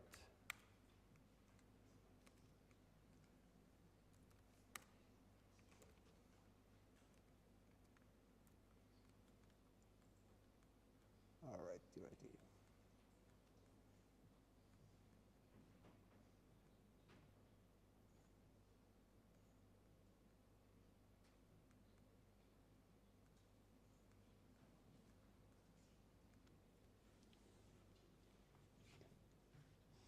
So Hydra now takes this configuration and passes it in a dictionary, and we can just simply access this now. So we have this config. It's called config because it defined it here. Here, basically, that's the configuration, and here you have a key. Basically, now it's called environment. Oh, sorry, typo. Right? And you can see, okay, everything I defined here is stored more or less, right? And if you just want, for example, instantiate the code now, because this is the second very, very cool feature, you don't have to instantiate your objects yourself. And this is a very, very cool thing to do, because sometimes you have this nested problem that you have a class which takes an instance of another class, which takes an instance of another class. So you first have to do this whole chain of instantiation before you can instantiate the agent, for example. And Hydra is doing this for us automatically, right? So it's just figured out that here, for example, I'll show it again. It just figured out, hey man, here's a target keyword. I have to take care. Someone wants me to call something before I can instantiate that, right? And if you run this, it's, for example, in our code, we could just say, okay, let's make a new environment, and we call it hydra.utils. No, sorry. Yeah.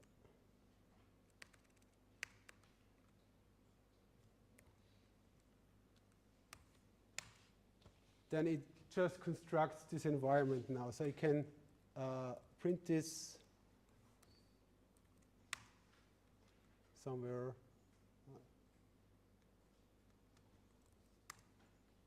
Oh, I got lost of my, I have to downscreen a bit.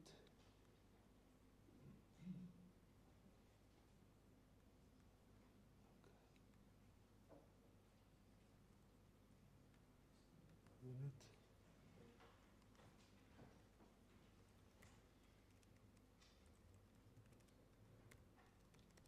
So that's, of course, something terribly wrong right now. Let me briefly check. Page showcase. All right.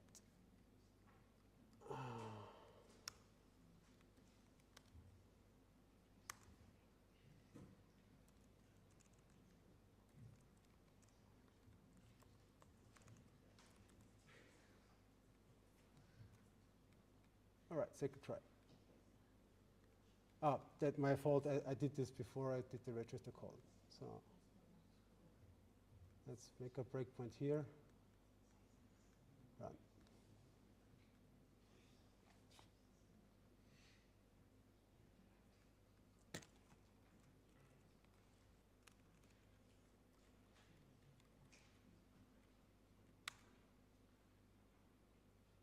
Yeah, now it's doing more.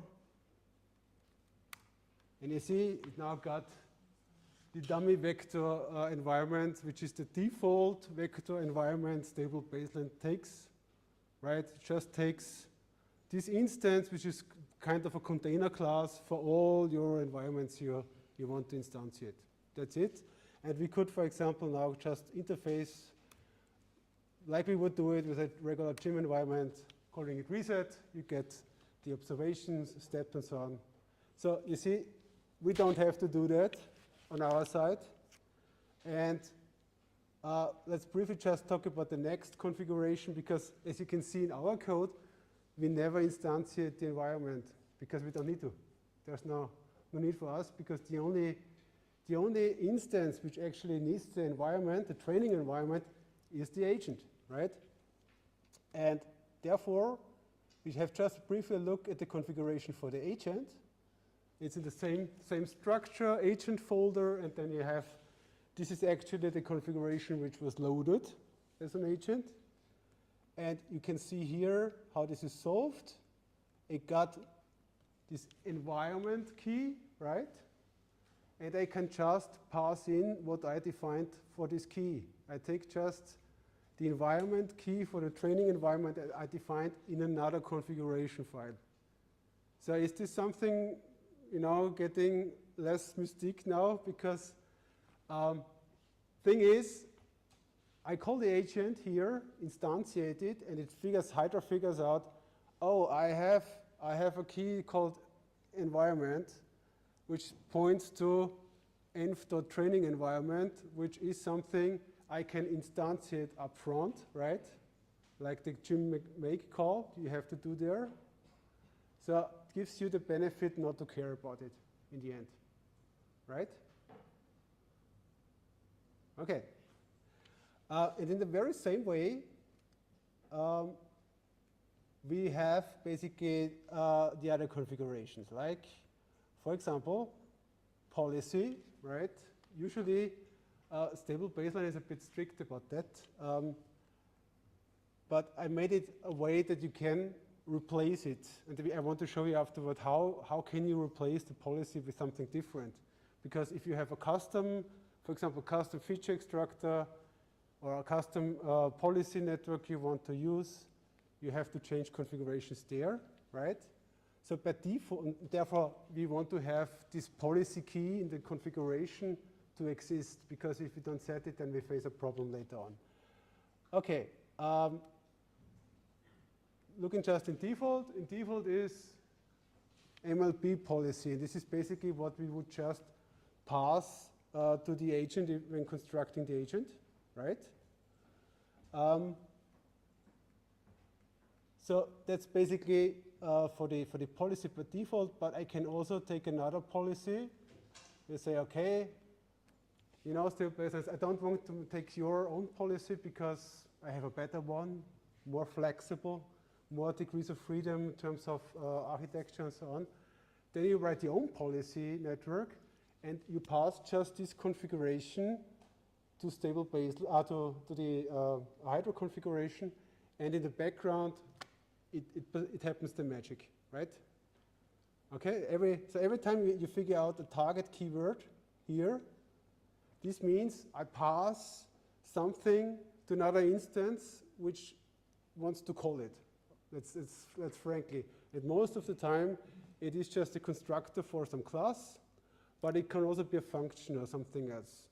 It's just, in this hierarchical setup, it's just taking care that everything you want to call up front before taking action on some other instance is also done. And maybe you wonder why this partial keyword is appearing here. That just means don't instantiate it directly, but make me a call label out of it. And stable baselines, for example, needs this from time to time because, for example, we want the policy here as a call label, but the time we decide this here, we don't know the observation space and the action space, how big they are, because this depends on the environment. And stable baselines, basically the PPO implementation, instantiated then the policy directly. And we give him just a call label where he can pass the additional keywords to it to instantiate the policy, right? That's done. The default setting in stable baseline usually makes it quite similar, but they split it up in having the class directly defined and passing constructor arguments to it. But this is much more complicated and less flexible, less hierarchical, I would say. And therefore, you have just to set this partial keyword. As I said, it's now a bit, I know, learning curve is steep right now, so I guess it will be some exchanges with this code to figure out what it's doing. But nevertheless, don't worry. Like it's set up now, it should run. And I will show you where you can change stuff in the course of this bootcamp. All right, and then basically we have just what you usually do then when you run stale baselines is you just call the agent, right? Agent learn, like I said, the main interface to the agent, and we just wrap this in a small function where you can also pass callbacks to it in a similar configured way, because this is something we want to do during trading, because it's very convenient to have an evaluation callback or have a callback basically storing snapshots every, I don't know, 10,000 steps or so. It's very, very convenient then to track this down. All right. Okay. So we could. Oh, sorry.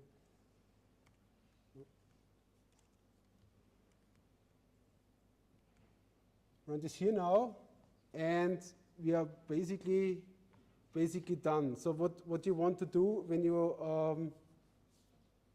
want to change stuff, and the cool thing in Hydra is it is basically fully hierarchical, but you can override everything at every stage, right?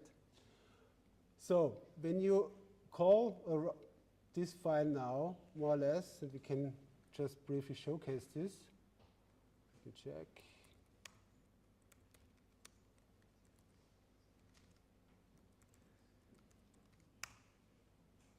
All right, then you just call Python train, and it loads the default configuration then, right?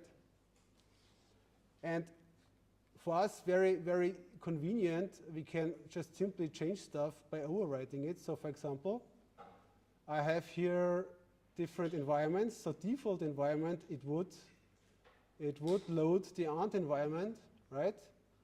But I could just change this and this key to another one and say, okay, I want to do the swimmer instead, right? So you can see here's environment, here's a swimmer configuration, once done. And this is everything I need to do to change it. So let's run it. It's good, it looks promising. And what happens now is it takes care of logging everything at the right place. So we defined this logs folder, and I set up everything so that the identifier is somehow related to the environment, and we take just the last one, and you see everything we want is there. So the checkpoint folder is there, we defined a callback for doing checkpoints, we defined a callback for doing the evaluation, right? Everything there. And most important point, you have this .hydra folder then, and there is everything stored, right? So this is the whole configuration Hydra composed in the end when running this code. And I cannot underestimate the wealth of having the config exactly there where you run your code, because I very frequently face the situation that I did some training, and as I said, evaluation with completely different configuration then, and it's then really hard to figure out what to do, right? And the cool thing is, if you want inference on it, you just need to load this configuration, you're done. So I think once you figured out how to work it, it will be super seamless, right? Okay, by default, we should have some analytics already ready, because we have defined here in the agent, I can show you, sorry, here. We have defined the tensor board path, right? We did this before.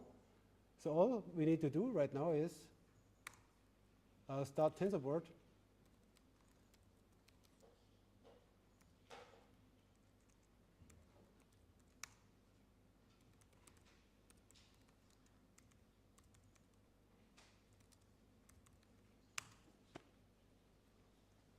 this comes for free. You don't have to write code, import anything. You don't have to do that. It's already done. Voila. So you see your code already running. So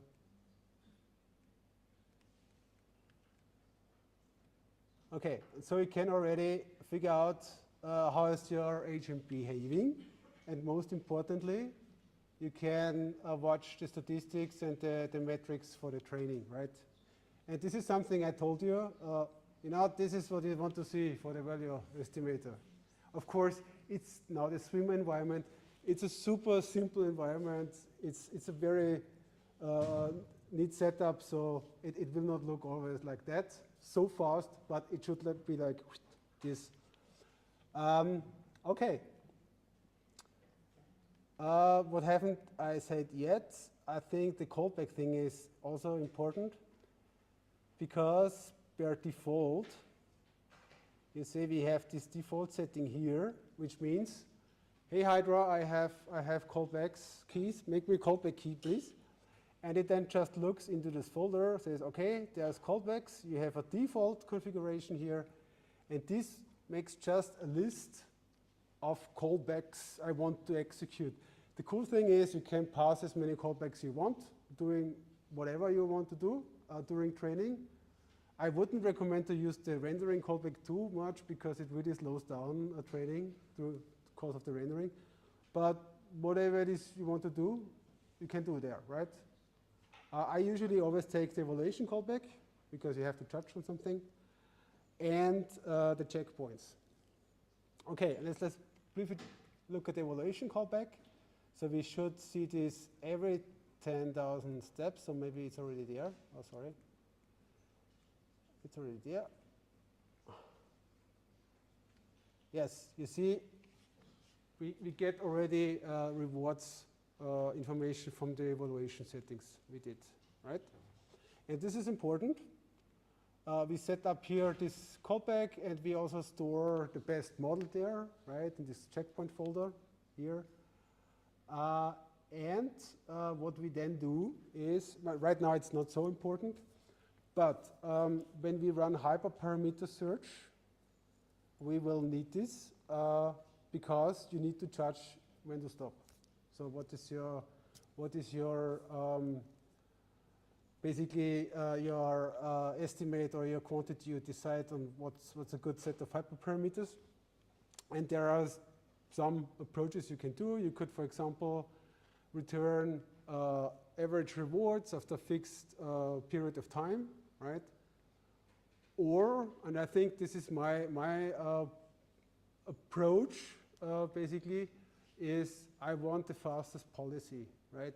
So I usually, you have to figure out what's the maximum or average return you want to have in the end. And then I define basically a limit, a threshold. And I can show you later. And basically when the agent stops, right, reaches this limit, then I just return the number of executed steps, right? Because this gives me then a measure basically how good the agent is, because once an agent reached early my threshold I defined up front, I think it's learning quite well. And this is at least a starting point for doing further investigation, right?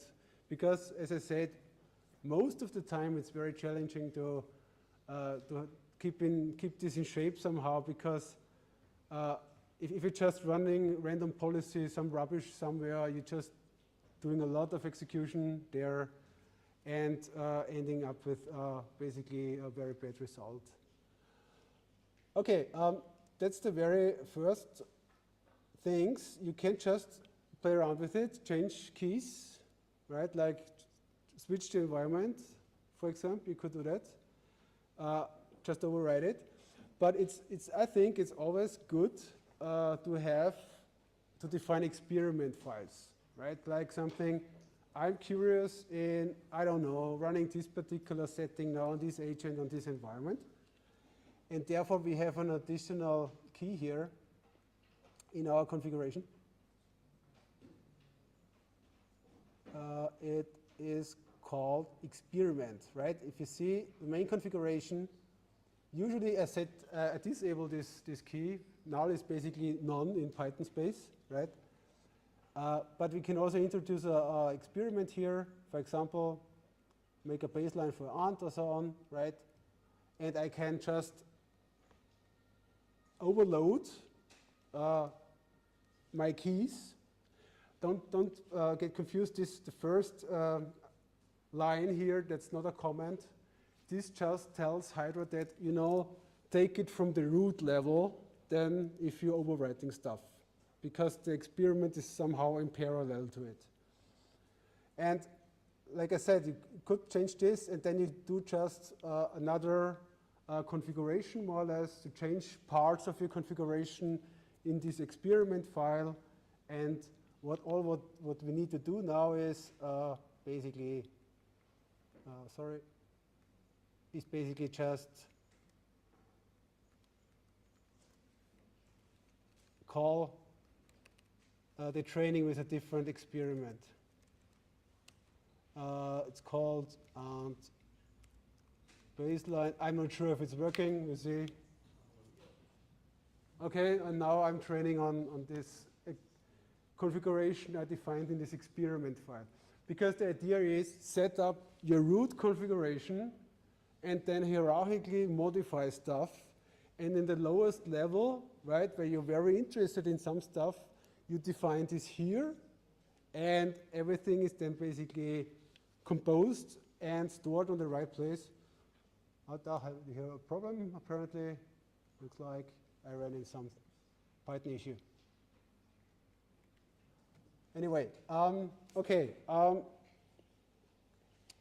So we have now covered very shallow, I must admit, how to set up the whole. Yes, please. Maybe very trivial, but could we go through the export plots and say what we expect or what means exactly? Yes. Repeat the question. So the question was, can we go through the TensorBoard plot and explain briefly what we want to have there? Yes. Okay. So TensorBoard now is configured in basically 3 main tags, I would say. At the time thingy, that's not so much important, right? But we have everything rollout is related to what is the agent logging Turing training. So this is your training reward you get, more or less. You see, it's usually more noisy because you evaluate the policy, the distribution of the policy, more or less, right? And you can see this here. And in training just shows you how much time you need per frame executed. And then you have the training tags. Sorry. Okay. And here we have some stuff. We have an approximate. First, this is an approximate of the scale divergence between the new and the old and the updated policy.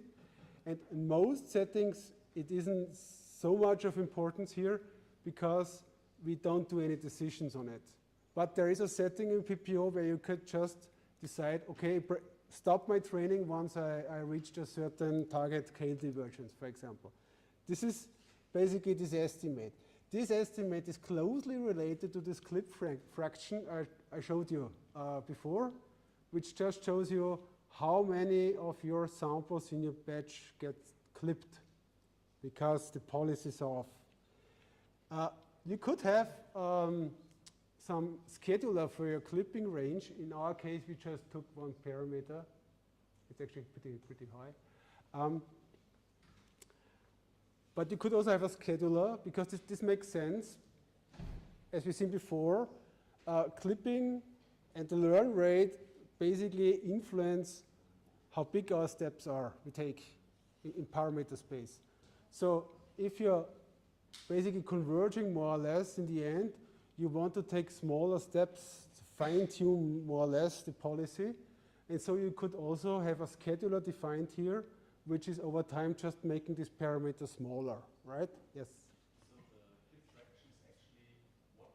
the frequency, basically, the frequency of clipping. So you see it's very low right now because the agent is still very happy with two very broad distributions. So entropy is quite large for the updated and the old policy, more or less. And if you overlap them, you have a lot of probability mass covered in the end. So therefore, the importance ratio is barely clipped, right? So if the entropy is just reducing over time, clipping gets much more severe because there's much less degrees of freedom because there's the distributions are just squeezed together. This is the clip fraction. And the clip range is what I told you. I have this, set the clipping parameter to 0.2. This is the default configuration. It's usually constant, but you could define a scheduler, right, which is just progressively decreasing the clipping range. As I said, as clipping along the learn rate influence the step size of the parameter update, and therefore you could just do some kind of fine-tuning once you reach, you're already in a good position, but you want to have a better one, and you're just dropping around the optimal space otherwise, so you could squeeze this down. You could also define a hyper scheduler for your learn rate too. People do this. I wouldn't recommend start with it, because it introduces a level of complexity. And as I said, first you need to figure out somehow working solution, right? It should be somehow working, and then you start to optimize in various directions, making it better. Yes? Sorry. So if I would see high prox KM already from the beginning, where to start?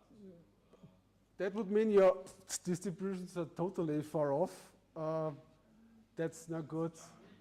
That's basically a signal of diverging behavior because you know, you have very broad distributions.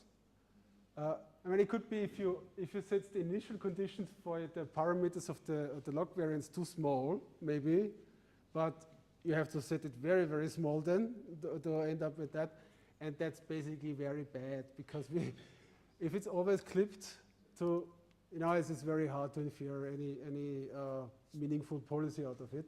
So usually at the very beginning, and this is also this idea that in the very beginning, I do more or less the natural policy gradient because clipping occurs very rarely, and then it's just the policy gradient we're used to do, right? Which makes sense because I don't have much knowledge about the problem yet. But once I get more elaborated policy updates and the reward is starting to improve, then you more and more want to regularize on your updates to avoid the collapsing policy at any cost, I would say. Because this is the worst you could have, that the policy is just collapsing and it's not recovering. As I said, if you fall off the cliff, it's usually you're dead, right? So this is associated with very low reward in the end, and you cannot really figure out to go back on track. Yes, that's basically it. And then you see just the entropy loss. We skipped this in the discussion before, I have to admit, but we have a third loss contributor, the entropy, because we want our policy to have a certain entropy, and the reason is this is basically regularizing also and avoiding overfitting. Because if I have a policy which is very narrow in the end, it gets a specialist on one particular setting, more or less. And if you change it a bit, right, it completely fails. So this is an overfitting problem we have here. And therefore, people usually introduce this additional loss contributor. It's per default set to 0 because usually we don't need it. We have this free-running standard deviation parameter.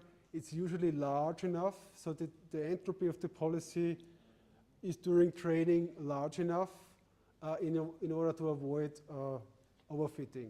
Because overfitting, if your policy is overfitting, it also means a bit you messed up with the policy networks to a certain degree, adding too much capacity.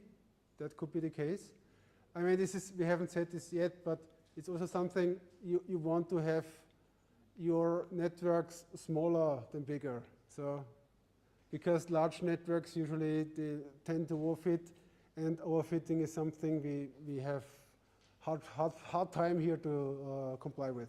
So usually most working configurations you will be somehow wondering why are these networks so small, for example.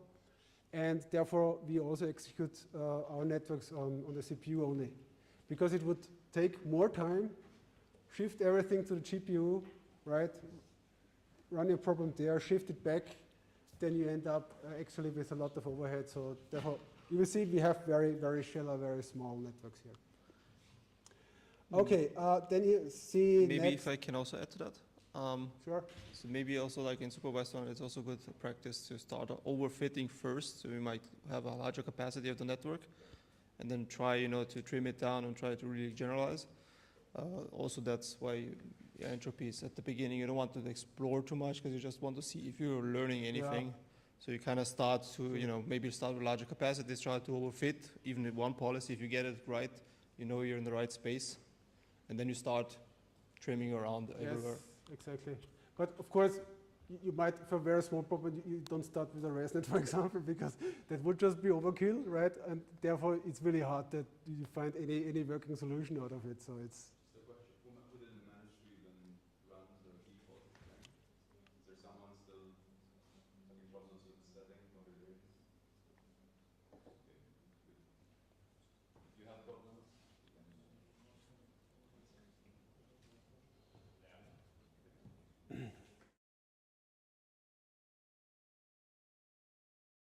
Okay, and then the remaining plots, we talked already about it. We have the explained variance here.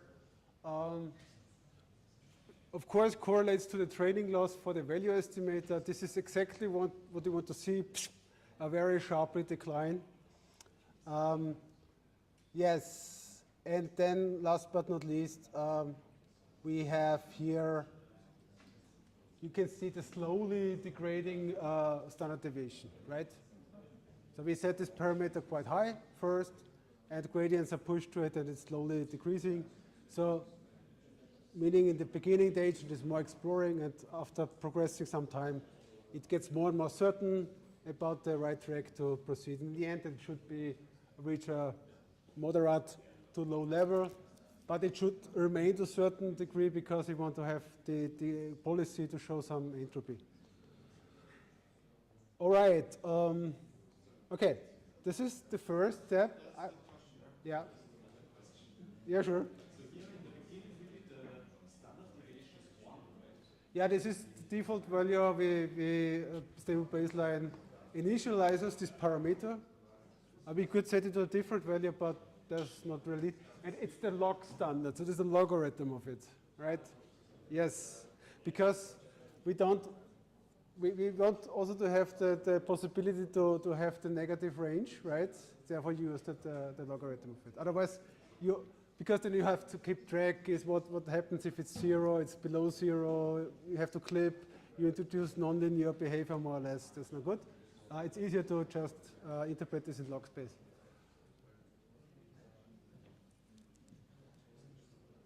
Yes.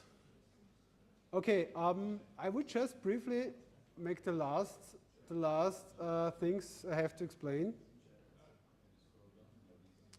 If it's okay, because we already covered the problem with the experiment, right? Although it was some on my machine, some weird stuff going on. So next thing is now how can I take advantage of these neat plugins Hydra supports, right? And there is a dedicated configuration for that.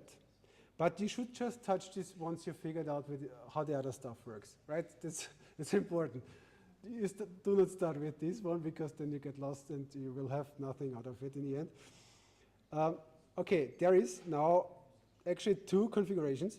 And here you can see I could just change this now, so it gives me less time. A configuration how to define the hyperparameter search, right? And for that, basically, we have one key here, is the hyperparameter search key. And for that, we have again, because we have this Lego principle, we have a hierarchical approach. We have again a configuration, and here are just some main things defined, right? Two things. I want to talk about the hyperparameter sampler first. So Hydra supports, provides your Optuno plugin. I don't know if you know Optuno, but it's a very, very cool library for optimization, right? And they have some code in there, right? Some basically providing you a neat sampler for hyperparameter sampling. Because as I said, it's really annoying if you have a large hyperparameter space and you have basically a grid and you have just walk through this grid. It takes ages, right? It's crazy. So you could instead use a sampler, and for reinforcement learning, the TPE sampler is a very good choice. Yeah, I really like this one. It really saved me a lot of time.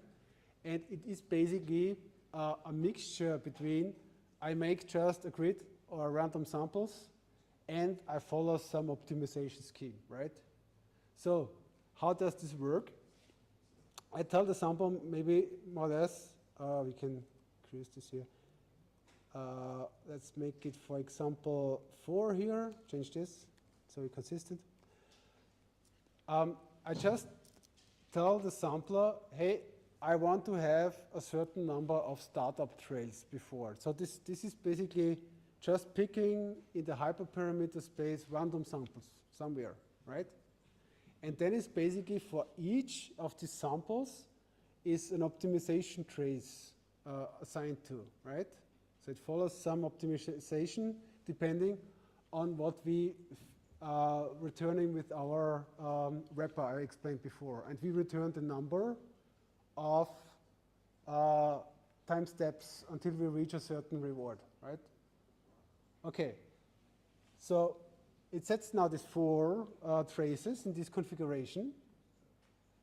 And here I define basically, and this is a design question, and I usually do it that way that, okay, I have the same number of jobs as I have startup trails, right?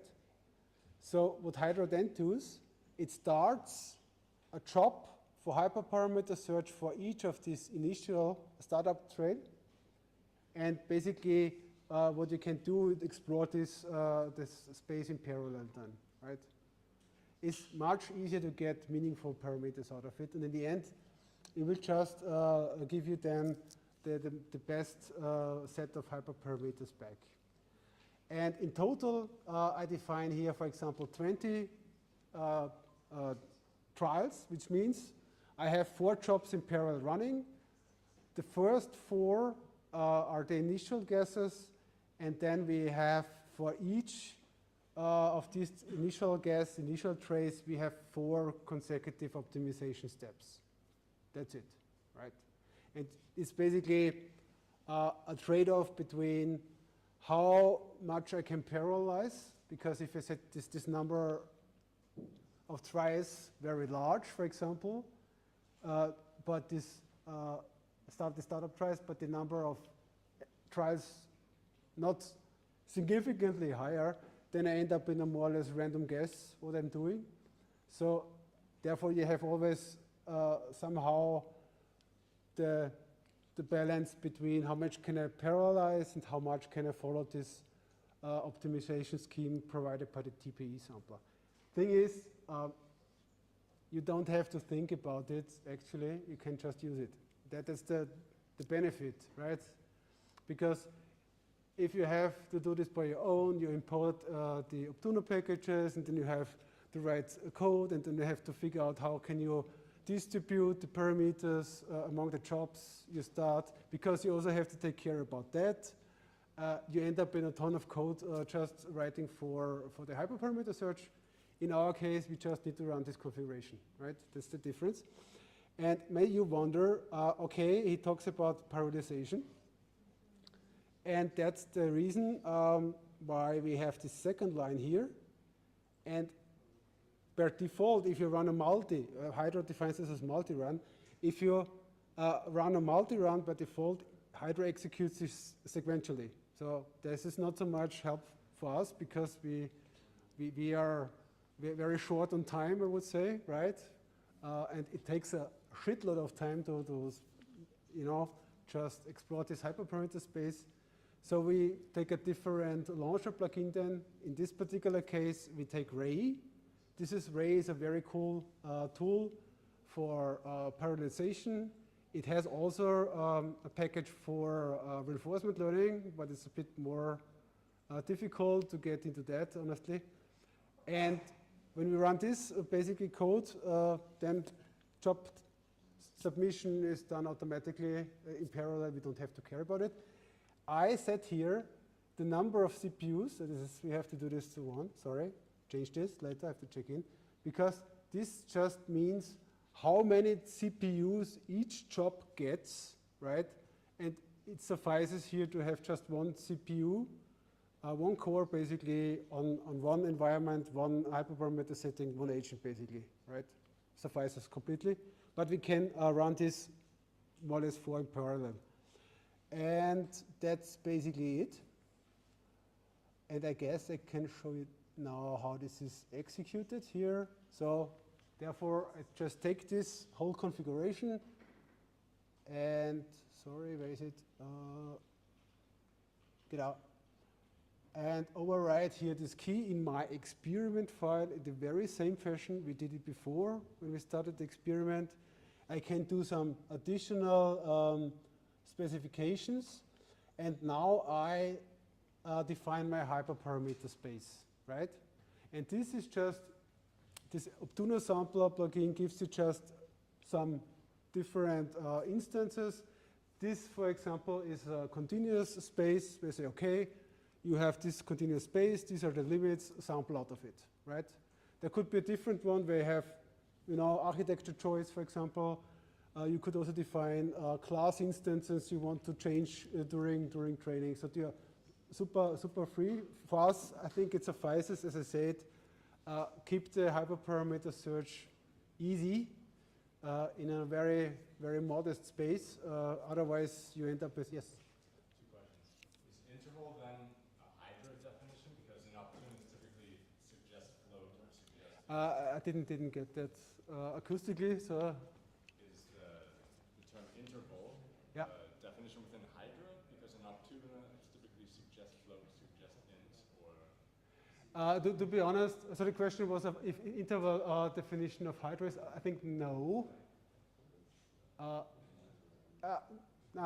no and half yes, I would say, because it's a definition of this plugin, which is an interface between Hydra and Optuna. Okay. Yeah. And the other question, when you're defining the number of CPUs per job, yes, and you're using Slurm on a cluster, do you just define it once with Slurm, and Hydra takes that, or do you need to define it the same in both places? If you do it in a cluster, for example, so more machines, you need a different plugin. You take usually Submit it or any Slurm script or something like that. It's a bit more advanced then, honestly. But this just means how many CPUs you have per job, right? And since we don't gain much increasing the number of CPUs there, because the vector environment is already working quite well, you will also figure out it doesn't make much of a difference. Change this to a parallel processed environment, not really. This is already efficient. Then each job has to interface, the environment has to interface with the agent, right? So you have this execution. There's not so much to gain. I just figured out that it's better, basically, if I want to have my hyperparameter runs working, to have as many runs in parallel as possible, right? And completely utilize the CPU. If I have, I don't know, here I think I have 16 cores, I would just 16 jobs. I would figure out the problem so that it's closest nearly to 16 jobs run in parallel. So that's the easiest way to approach this. It's more from a practical point of view. As I said, if you're working on Slurm and Submit it, and yeah, it gets a bit more complicated then, I cannot really, state it here because I haven't memorized it, how to launch it. It takes some tweaks, but it's working, yes, for sure. But this is very, the right plugin is just very, very neatly, and it works on every machine. Yes, I think I have to go upwards to you, otherwise I can't understand you. I just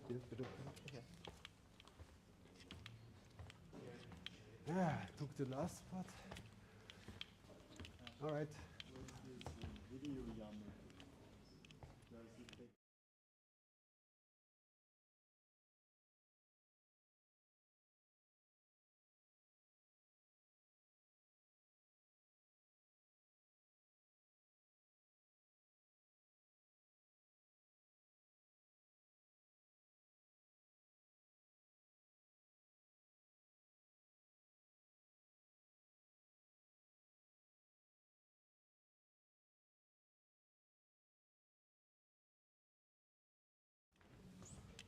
Okay, I will just start the hyperparameter search now. Hopefully it works because I messed up something. Then you can see usually how this is doing. And then I will show you how the environments look like. And then I guess it's up to you to get into your problem to a certain degree, right? Okay, as I said, we don't have to do much. All we need to do is we start the very same script. And we defined another experiment file here, right? It's just called hyperparameter and baseline. And one important thing I have to state, because if you want to debug with the Ray plugin active, that can be a bit annoying because it does everything in parallel. But you can force it by set this local mood property to 1, to true. And then you can just, because then it makes the parallel configuration, but it runs it sequentially. And then you could, for example, also do debugging on it. It's much easier. Just keep in mind, if you want to debug it, you have to set this local mode property. Okay, we are, I think, ready up to here. And we can start now the hyperparameter search. And hopefully it works.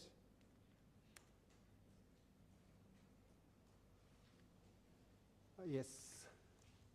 Now I think it started to sample the initial guesses, and it now runs four jobs in parallel. And we should also see this then in the tensor board soon. And we configured the output directory now a bit differently because it's not stored in runs, but it's now stored in a folder called multi-runs. And this is basically the very same principle. And if you just look in there, it's usually for every job, it's just an integer number. And there you see the configuration again. And very conveniently, you see also what was the parameter set which was overwritten from the default configuration, right? So you always can keep this neatly on track. And all you need to do now is basically reload TensorBoard. And we are already starting our jobs here. I could just filter this with multi-runs. Yes, enough. And that's it, right? That's very easy. So if you have to do this by hand, you end up, I think, at least half a day in writing code. You are not sure what this is really doing, right? But this is cool. So this is, now we experience really the perks of this whole procedure. I think it's a bit annoying at the very beginning, but you know, you get a very rich feature set. And now I just want to talk about what are the environments. Like I said, we have this simple sausage here. So it's called swimmer environment. So it's basically, it's called MuChoCo. MuChoCo means multi-joint contact. So it's a multi-body simulation. And the task for this thing is to learn, to progress forward. So therefore, it's called swimmer. And the second one is, this guy is called ant, but it's missing 2 legs, I guess, to be an ant, to be honest. But task is also here, learn how to run. And I guess you could just also browse through the documentation here a bit. because there are some things, if you want to change it, you have to keep in mind a bit of some of the configurations here. For example, because by default it returns also the contact forces in the simulation, and this really blows up the observation space to, I think, 105 or so. And if you want to get rid of that, you could just easily add this argument here, set it to false in the configuration, and then it shrinks down to the, I think it's 27 or so-ish. So you have 4 legs, 2 joints per leg, you know, times 2, because we have angular positions and velocities, plus the orientation of the ant in the global coordinate system, and 2 velocities, I think, or 3. So it's something about that. And as I said, for the very, very motivated of you, we provided a second environment. It's called the crippled ant,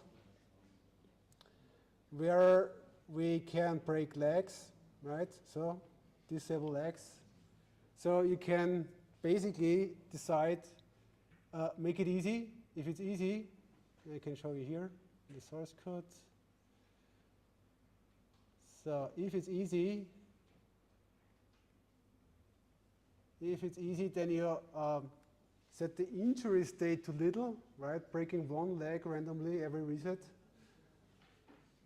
You can set it to medium if you want to break 2 legs. So, and I'm really curious who is achieving a working policy for hard, because then you could imagine we are breaking 3 legs randomly, so it's just one crawling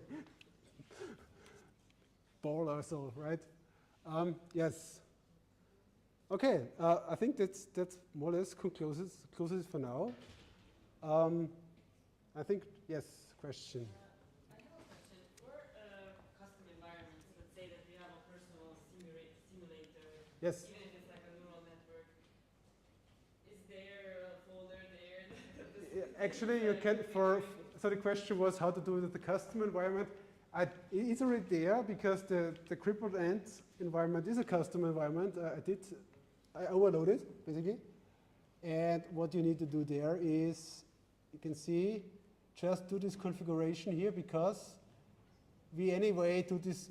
This is something Gymnasium requires, because Gymnasium, you construct the environment with make, and usually Gymnasium needs to be aware what do you want to make with this string aligned to. So therefore we call this register method first, right? And when you look in the training script, so if this key is set here, then we register the environment. So it's already there. You could just copy this, modify it to your needs, set the configuration, done. So if we want to start something from 0, we would first need to create it in Gymnasium. No, you just need to inherit the interfaces from the Gymnasium environment. But if it's not the AND, it's not Muchoko, it's not. Regardless of that, it doesn't know that it's Muchoko. It just knows I need to have to register and make. I need to register the environment, and when you do this here, basically you see that it is defined again here. If I understand the question correctly, if it's a really custom environment, then yes, you have to implement the interfaces from Gymnasium and everything that you can then basically provide action space, state space, everything. Yes. So you just inherit from the base Gymnasium environment, that's it. And here, sorry, I just got this wrong. And here, you see, this is how they do this. This is not my notation, this is Gymnasium notation. This is the location of the code, right? So we know this is in source, environments aren't. And this is the class name. The class is called crippled ant, and this is just my identifier I took. So you pass in the location of the code plus the class name. That's it. And the very same, because it really gets interesting once you get your own models working also. I provided also configuration for having your own policy, right? For example, it's called just custom model here. I forgot that this is something we can also do. We can watch briefly what's actually going on when we start the code.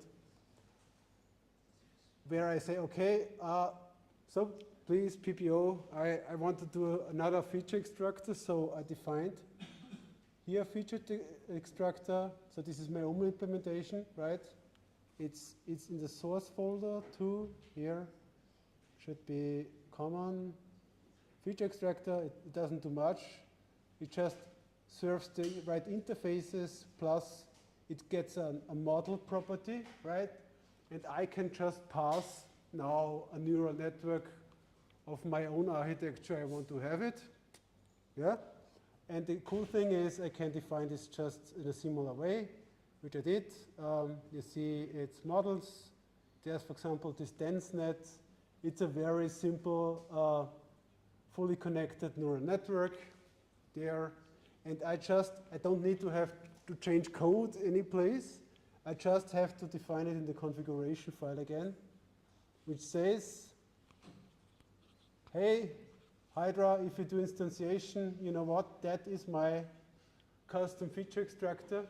And it takes this model, right? So take care that when it's when the feature constructor is needed, that this model is already constructed and passed to it. So therefore, you really get, a bit of, I wouldn't say it's so seamless to maintain your code base, because you don't have to define dependencies in code. I just define the dependency in my configuration, which is very specific to my problem, and I can just interchange it with other configurations. So that's the thing. And we just, what we can do before we kill everything, we just make a brief look into what is actually going on here. Let me execute this. You run showcase.